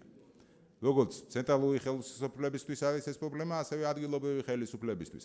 ფაქტიურად ჩვენ ქვეყნებში არსებობდა რასაკვირველია საბჭოთა კავშირის დროს ისეთი ორგანიზაციები, როგორც იყო მწერალთა კავშირი, კინოკავშირი და ასე შემდეგ, მაგრამ აი ამ წლების მანძილზე გარკვეულწილად არც თუ ისე კალქმა განვითარებამ შელახა მათი იმიჯი. და დღესდღეობით უკვე იმ ფუნქციას, რასაც უნდა ასრულებდნენ, ვერ ასრულებენ. შესაბამისად ჩვენი ამ საუბრების და კონსულტაციების სამთვიანი ასე ვთქვათ ერთ-ერთი ყველაზე მნიშვნელოვანი ნაყოფი ალბათ არის ის, რომ შედგა ინიციატივა და ეს ინიციატივა მდგომარეობს ალიანსის ჩამოყალიბებაში.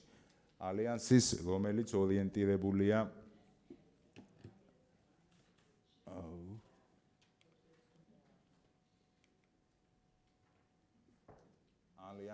რომელიც ორიენტირებულია შემოქმედებითი ინდუსტრიების მხარდაჭერაზე.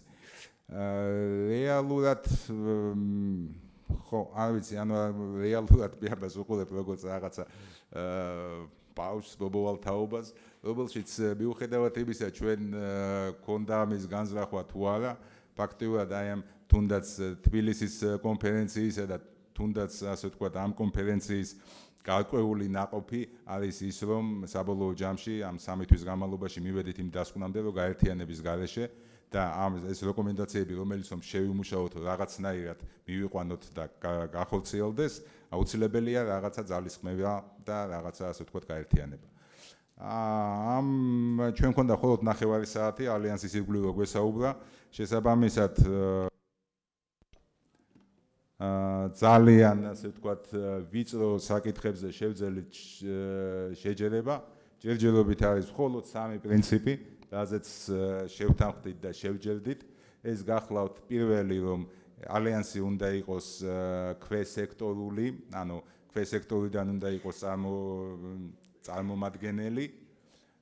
მეორე საკითხი, რომ მენეჯმენტის სწრაფი როტაციული ცვლა არის აუცილებელი და მესამე, რომ კონსენსუსზე დაფუძნებული გადაწყვეტილებები უნდა იქნას მხოლოდ მიღებული. ანუ საუბარია იმაზე, რომ თქვათ 12 საბჭოს წევრისგან თუ რომელიმე იქნება წინააღმდეგი, საკითხი ვერ გადის. პროცესზე იმიტომ ლაპარაკობ, რომ ამ ტიპის ასე ვთქვათ მიდგომები გარკვეულ ეტაპზე არ იყო იმდენად მართებული, ხანდახან იმაზეც იყო ორიენტირებული, რომ ყველაფერი ეს შეიძლება შენელდეს, ან გარკვეულწილად ვერ იფუნქციონიროს შესაბამისად, მაგრამ მე გამომდინარე იქიდან რომ ამ პროცესს ცოტა გვერდიდან უყურებდი მთელი ამ დროის განმავლობაში, რეალურად დავინახე, ასე ვთქვათ, ის გადადგმული დიდი ნაბიჯები, რომელიც რომ ჩვენს წინაშე არის კიდევ ბევრი. და ძალიან დიდი მადლობა მინდა გადაუხადო ბატონ საკოს გუშინ გაკეთებული, ასე ვთქვათ, კომენტარით, იმასთან დაკავშირებით, რომ შეცდომებისგან არავინ არ არის დაცული, ეს კიდევ გვაძლევს იმის საშუალებას, რომ ჩვენ ვიაროთ, მიუხედავად იმისა, შეგვეშლება რამე თუ არა. ძალიან დიდი მადლობა.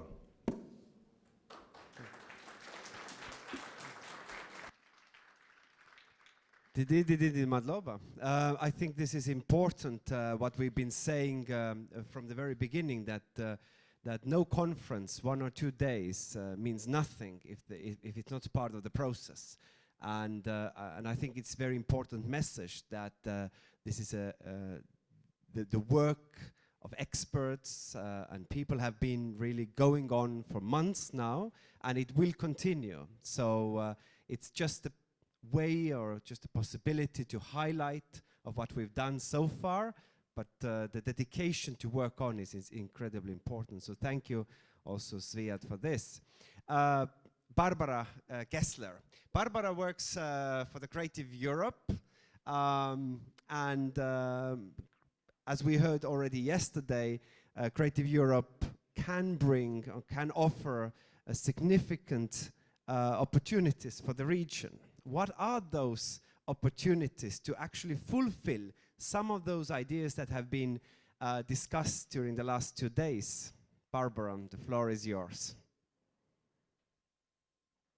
Thank you for giving me the floor, and I realize I'm actually before the closing words and the final presentation of today of the manifesto. I'll be the last presentation, which allows me also to take in a little bit of all the discussions that I've had over the past 2 days and all the comments that I have received from various people over the wonderful dinner, but also the nice lunches and coffee breaks we had, and of course the presentations that I heard, that all of you heard.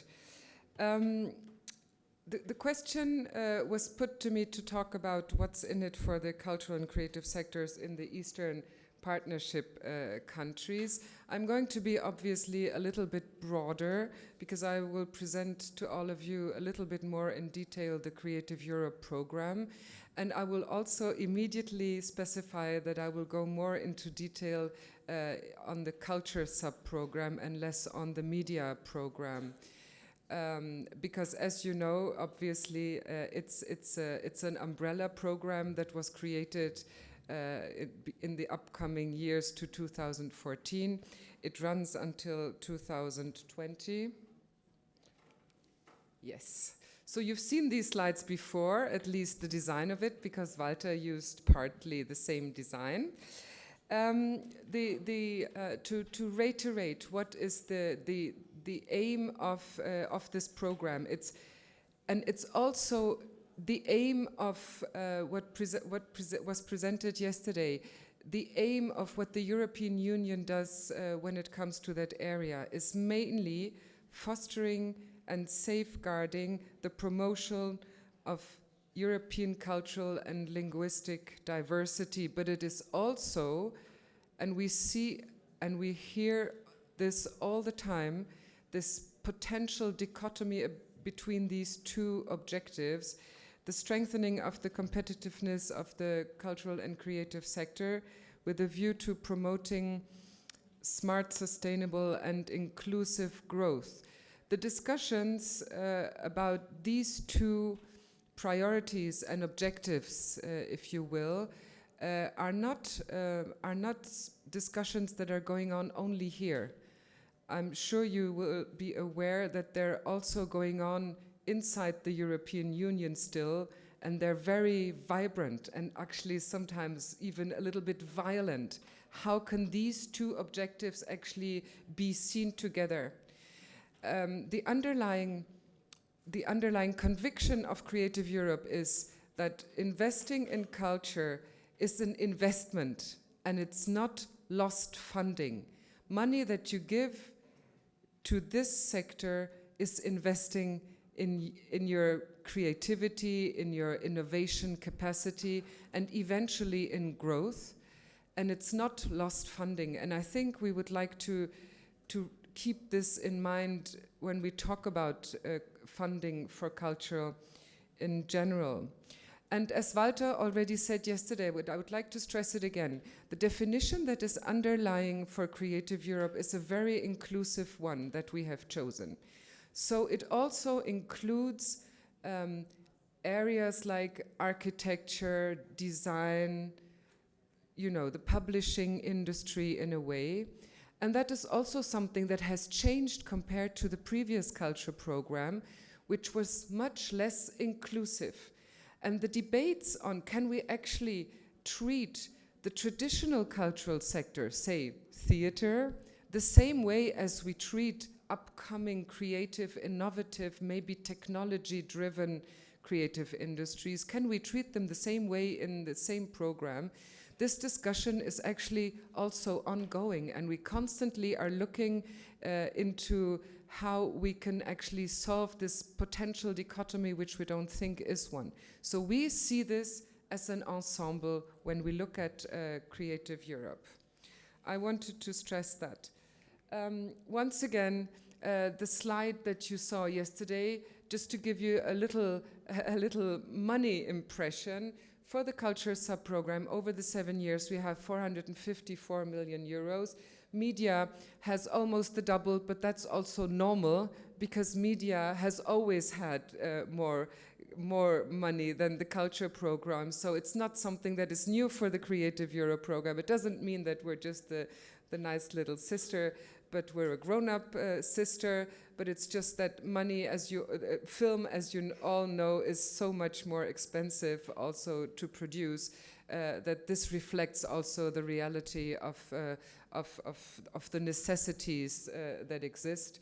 And the cross-sectoral strand that was mentioned yesterday is about 183 million. But if you look at the profile for the next years, we introduced the guarantee facility, the financial instrument, only in the course of this year, which means that we hope, as most of the programs actually are, this is also a program that is backloaded. So in the beginning, actually, we didn't have much of an increase, despite the fact that Creative Europe actually had managed to have 9% more funding. In times when everybody was thinking, oh my God, money is scarce, the Commission actually managed to raise the budget for Creative Europe, which I think is already really a big success. Of course, we would like this to continue also in the future. But of course, a lot of the money for the cross-sectoral also goes into the finance guarantee instrument that is taking up speed now, as Walter explained to you yesterday. And we believe, and I think this is really the good news, that the poorer times are over, hopefully, and that from now on we will have actually more money than we had in the first years of Creative Europe, and which actually added also to some of the frustration and dissatisfaction with the program when we saw the relative low success rates that we had in terms of application. But I'll come to that a little bit in detail just now. As I said, the cultural sub-program is about supporting Europe's artists and cultural practitioners. Its main focus and the biggest volume goes to one strand, which is European cooperation, transnational cooperation projects. Eventually, we want to have funded up to 250,000 artists and cultural professionals, with one particular element that is also very important to stress again and again and again. It will always be a cross-border, a transnational cooperation that we are supporting. This program aims at the mobility of works and artists, and you can relay this back to the objective that I mentioned earlier: safeguard and promote cultural diversity. And it's also about gaining skills and gaining knowledge by sharing experience and by learning from each other. And this can be in different areas. For example, also when it comes to developing new business model ideas, or in general, the professionalization of the sector. And if I have listened to all of these discussions the past 2 days, I would like to stress that professionalization can actually mean a lot of things. And if I explain to you how we look at these projects and what they are, I would like to make one preliminary remark on this. These calls for proposals, and our program is mainly done, it's exclusively done when it comes to what the executive agency is responsible for via calls for proposals. It is very important to remember that it's a bottom-up program. The Commission does not decide which kind of project we are supporting. So that leaves also what I said yesterday, that is also it's concerning the projects, but it's also concerning the applicants. We make no prescription on who will actually be able to apply. The bad news is, of course, there's always some bad news somehow. Individual artists cannot apply. But that's about the only restriction we have in this program, is that you asked me about regions, and I came in yesterday a little bit about the regions. An organization, an institution, an association, something that exists, that's also one of the conditions for 2 years. That's one of the legal existence of 2 years is actually the only precondition that we have. But for example, a city council of a city that exists for 1,000 years is very well eligible, you see, and you don't even have to bring a transcript of your city foundations, because sometimes they're somewhere marble in stone, and you don't really have a paper copy of the foundation of Rome, for example. I know that this was once requested. How do you prove when Rome was actually built? And then you put a picture of Romulus and Remus, and then you say, this is, how old it is. So, but that's the fun of bureaucracy sometimes. But that's the only condition that we actually put. And I would like to say that because it's also very encouraging, I find, for all of those that would like to consider applying for funding, that despite the rumors that you may sometimes hear, or despite the maybe negative impact that you sometimes maybe feel is coming back from the sector, it's what the experts assess is, of course, the capacity to have a project, but it's not looking at the nature. And that may be good news or bad news, depending on which perspective you take.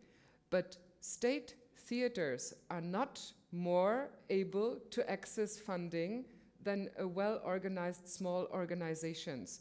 And if I look at the beneficiaries that we have had so far, they're not exclusively, on the contrary, big organizations with a high tradition and with big state funding in their back, with no possibility of failing because it can't be. This is not the case. We support all kinds of organizations that bring in an original project. So, for example, cooperation projects, we have a yearly call. One of the specificities also, maybe compared to other funding schemes that I would like to stress, is you fail once in your application, you can come back next year. It's also a little bit of a difference from what I sometimes hear, is that you're not burnt. Your idea cannot get burnt because somebody doesn't like it. It's evaluated once, you will get a feedback if it's good or if it's fundable. And then you can work on it and you can actually apply again. And that is also a specificity sometimes I understand compared to other funds. So we have, for example, this year we had around 35 million euros for cooperation projects. And we have small cooperation projects or large cooperation projects. So it's either 3 partners or 6 partners. And you have to bear in mind, obviously, that these partners have to be from different countries. It doesn't work 5 from one country and then 1 from another. It needs to be from different countries. Small cooperation projects will receive a co-funding of 60% and large ones of 50%. Small means maximum amount of 200,000 euros. Large means a maximum amount of 2 million euros. But here again, I must stress, of course, the necessity to co-finance. It's never, the EU will never fully support your project. You always need to get the funds from somewhere.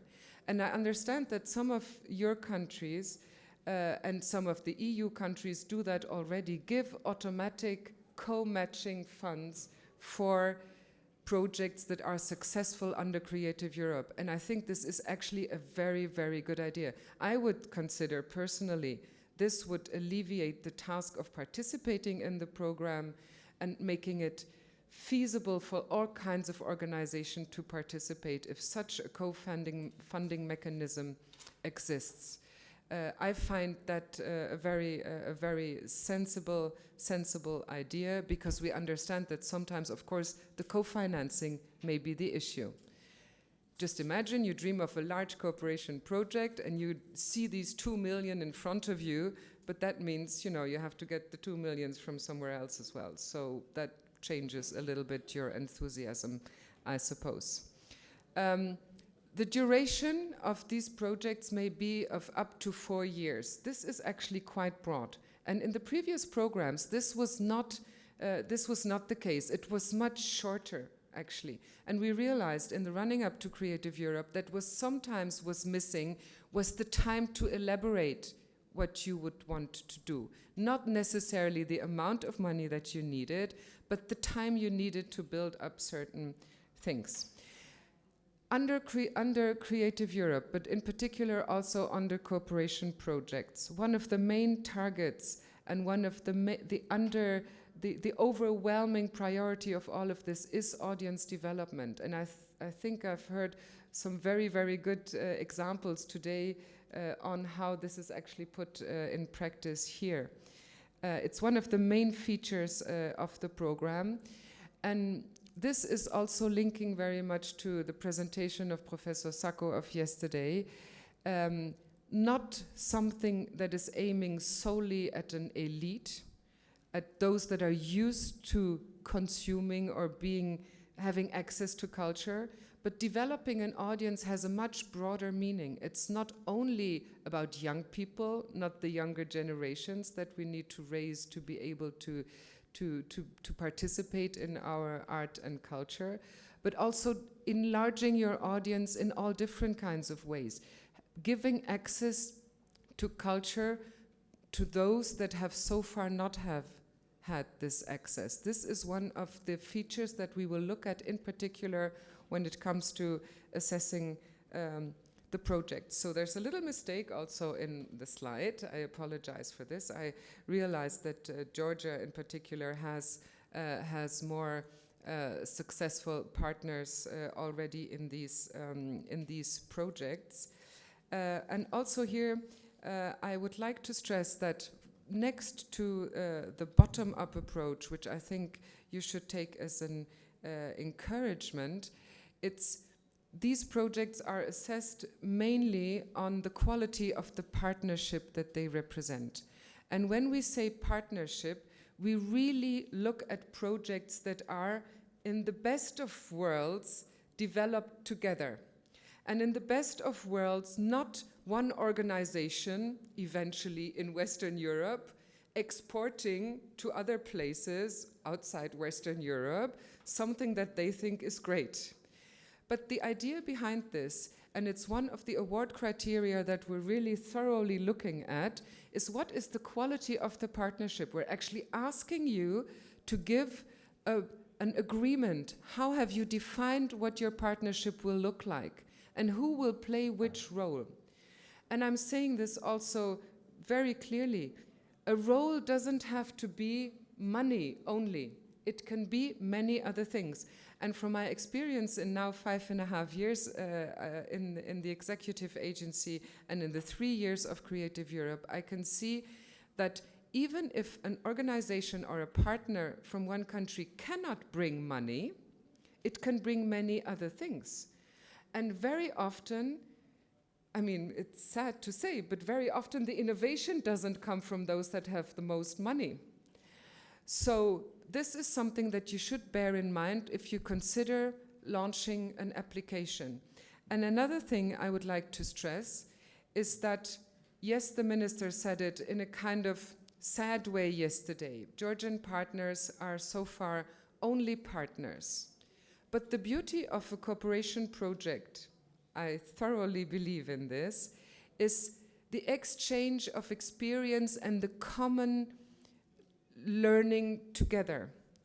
It's not being a coordinator that's the only fulfilling thing in being in Creative Europe. I can understand that you want to see, in particular as ministries, you want to see a return from your investment also in the program. But all I hear is from those that are engaged in these partnerships is that they come back with something that they will not necessarily lose again. And you can learn a lot of things, and you can even get money out of the program, even if you're only a partner. You don't have to be a coordinator. It all depends, of course, on how you define your partnership. But what you get from it, I think, is actually probably more than just money. I mean, without money, everything is nothing, but money is not everything either. So I understand that money may be sometimes the core concern, but in these kinds of projects, we hope, and the feedback that I receive is very clear on this, that it's not only the money return that is important. It's actually really the capacity that is growing via this European cooperation. So, on the contrary, if I go to other countries explaining the program, I also warn them, don't be too proud and say, I only want to be coordinator, because it's an enormous responsibility. And it's a lot of paperwork. And because I will be signing my contract with you, basically. So you will be responsible for collecting all the bills from everybody, etc. So the coordinator has very, very high administrative tasks. So sometimes you may be happy just to be able to lean back and say, let somebody else do the coordination, take the responsibility, and I'll be there a little bit in the back, but profiting and benefiting of all this partnership actually will bring to me. And I'm not the coordinator. Of course, you also have obligations. You need to collect your bills and things like that. That's obvious. But don't put all your pride in being a coordinator, okay? So I hope that didn't sound too condescending, but I mean it, and I repeat it also in other areas. I would like to very briefly say something about the success rate. Of course, you heard about the eligibility. Creative Europe is specifically opened up for the Eastern Partnership countries, but so far only 3, and we're very happy about these 3 countries participate in the program. And we have, for example, just had a deadline for cooperation projects. And just to give you an order of what the last success rates were, unfortunately, due to the limited budget, they were around 13–14%. And I would like to say that this limited success rate, which means that potentially 8 out of 10 will not be funded of our applications. This is a very sad story, but it doesn't mean that the projects that we receive are not good. It's just that basically, you know, if I go back to this, is that the money was not enough. So whatever you can do to raise the budget, you know, it's not for me, I'm saying this for everybody else. Unfortunately, we are not able to fund the very, very, very good projects that we receive, because what happens after assessment is that we rank the projects, and then when the budget is over, we have to draw the line, and this is where we give the money and the others can't get support. That's really unfortunate, and we really suffer from this, but we have good allies, for example, in the European Parliament that help us try to raise the budget again. Of course, there's not only cooperation projects, we also support literary translation, and there also you have a couple of beneficiaries already in Georgia, for example. I'm going to do as everybody else. I'm going to be over time. And a couple of organizations from the other countries participate in our platforms. The platforms basically are about raising the visibility of emerging artists throughout Europe, and giving a European branding, if you will.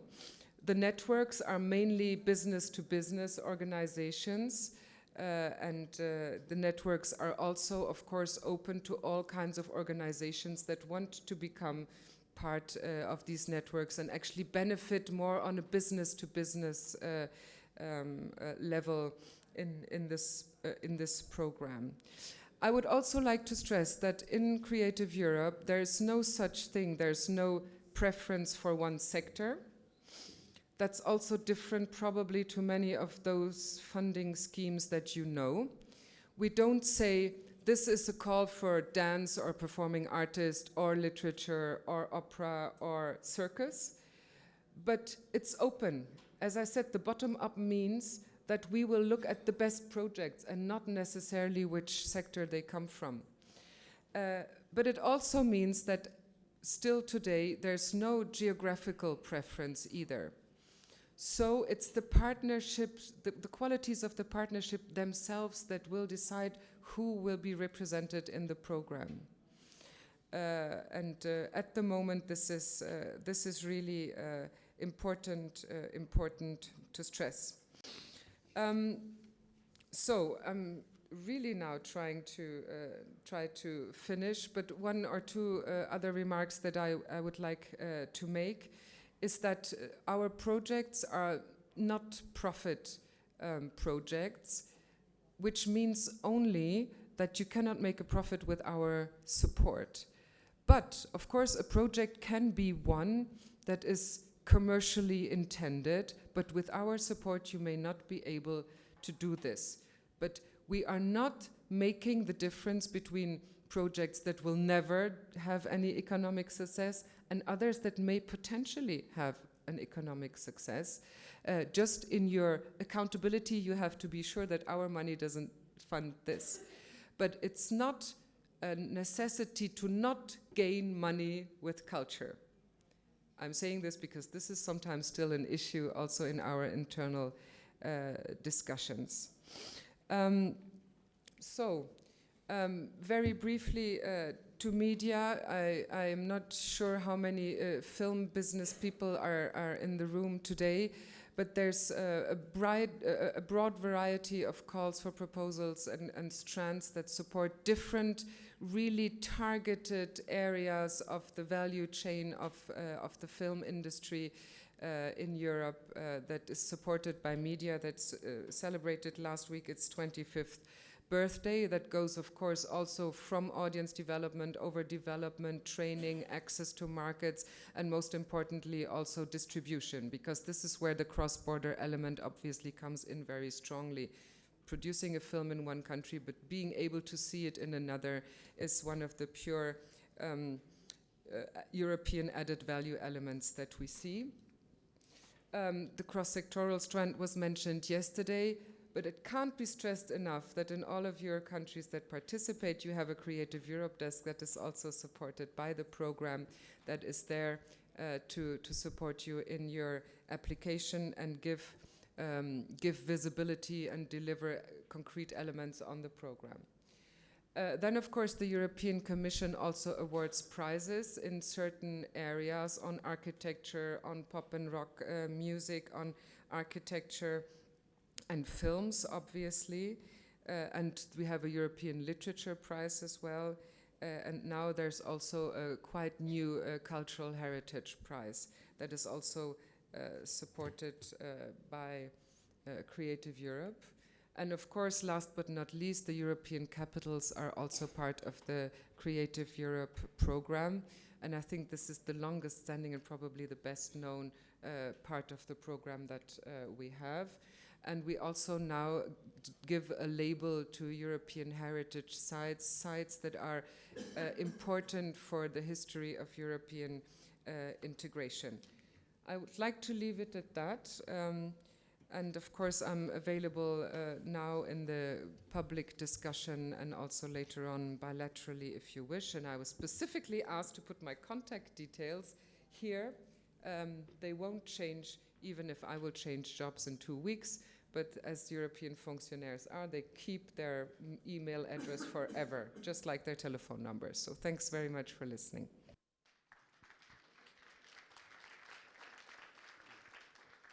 Thank you. I ask you to take your seats there, all of you.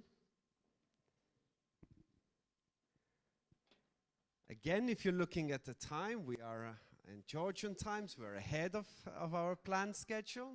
No problem. We have lots of buffer later in the reception and in the speeches by the closing speeches. So what we are not going to do, we are definitely not going to cut the public discussion. We are going to have it because that's very important. We're doing it in your language, my language, any language you want to speak. We all have our translation. I need, yes.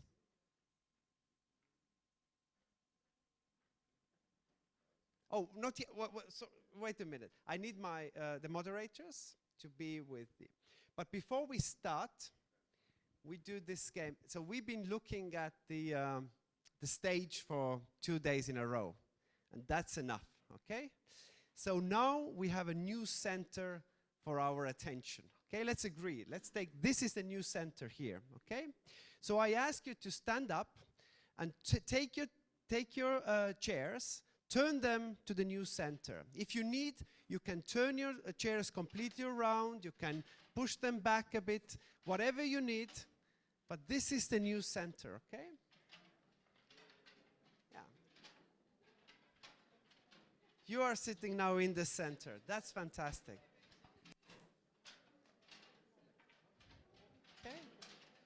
You're allowed to sit on each other's laps if you want, no problem.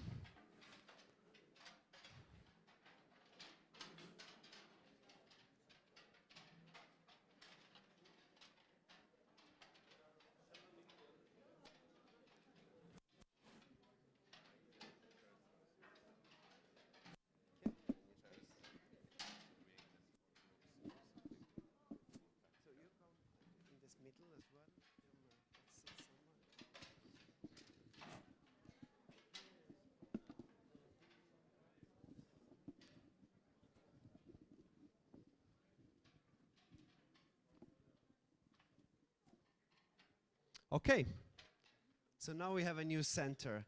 I already see that some people want to say something. I'm gonna start with you, so no questions to you or no moderated in the beginning. We have some people that we want to ask few questions as well in a moment. So let's do it this way that you can comment, you can ask question, but we are not going to do a dialogue here. So it's not that somebody asks and somebody answers. So we are really trying to have a discussion. So we give couple of questions or comments, and then if somebody wants to react to those, we do this. So let's take few. Let's start with you because you were the first one. We then continue with you, and then with you. Okay. So please, there will be we need microphones for the translation. მოგესალმებით, მე წარმოვადგენ ბათუმს, ერმილე მესხია. პირველ რიგში მადლობა მინდა გადაგიხადოთ ყველას ორგანიზატორებს ასეთი შესანიშნავი ფორუმის გამართვისათვის და ჩემი კონკრეტული შეკითხვა. იქნებ მე გამომრჩა და იყოს საუბარი ამ თემაზე და მისთვის ბოდის გიხდით, მაგრამ ძალიან მაინტერესებს და მივმართო მინდა ქართველ მოდერატორს ბატონ ზვიათს.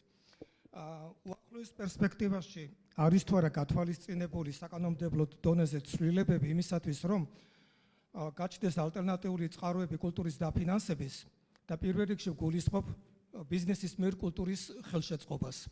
და მეორე საკითხი, ამით დავასრულებ. ეგ შეკითხვა არ არის, ეგ თხოვნა. მომავალ წელს ბათუმი უმასპინძლებს საერთაშორისო ფორუმს და გთხოვთ, ვისაც საშუალება და დრო გექნებათ მიიღოთ მონაწილეობა, ამ ფორუმის თემა იქნება კულტურის მართვის თანამედროვე პრობლემები. დიდი მადლობა.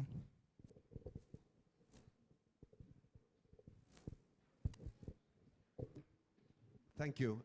Just for those that use English, it's number 1 suddenly. So it was 3, now it's number 1. So if it's missing, just keep on different channels. Yes, you had a question here as well. I give you my own. Thank you, everyone.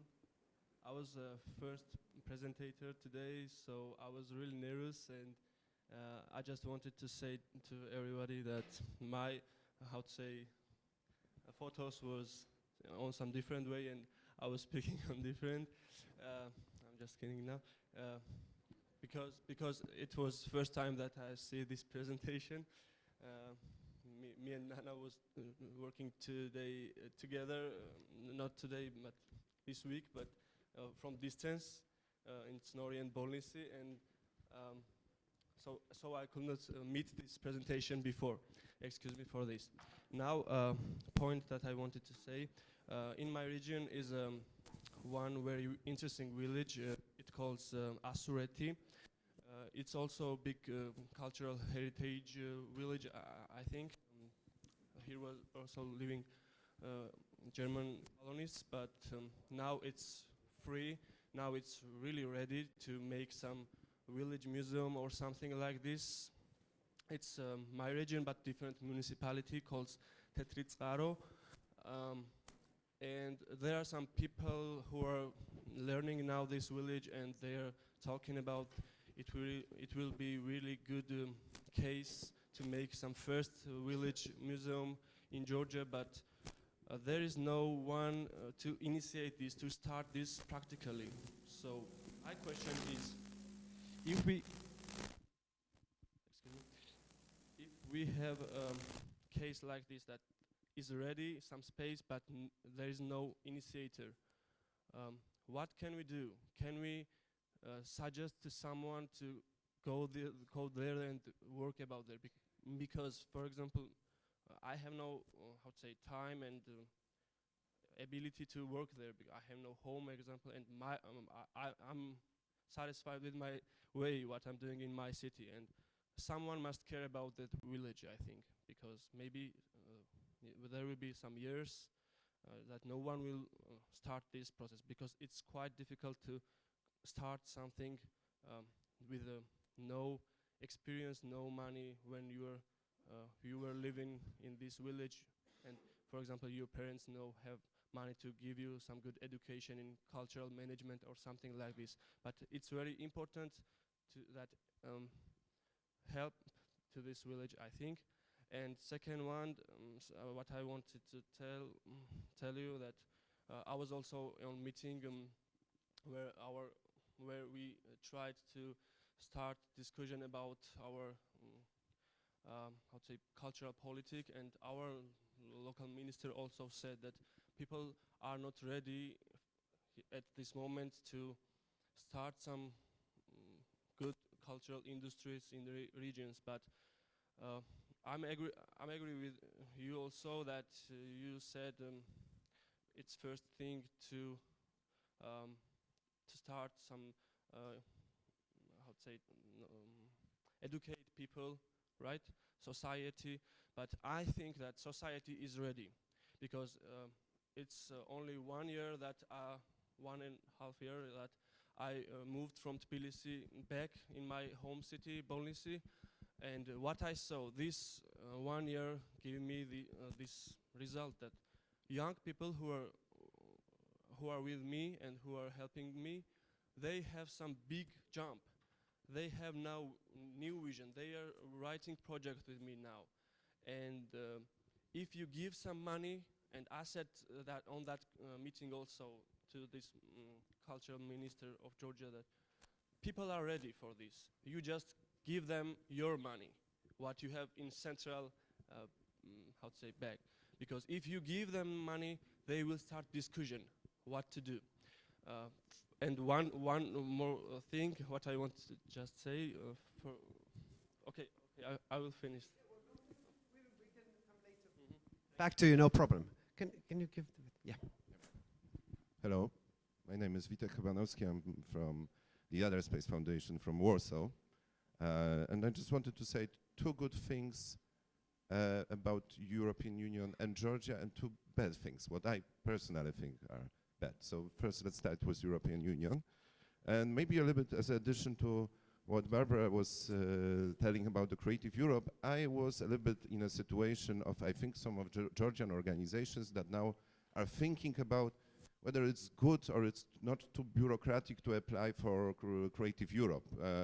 Years ago, it was a culture program, and we had the first opportunity to apply with a project related to Caucasus. We did a festival inspired by contemporary Caucasus in Warsaw for a few years, and we took some partners which we already know that they also have experience working with Caucasus, and we had a German, Czech, and Austrian partners. We applied that time. We had to really send a lot of documents. It was like a big book of documents.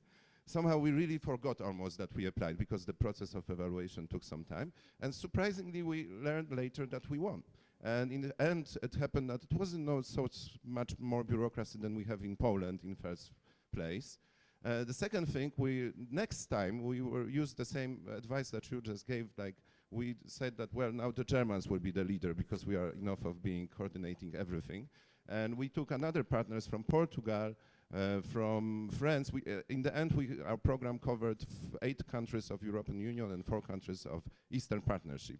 And what I can tell you, that changed a lot of things. That was 200,000 euro each program, but it made this coalition real coalition. We really made different new things. Now these partners, we are really, they understand more Caucasus.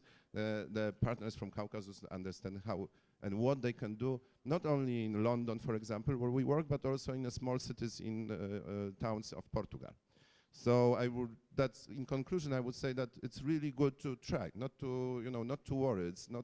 It is a long application, but you can really go through it. Now the bad example for me personally, I must say that definitely in the creative and culture and creativity program there must be a lot of good things, but I consider myself that 4.5 million euro spent for this program for the things that we did 10 years ago or 15 years ago is a waste of money, especially if you consider there are representatives of the independent organization. Or for example, we know the centers for contemporary art, for different, for the culture education in different countries of Eastern Partnership, and they never get this support, in fact, to do some things. The other thing is the policy. And for example, now we go to Georgia. Now I start with a bad example for me for Georgia, is that even you have already the culture strategy, there is no visible implementation of the strategy that would go to the real big change. I would say, for example, I would say that I learn more from what is happening with a real situation of culture policy of the ministry here from a Transparency International Georgia than from your strategy. And it means that, for example, we are missing still a very clear calls for proposals, missing a clear budgets for the projects. It's like you cannot just make a long-term call and you give a 10 or 15,000 lari, which is a very limited money, for projects that are very important, and even you pay them just after they already spend those money. This is not a policy that supports. It's not only for non-profit sector, because this non-profit sector is the best to also foster the creation of the creative industries. That's not will work. So now we go to the good example, and I would really encourage the Ministry of Culture to use this example. It's Marnouli and now Gori and other regions of Georgia that started the participatory budget. Okay, this is not a typical call for proposals. This is a project of locals, but they spend for the specific deadline, so that every resident of the region knows when the deadline is, amounts of money that goes now in hundreds of thousands of euro, where the local people later meet and decide which projects should be funded. So you have a good examples in your own country on the local level that can be used also, that it's possible to do and make it, it's like the participatory budgets of Georgia now are higher than the Polish 145 participatory budgets in Poland. So this is the examples that can be really transformed and used. Thank you. Thank you, Vitek. Any other comments? Any other questions? You can raise your hands. The guiding question that we thought, the guiding question that you can find in the program was, what does it make for a good creative economy or creative industries or cultural ecosystem? What are the key elements that need to be? Because as we were talking about yesterday, often policymakers like to pick bits and pieces, as we say. They do one thing and think that everything is done. But actually, as we heard over and over and over again, and Christina today, we actually need a system. We need a systematic approach. So what is this system that we need? That's the question. We need, or Vitek said, what we need. We need the transparency. We need participatory approach. We need, as you said, we need people on the location. So you might have systems, you might have support, but if you don't have those people, then very little to do. What else do we need? I'm going to come soon to you directly and ask, so you will not escape. Anyone? Yes, please. I think that there is a huge problem of spreading information to people who are really are able to do some projects. Creative people who are a lot in Georgia, especially students, but they don't really know that they have ability to, for example, to make some organization, association who could apply to Creative Europe, for example. So there is an attitude here, mostly, that we somehow are dependent on organizations like governmental organizations who might apply for us, or we are not as qualified to do it ourselves. So this attitude and this kind of mindset is really very strong here, and probably information to change that in a society is also very important. Usually the creative industries development strategies or studies always start with this point, that we need awareness. Can I ask, because most of the people here in the room are Georgians, and you know, I have worked with Georgia more than 3 years. I remember when we started, the awareness about creative industries was very, very, very low. Now, please tell me, because I don't have any other information, in those last 3 years, do you think that in Georgia, the awareness about creative industries has increased? To people in the sector, to the experts, the specialists, the culture people, the entrepreneurs, do they know more about this, what we've been discussing, than they did a year, 2 or 3 ago? Yes? No? Yes, they know more? No, they don't know more. So. Okay. Maybe they know more in Tbilisi because this information is provided a lot and there are some workshops, seminars, etc. But in regions, I think that awareness is not increased at all in regions. Because I myself, I'm from Gori, so my hometown is Gori, and I still keep relationship, like having some projects there. I'm having a band there, so I know cultural atmosphere and environment there. So I can say that there is not changed anything. I don't know about other regions, but I think that it's same. Yeah, I could agree principally. Tbilisi is the capital, so it's clear that not only in culture but in any sphere more things are going. But even people who are in Tbilisi can say more, but in my opinion it increased probably during 3 years, but we cannot say that it increased gradually, the awareness. So much more work should be done and more, how to say, effective communication strategy should be in place. And what about regions? Of course, it's much lower, especially on municipality levels or the people who are in charge of the cultural policy making. And maybe it's related to one of the problems that more or less all organizations or funds or embassies and so on are 90% at least focusing only on capital. And they rarely go to the regions, which is I think problem of these international organizations also.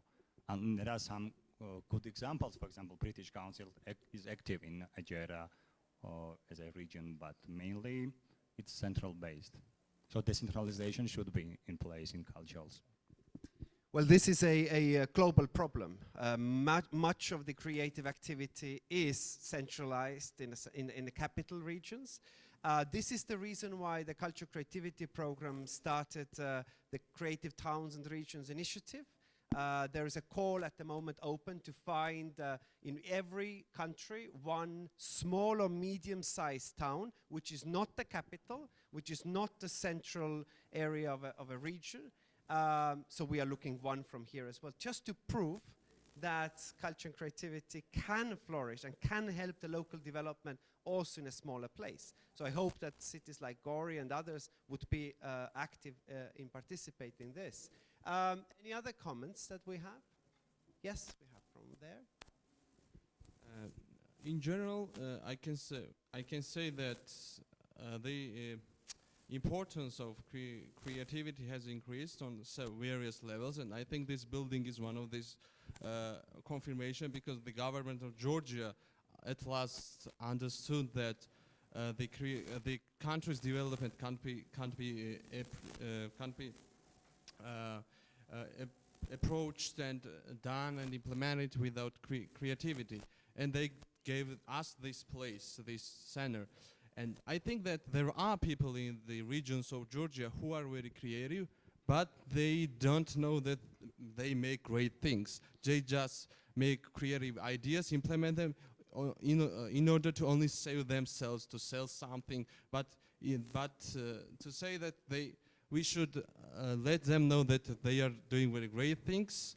And for instance, this gentleman coming from Tbilisi and teaching me, a personal person, what is creativity and sharing his ideas. Despite I'm living Tbilisi, I did not know what he was doing in Tbilisi. So this is such forums also makes big conferences. And the two representatives, one was girl and boy, who showed us their first one of the first Georgian animations. I also did not know about it. So there is some problem, I think, is inside me or inside us. I got Facebook, I got Twitter, visit website, but still don't know about it. So this is a problem. Okay, Gela, you have started here the creative. Christina mentioned this, the Creative Business Cup, and you organized with Creative Estonia. You organized a number of workshops outside of the city as well, outside of Tbilisi. You had the national finals. It was a showcase of amazing talent and great ideas. Can you maybe a couple of words say what is this about, and what do you kind of understand what was said here about maybe capital being more central here and less awareness around the regions? Thanks, Wagner. Yes, first of all, let me start with how information is disseminated in Georgia. That's true. The capital gets disproportionately big amount of attention. People still watch television. Yes, people use Twitter, people use Facebook, but the country, in my personal opinion, is still very politicized. So the information about, let's say, creative industries or things that people in Tbilisi or many other places, they don't get this information. It's not, so number one problem, to make it short, the way information is disseminated has to be changed. It has to become better. Let me go to my personal experience, the way we approached how we could raise awareness. We went to two other cities besides Tbilisi, Batumi and Kutaisi. I mean, these are two largest cities besides Tbilisi. And in both cities, even that we tried to attract attention from local participants, you know, when we made inquiries with universities, we made inquiries with local chambers of commerce, the participation was still very low. You know, I'm sure it's my personal fault because we could have done like a great Twitter or Facebook campaign to attract more attention. But again, the way to disseminate information, it costs money. You need also some kind of centralized help or regional help. So we were, I would say, moderately successful in attracting people who actually attended our seminars and workshops. They liked it very much. And hopefully they will continue themselves to spread this information that creative industries are actually something to be concerned and work with. So that's pretty much sorry, who just for inspiration? So can you bring one or two examples of companies or business plans that ran for the Business Cup and who were successful? Just few examples. Yes, thanks. So our organization actually started a competition for creative entrepreneurs. What it is, people come up with creative ideas that also have a commercial potential. These are just two elements that they need. We have 31 applications, 6 finalists, and startups that have covered like a multiple fields, just unimaginable and imaginable. Coming from the food industry, from virtual reality, from computers, from, I don't know, design and everything else. So we had a very interesting 3 projects, 3 winners. We took them to the Copenhagen just a couple of weeks ago. And I'm very delighted to share this information with you that everyone in Copenhagen, and we had 65 countries participating, they all acknowledged that in terms of creativity, Georgian participants were like through the roof, extremely creative. What we lacked, however, was a business element and how you can turn your creativity into a viable business, sustainable business. So this was a very good experience for us. We would love to share this experience with you.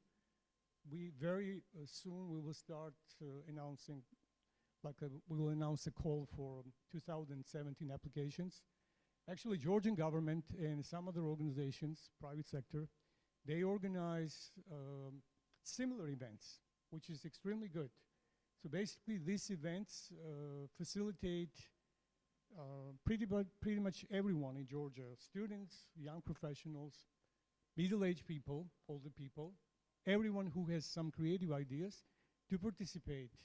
And then hopefully, these ideas, creative ideas, will be turned into sustainable companies that can actually function internationally. Thank you. I remember Gela brought some of those companies to our launching event. And I remember one of them, they were really great. So your national suite, Churchella? Yes. Churchella, yes? It took me many, many times to travel this country. The first time I actually had the courage to eat that. Because I thought it looked ugly. Now, when I ate it, I love it, okay? And there was a company who now tries to redesign it so that tourists would buy it. So it's more like it would look like a Turkish, this kind of a new, but still keep very much the Georgianness in it. And we were in the audience, and somebody was there, and I was like, usually when there's something very, you got the ugly one, but so every time if you have something so traditional, and somebody says, let's start innovating it. Let's give it a new form, and this part of it, tradition. And I thought maybe people are very angry. So in the audience, I asked my neighbor that I had, like, do you agree with this? Like, are you angry that they want to change the traditional shape of the Churchella? And that person looked at me and said, it was about a time. So even I would buy it more. Anyway, so that was just a young people example. Let me add, it's actually a very good example how any nation can take what's really core competency, just take out everything else and leave something which actually is very good. In this case, it's just a grape juice and walnuts or hazelnuts or any other nuts. And then you use the example of any other country, in this case, Turkey. Turkish delight, because of their form, is very popular. So I think it may look very simple, even simplistic, but the idea itself is so genuine and commercially actually very interesting, because absolutely we got a lot of proposals from very surprising kind of regions that they are interested in buying this. And it was an interesting example of putting gastronomy, traditions, culture together, design. Luciano, you wanted to take the floor. Yes, thank you. Yeah, just speak up. Allow me to sing my usual song that I'm singing since 10 years. I'm working with cultural and creative industries here in the region since... Okay, now I have it. So I'm working with the cultural and creative industries here in the South Caucasus and specifically also in Georgia since 10 years. And since 10 years, we have more or less the same discussion about this one topic, which is information. That is missing, that is only available there or is not available at all, and that the system has to be changed. Christina has been insisting that participatory policy elaboration processes cannot be one-off exercises, but need to be a permanent exercise. Information has to be available all the time. From my experience, from where I'm coming from, there is only one solution, and I do not believe there is any other one, which is you have to organize yourself. Zviad mentioned this, and I think it didn't come out enough, but Zviad mentioned this, the need for professional associations. That's the way the government communicates with the sector. That's how the sector communicates among itself. The government doesn't need to, you cannot expect as an individual that you get informed. Many people told me, I have not been told. Something happens, I have not been told. Yeah, but did you try to find the information, and do you know where you would find the information? If I have my filmmakers association or my designer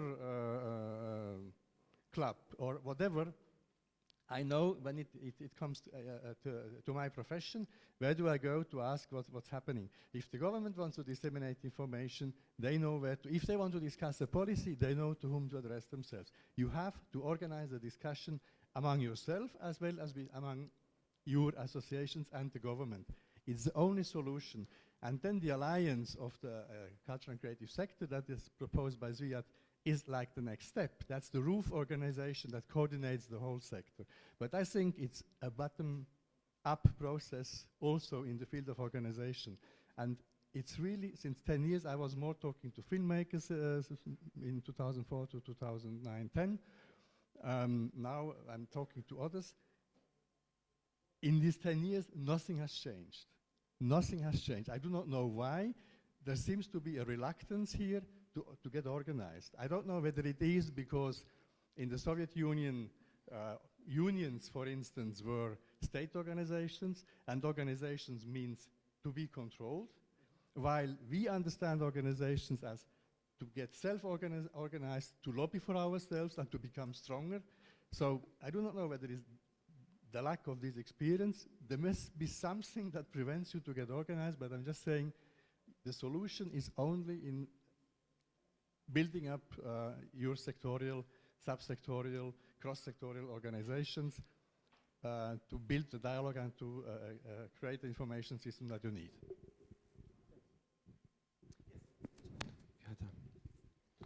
Just maybe to add to what Luciano said, I believe it's a role of the ministry more is not to fill the space of culture with their own idea, but to create a space, room for the self-organization for this kind of processes, including business and creative industries and culture non-profit. But enough of the policy statements, so now just I wanted to make an invitation, because last 3 years we meet always in August in a small village of Tserakvi in Marnouli region, where we bring Armenians, Georgians, Azerbaijanis to the one place. We make a call for the volunteers, but in those volunteers, they pay for their ticket. They come for 3 weeks to live on a floor in a Soviet school. Even Luciano joined us in a teacher's room, I remember. And we got filmmakers from Ukraine that probably wouldn't afford if you would like to, pay them in a commercial project.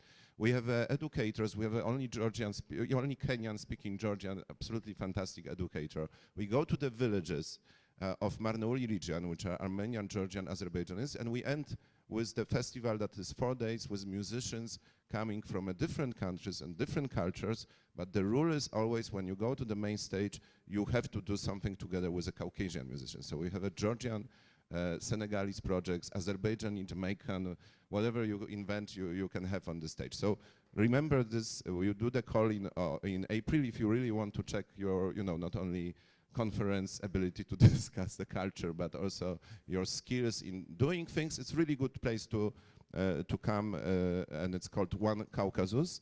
And to add to this, I would say when you hear inclusion, for example, I had such an impression after meeting the mayors from small cities of Ukraine, that many of them wanted to do the festivals. That's fine. And many of them talked about the renovation of the old town, which should bring more tourists.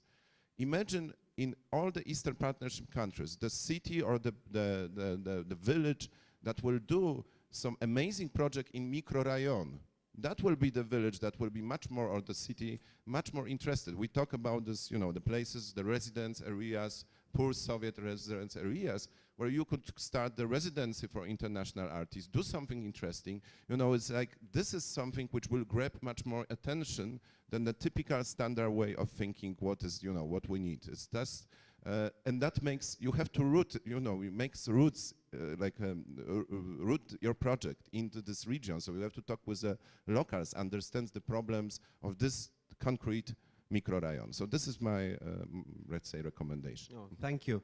Can I ask you one more question? And then one more question to everyone. What about the role of universities and schools in this? We know across Europe that one of the big problems is that when students graduate, when they are from creative disciplines, they have no skills or experience. It's actually my comment to what's about. Yeah, so, Yes. very good. So we have... We read minds. We read minds. So we have very bad educational system, and it's really huge problem. Because when you apply for the high school, you graduate the school and you know nothing. And it's problem, and it's true. I graduated Georgian Art Academy. It's like most top governmental educational school. And when I applied, and it was my first course, I was so excited. I know everything about animation. I was so excited, and I came, and my lecturer done non-animation in his life. He have no experience in the animation and no technological knowledge and nothing to do with me. And it's a huge problem, and it's not only in Art Academy, it's in every high school. And there's also second problem, it's mentality. Like, if you ask a usual Georgian guy, he can do everything. Give him money, $100,000, and he can build the spaceship, he can film the film, he can do animation. And it's a problem. I will tell you some funny story. When we were starting searching people for our animation, one guy applied for our vacancy, and he sent us trailer of the Disney animation film. And we were so excited. And we met him, and, God, dude, you work on Disney, yeah, and you're so cool. No, I didn't work on this film, but I can do the same, he told. Oh my God. 1,000 people worked on this animation, and he can do it alone. So it's education problem, and it's huge problem, and I will ask government to attract more foreign professionals to the learn the teachers, and after these teachers will educate the children and students. So let's hope that tomorrow, here in the same room, the 50 students, as I said, 10 from design, 10 from art, business, engineers, and IT, will be working the entire day from morning to the evening to develop their new business ideas together in a cross-disciplinary teams, which ends in the evening by pitching them to the jury or to the specialist. Somebody will win, but that's not the problem. That's not the aim. The aim is maybe for the first time in their lives to give them the experience, what it means to be spending 8 hours on one idea with a businessman, with an IT guy, with an engineer, with an artist and designer. So let's hope that but this should not be a project. It should be a normality. Yeah, this should be a practice. We have more. Yes, we take somebody from there. We will get. Thanks. No, I just wanted to add that unfortunately in Georgian educational system there is no space for creativity at all. In modern world, you know, even math and physics and subjects like that are taught, or at least they try to teach them with modern and creative ideas, you know, and to have like individual approach, etc. In Georgia, there is no subject like art and design at schools, for example, you know, and all the educational system in the secondary schools and the elementary schools is very much text-based, based on memorizing, very dry, very uninteresting, and really no space for creativity at all. I work at the museum, and we try through the museum education to really engage children, to make things for them more interesting, but it's not enough, of course. Very serious work needs to be done in terms of adaptive curricula and etc. You know, like really all the ministries should get together and work on this. Thank you. This, Levan, this is one of the priorities of the cultural strategy. So maybe this is something that should be, maybe deserves another sub-roadmap that we would work together with the Ministry of Education to develop. There are so many hands already, so I've seen these. You are the next one. You wanted, yes? So the microphone comes. Well, thank you for this opportunity to say some things out loud, because we really need it, especially young people. There is no platform. And I'm so sorry, even now in this very room, there is a really limited and restricted people. So this is still an exclusive circle. So many people, many young filmmakers, young practitioners, they are out of this room. And unfortunately, they will not hear what we've been talking about here. So I think this forum should be enlarged and more people should be involved, young people. I just wanted to say a few sentences about education. Well, I have received education here in Georgia and abroad, and I can't even compare. Here, the education is really theoretical, and the problem is that the lecturers, mainly, they are really kind of old-fashioned, so they are really theoretical. They give theoretical knowledge, so there are no practitioners, and they, in the end, they don't really kind of give up the skills that we young people require. And also for the culture to develop, I think that no one has said anything about this huge gap in generation that we have in Georgia. There is a really large, talented young people who are, as Tornika said, motivated. They want to do something, but there is a lack in dialogue because even if you have some project and if you kind of want to develop the project, you give this project to the museums or the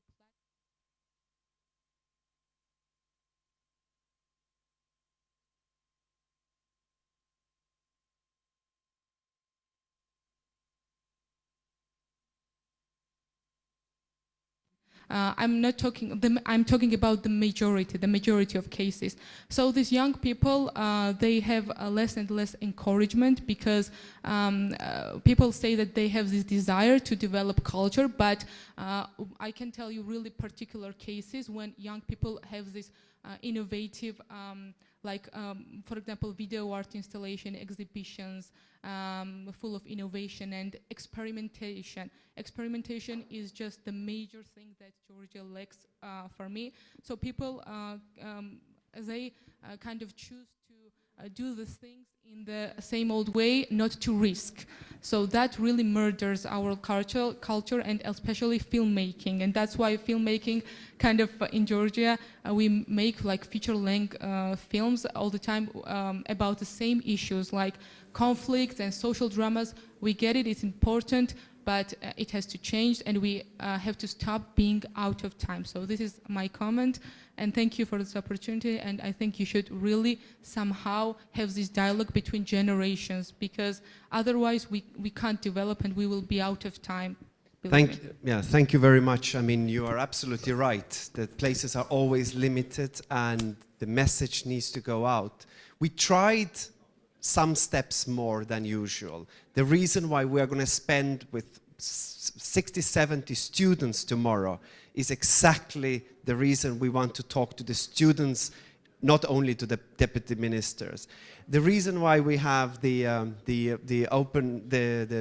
web links and it's going to record it, but of course it's not the same. So the message should go out. You're also, I think, very right about the risk and the kind of the perseverance of young people to go through their own plans. And I have a very practical example. So when I was a couple of years ago asked to be a head of the jury for the Creative Business Cup in Estonia, and there was a company, young designers, 2 young girls, designers, who came up with this idea of a different type of shirts for men. And we looked at this, we listened to that, and it was not good idea at all. I mean, they were not very good in the business plan was not good, the design was shabby, the quality was not very good, so we were not impressed, and we didn't select them. Yeah. Now when you get kind of a feedback, you have 2 options. You either pack your bags and leave, or you want to prove them wrong. So they decided to prove us wrong. They came up with very successful lines, and when they came out, I had nothing else to do for my conscience to buy that shirt. Yeah, and I've been now promising every time to wear one of. I have a couple of them. It's expensive, but I had to buy it because of them. So I think this is important. We have a few more comments. You had a comment. Can I talk in Georgian? მოგესალმებით. მე მინდა გავამახვილო ყურადღება ორ მთავარ ფუნდამენტურ საკითხზე, რომელიც ასე ვთქვათ, მსოფლმხედველობაც არის და ამ შემთხვევაში არტისტის სახელით ვისაუბრებ, რომ ჯერ ეს ერთი სკოლაში უნდა შეიცვალოს დამოკიდებულება და ხელოვნებასთან ერთად ხელოვნების ისტორია, ანუ ხელოვნების ისტორია უნდა ისწავლებოდეს ისტორიასთან ერთად, რადგან შეხედულება ჩამოყალიბდეს და შემოქმედება და ხელოვნება არ გახდეს მხოლოდ გასართობი და დროს გასატარებელი ფართო საზოგადოებისთვის და აღიქმებოდეს როგორც, ასე ვთქვათ, რამდენად მნიშვნელოვანია კულტურა საზოგადოებისთვის. ეს დღეს ჩვენ საზოგადოებას აკლია სამწუხაროდ და მეორე რომ ხელოვანებს ასწავლონ კულტურის მენეჯმენტიც და ისინი დაეუფლონ ამ ელემენტარულს, რადგან მათ ჰქონდეთ ლავირების საშუალება და შესაძლებლობა საკუთარი პროდუქტის, ასე ვთქვათ, ფართო ასპარეზზე გამოსატანად, საკუთარი თავის რეპრეზენტაციისთვის და ასე შემდეგ. ეს ვფიქრობ, რომ მთავარი მნიშვნელოვანი საკითხებია ჩემი აზრით. So we will take the last couple of comments, and the idea is that this will continue. This will continue over reception, but this needs to continue in the society as well. So to listen, to discuss openly, to be critical, to have ideas. So let's not make this an exclusive thing. So last couple of comments. So you have, yeah, okay? Also a question about system. I know that this program works not only in Georgia, in whole Europe. So if I have some idea, which is good for me, my country, but I don't know a partner who is in Europe and who has some data or potential like this to like this idea, but I can't find him. I don't want to write this idea, for example, somewhere in internet or somewhere, and I just want to have some help from central management of this program, like Creative Europe. Do you have this helping system to connect me and some partner from Europe? Because I will say to you this my idea, but not to everyone. Okay, that's a question. Yeah, we can talk about this more. The simple answer is yes, there are systems. We do that personally. We have our experts. We have our contacts. And this is why the Creative Europe desks are working together. We brought the desks from Ukraine, from Moldova, from Georgia, and also our partners here, desks from Slovenia, Estonia, Lithuania, Czech Republic, and they have that kind of a internal communication. So when when Ketevan here, when she has this kind of a question and she can email to all the desks and say, do you know anyone? Then this kind of a matchmaking happens. And it's more natural. And but let's talk about this more. Ketevan is from the local desk. Can I just say, yeah, I'm Katy from Creative Europe Desk Georgia. So if anybody has a creative idea and don't know me yet, here I am. You can come to me, and my contact information is pretty much everywhere. So just email me, call me, tell me about your idea. Yeah. Creative Europe Desk is within the Ministry of Culture, but as well we have our website as well. But you can just address me, and then I will help you find partners with all the members of the Creative Europe. Super. So you had a comment? Yes. Probably I have to come back to the question or issue we raised. Just besides the not being prepared for creativity at the universities level or even before, I think that there is a kind of wrong attitude from authorities of a sphere towards experiments. Because when somebody creative with a creative idea is speaking out and talking loud or even trying his or her idea, it's always, but not always probably, but often is received like very skeptically and from a perspective of like conservativeness. So In Georgia, society and mostly authorities can't really accept easily new ideas and different forms of making these ideas or creating something. There is also a problem for us. That's not only here, it's everywhere, I think. So you are the last comment we take, okay? You must be lucky. Okay. Hello, everybody. I just want to add something about educational system. There is one big issue, I think, which is an issue especially in regions and villages, which is language barrier. We all know that there is an, how to say, universal language of internet, which is English. And unfortunately, in regions, a lot of people don't speak in English, and therefore they don't have the access on this eternal source of information, which is internet.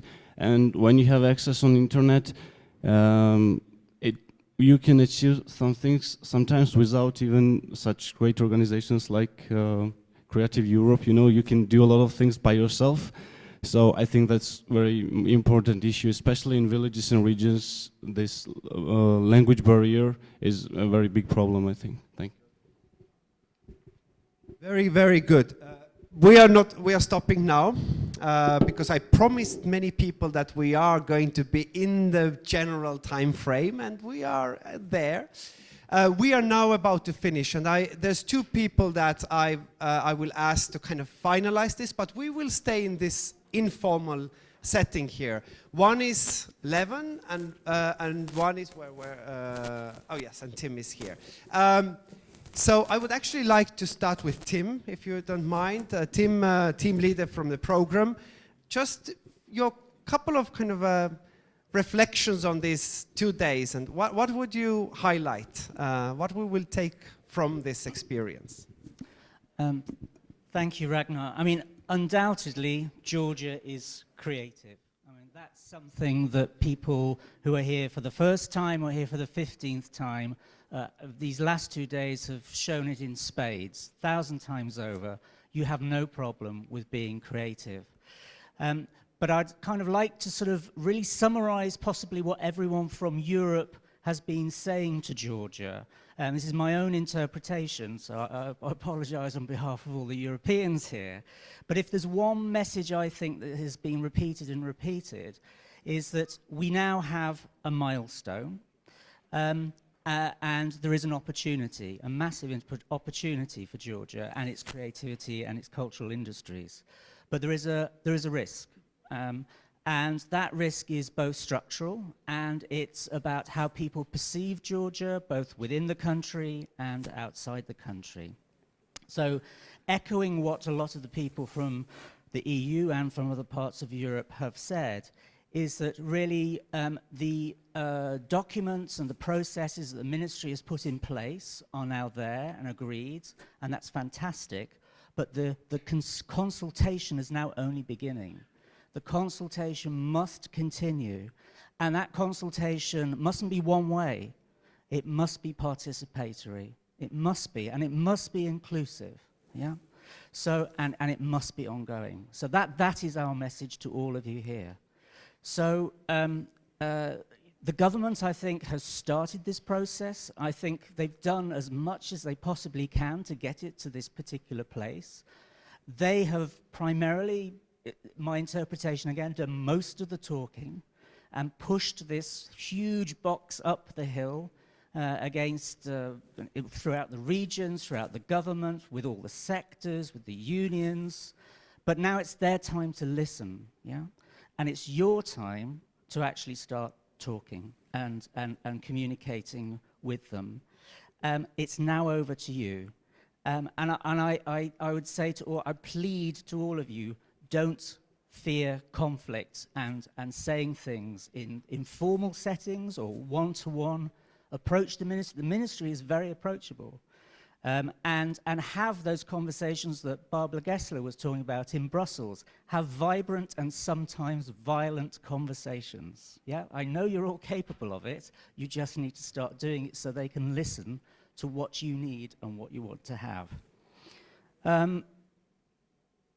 And I think that conflict is important, because creative genius does come from conflict. You can't have Shakespeare without conflict. You can't have film scripts without conflict. So conflict is where creativity comes from. So this is the danger, that if you don't cause the conflict, if you don't raise the issues, then again, you'll have lost the moment. And you'll have something that's formulaic, top-down, and in 10 years' time, we'll all be sitting at another expensive conference saying nothing's changed and why is the EU spending all this money on it? So I think one possibility, we had a discussion over lunch, why is there this sort of concern? And maybe places like this are a little bit too formal. So maybe it is worth thinking about some kind of informal ways of meeting, where everyone feels comfortable, whether that's sort of an anonymous place, whether that is through an opinion survey, whether that is through other sort of informal gatherings, evening meetings after work. But somehow I think you do need to think about what is the format that's good for us, where we feel comfortable, and we can actually say what's on our minds or what's at the back of our minds. So, and then also, it's not just NGO government, It's the entire sector. So it is government, it's the cultural operators, and it's also the private sector as well. People you may not know, and all the various interlocutors in between, the agents, the managers, the distributors, all of those people, all the people in the value chain need to engage in this, So find who those people are and get together and meet. Because as I said, I think the danger is that if you avoid doing this, the opportunity that you have here, right now, will be completely lost. And if I was going to have a phrase, a slogan on the board over there, I put my American head on and came up with, it's time to stop bitching and start pitching, So really engage and get sort of your heads around, this is an opportunity for all of us to actually do something.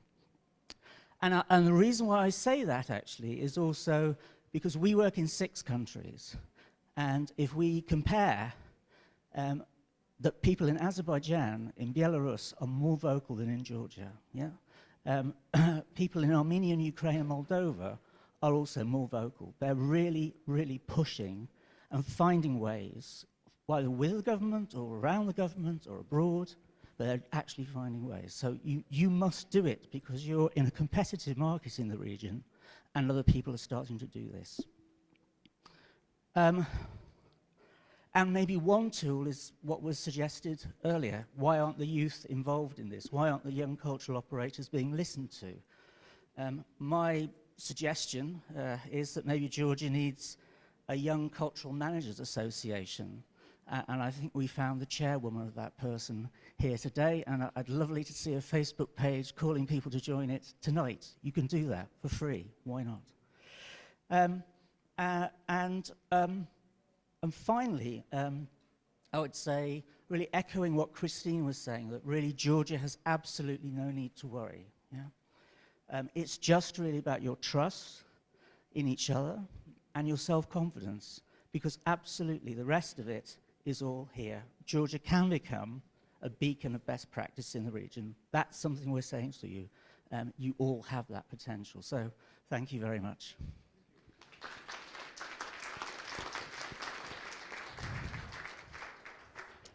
And just before very final words by Levan, I mean, I know that many of you have been to this board, but this is amazing stuff, isn't it? Let's give an applause to Colin for your fantastic job. I mean, it's interesting when you're here in front of this and you kind of read those sentences that people have said and as kind of stuck in the head. It's so interesting because it takes it takes you back to exactly who said it, when he or she said it, why, in what context. When the minister said the culture doesn't need to be regulated, culture needs to be supported. When Victoria from Belarus said that resources are always limited, but creativity is endless. And you know, there are these sentences that I will take with me. And again, as a minister from Georgia said, quoting Churchill words, so if we cut culture, if we don't pay attention to culture, so why do we fight for it? Or why all of this? Yeah. So please take your memories from that board, take your photos. We will make photos. We are going to share elements from there ourselves. But to finalize, to draw the conclusion, Levon Kharatashvili, the Deputy Minister, please.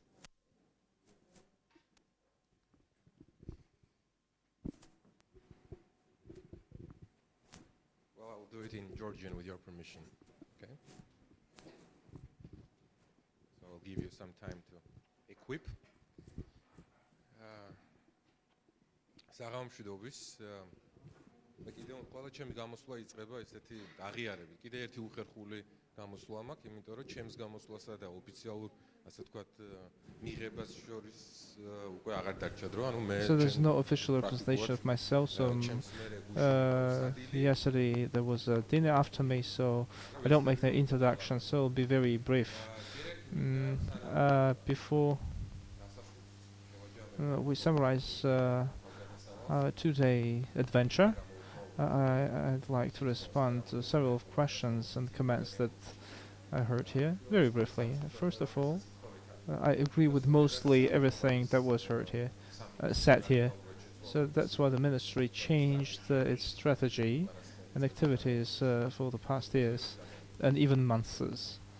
What about the education? So we definitely know that the government this is one of the priorities, the most important priority. Now, ministry actually attached a high top rated priority. So the strategy is okay, but it should follow by actions. Never waited for the strategy to start action, but after strategy we accept a work plan. And the first in the history of our country, according to the not only Ministry of Culture, but all the agencies who actually operate in Georgia will be responsible for fulfilling this work plan.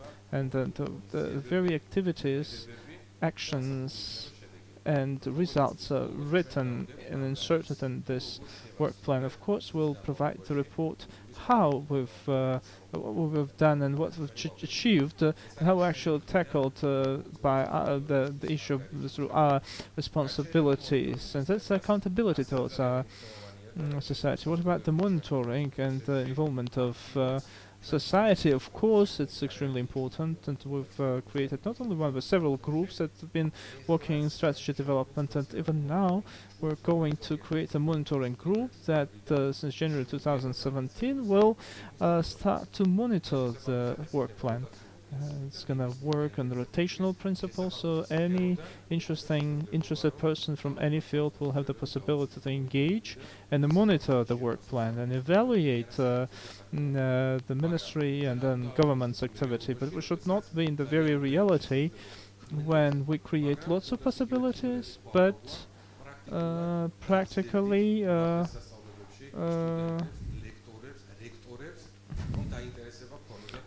not engage the people. So you used to pursue and then chase the people and professors and lecturers to get them engaged. So now we use all the possibilities, even the gossips, using gossips to disseminate the information, actually engage the people, because we would not. They just wanted to see more people at this forum. Unfortunately, it was not possible for many reasons.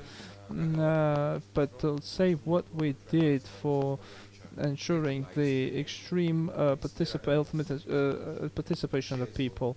We created a live stream so everyone could have the possibility to follow the forum. It's not the only one forum. This is opening the tangling the tie, and that was an announcement what we're going since 2017. The manifesto, which we accept all of us together, is the very responsibility we take upon to transform our words into actions. So what about the education-related context? I'd say that the ministry made a decision, and we created a separate department as we speak, okay, just right away. So it's the Department of Education, and the purpose of this department is to work on a daily basis, the Ministry of Education, so that we create the same action and work plan and roadmap that we created related creative industries, and then start the specific actions so that the art-related education be implemented and acceptable to society in every level. So start from the preschool level and up to the the ongoing educational regime that lasts lifelong. So when we do understand that, of course, Georgian, we have the train our personality that we really want to do everything day before yesterday, but imagine that we didn't have even a strategy several years ago. But now we've really done a lot, and our strategy is oriented since 2017. And of course, we just need time. And as Tim noted, the results are achievable only through active participation and involvement of all the stakeholders and you. I'd say a couple of words about the strategy. The strategy is not an idealistic document. No strategy is ideal. That's why the strategy is created, to actually improve the non-ideal case created in certain areas. So our perspective is to change the strategy, refine it, adjust it to the very ongoing reality that it has to tackle with, and eventually through your active participation we can achieve the results. We hope and rely on your participation. Let's say you who creates the strategy, and of course without your permission nobody will add or change anything in the strategy at the ministry. So I think that this is the chief achievement. What about the regions? I'd like to say that since January, as soon as the work plan is accepted, we'll start active close cooperation with regional municipalities, so that in the budgets the cultural component is represented at a very necessary volume. So a young person was talking about the Tbilisi experience. Let's say that in regions where we work, practically all the municipalities, various municipalities will receive the letters saying that we have unique monuments of cultural heritage and please finance us. So the answer is, if it's unique, why don't you put that in your budget? Why don't you speak about that? There's no answer, and we know the answer. The answer is that there's always somebody to take care about this. So and then actually they're taking upon the responsibility on others. Now all the municipalities and regions actually have to realize that money invested in culture, for example, even in case of rehabilitation of the purpose, one needs to have the plan what to do with it. So are you actually doing the monument just to stay there? So in 10 years it will actually get demolished, and so you have to pay money again. So you need to think about the maintenance, you think about the commercialization of it. So on the other hand, so now we are getting to the very regime. We start a very intense work with regions just to increase the awareness and to establish the right thinking. The healing is a priority, of course. And so we can, and then local priorities actually determine the case. So we cannot decide from Tbilisi whether it's a rehabilitation of a theater, a monument, or building a stadium on the spot. What are the very needs of the regional demand, the regional level? So it should be mostly decided on the local level by local constituents. So what about the forum? Once again, I reiterate that it's only the beginning. So now a roadmap. You see how many tasks and plans we have. Please stay with us. We'll try to do our best to create the web portal so as you get updated. But you definitely need to go on this web page and see what we have there, because there's no other possibility to disseminate the information. So that's why it's extremely necessary that the documents that you receive is accepted by partner participation. So this document is already accepted, practically accepted. That's going to be uploaded on our page till December 20th. You have to make any comments and recommendations, share it to your colleagues and friends.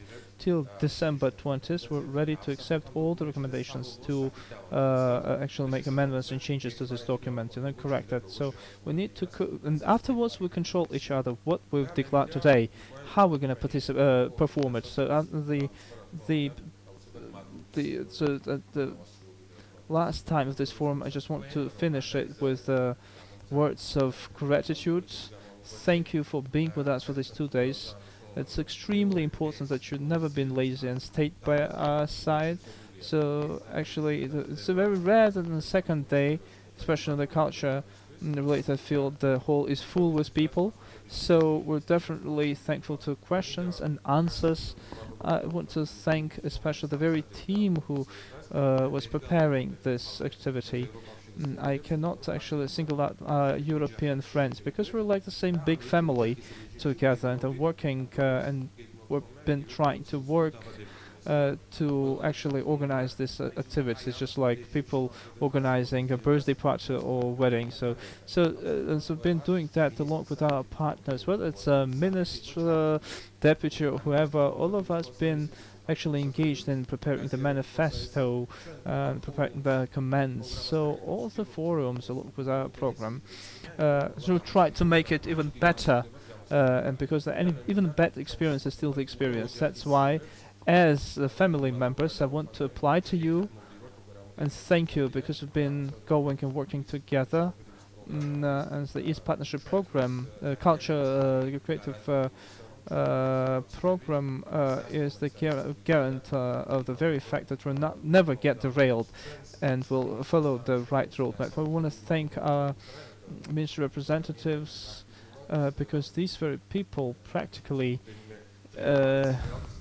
been working, not sleeping, not eating sometimes.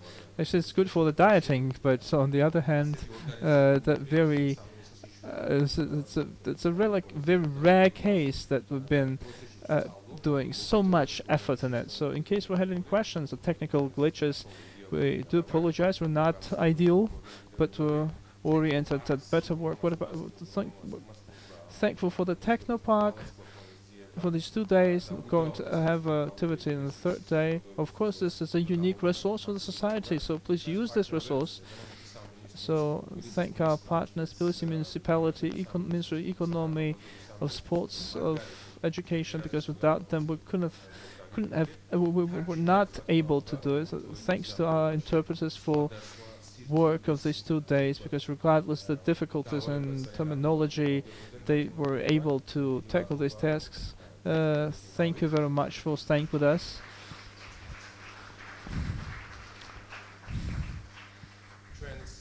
For a unique author who is staying in Georgia. Another present from his partnership culture program. She actually portrayed this 2-day experience, and now we're thinking what to post it. So I think that probably we can actually split the board and actually give it as a present to our partner organizations, so that they know that the priority is that they're parts of one whole, and so that could be one version. But I think it's extremely difficult to split this composition. So thank you, the photographers, journalists. If I miss somebody, still everyone, stay with us. Great, thankful to moderators, of course. I always used to say that wherever Ragnar is, my good friend and close friend, shouldn't be that everything goes okay and smoothly there, and memorable for the parties. And the very team of moderators that have been working with us is extremely important. So we highlight this importance for this for us. So I'm not saying goodbye. I'm staying and staying with you in our mutual work. There's one comment about Churchill. I would agree that Churchill is old-fashioned in its design. I really like Churchill as it looks, but if you take some other forms of Churchill, I think they already exist and they keep on created, but still we need to keep the traditional form in regards to our tastes or distaste. But we need to recognize that nothing is better than homemade churchkela in the mass production regime. Yeah, so this is my comment. Yes, walking on the streets of Vietnam, you would understand why maybe Chuchela is not the most beautiful thing. Georgians are the world champions in thanking, so we are we are not going to thank everyone again. You've all made it possible, every single one that Levan mentioned, from translators from that end to people that brought that piano in, so everyone.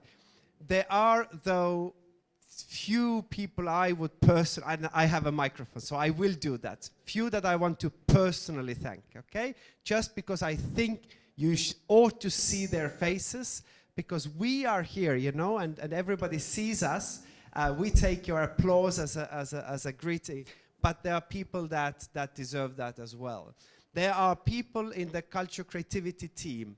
Unfortunately, most of them had to leave, but at least 2 of them are there. So I would ask you two to stand up, because they will be working with endless details.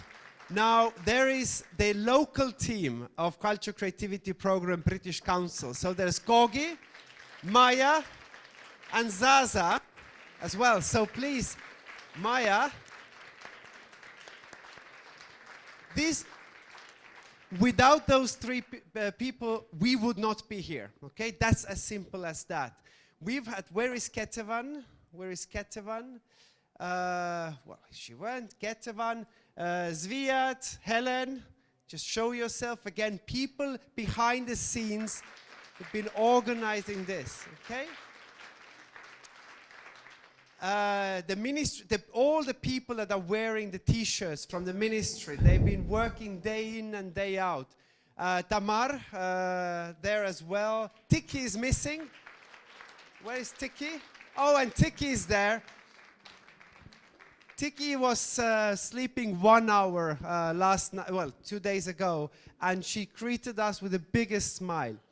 And with Tiki, I think a person that has been the most important person in directly dealing with every nitty-gritty of this. Oh, Shorena, you as well. Well, Shorena, without you as well. I almost forgot. But the person that has been dealing with every single detail for the past half a year, and that is probably so tired of this that he chose to sit the entire 2 days behind the column that nobody could see him. It's Nicholas. So Nicholas,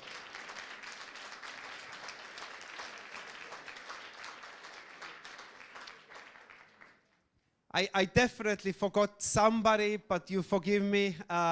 This has been a teamwork, and now the wine is waiting, the snacks are waiting.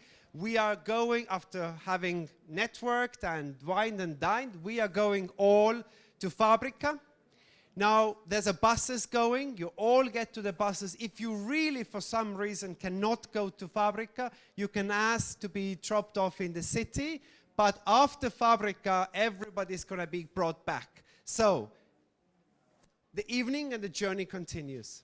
Thank you very much. Madloba.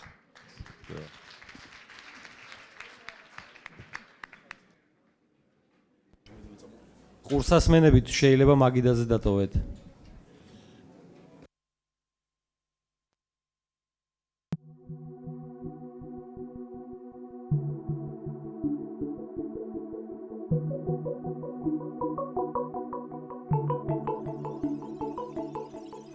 ჩვენ ვიმყოფებით პოსტ-ინდუსტრიულ ეპოქაში.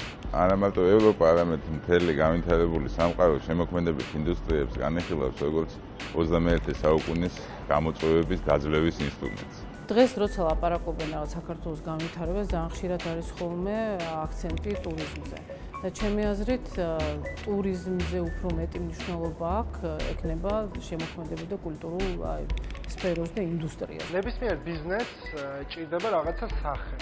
და იმისთვის, რომ სახე შეიქმნას, ამისთვის ჭირდება ალბათ შემოქმედება. ხელოვანები საჭირო ყველა სფეროში. ანუ ყველა ოფისს ჭირდება, თქვათ, ის ახალი იმიჯის შექმნა და ის შემოქმედებითი აზროვნება, თუნდაც თავიანთ ბიზნესთან დაკავშირებით. საქართველოში არსებობს ბევრი საინტერესო სივრცე, სადაც შეიძლება დაკავშირდნენ ერთმანეთთან ბიზნესზე ორიენტირებული პროექტები და შემოქმედებაზე ორიენტირებული პროექტები. ინიციატივა სწორედ ხელოვანებში, ახალგაზრდა კურატორებში და აი ამ სივრცის ვიზუალურ ხელოვნებაში დღეს არსებობს. თუ გვინდა რომ ეს უფრო მეტად განვითარდეს, ამას ხელი უნდა შეუწყოთ.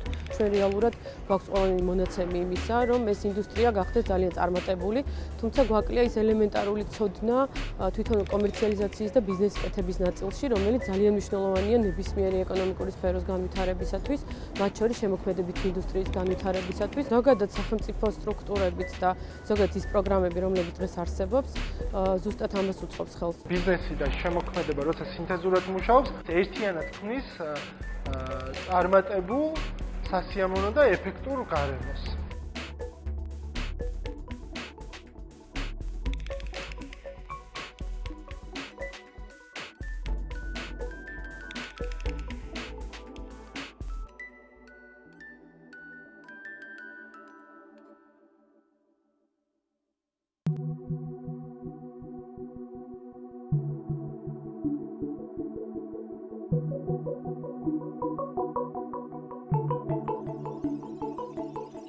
ინოვაციები ზოგადად არის ის სფერო, რომელზეც ჩემი აზრით საქართველოს ძალიან დიდი აქცენტი უნდა გააკეთოს, იმიტომ რომ ნებისმიერი წარმატებული ინოვაციური პროექტი იზიდავს ძალიან დიდ ყურადღებას მთელი სოფლიოდან, ფინანსებსაც მთელი სოფლიოდან, რაც პირდაპირ მაჩვენებელი არის ეკონომიკური ზრდისთვის, ყველანაირ ინოვაციურ პროექტში გახსნილი აზროვნება და შემოქმედებითი ხედვა. ბევრი საინტერესო პროექტი განხორციელდა ამ კუთხით, მაგალითად ერთ-ერთ დავასახელებ კიბერგალაქტიონს, შექმნეს ხელოვნური ინტელექტი გალაქტიონის. კიდევ ბევრი ესეთი სხვა საინტერესო პროექტები კეთდება საქართველოში. დღესდღეობით ისეთ დროში ვცხოვრობთ, რომ ფაქტიურად შემოქმედება, ხელოვნება და ტექნოლოგიები რაღაცა მთლიანად ერთად შეირწყა უკვე და რაღაც ერთმანეთისგან დამოუკიდებლად ძალიან რთულია აღქმა ამ ყველაფერს. დღესდღეობით საქართველოში ეს თანამედროვე ტექნოლოგიების და არტის შერწყმა ეხლა იდგავს ფეხს და უკვე არის რეალური кейსები, უკვე წარმატებული პროექტების. ეხლა დავამთავრეთ ძალიან მაგარი ახალი ქართული ანიმაციური ფილმი, რომელიც არის 3D-ში გაკეთებული მთლიანად. რეალური მაგალითია ტექნოლოგიების და ხელოვნების შერწყმის. ახლა იწყებს საფესტივალო გზას ჩვენი ანიმაციური ფილმი, ჯინო ქვია და რავი, ველოდებით ძალიან დიდ წარმატებას.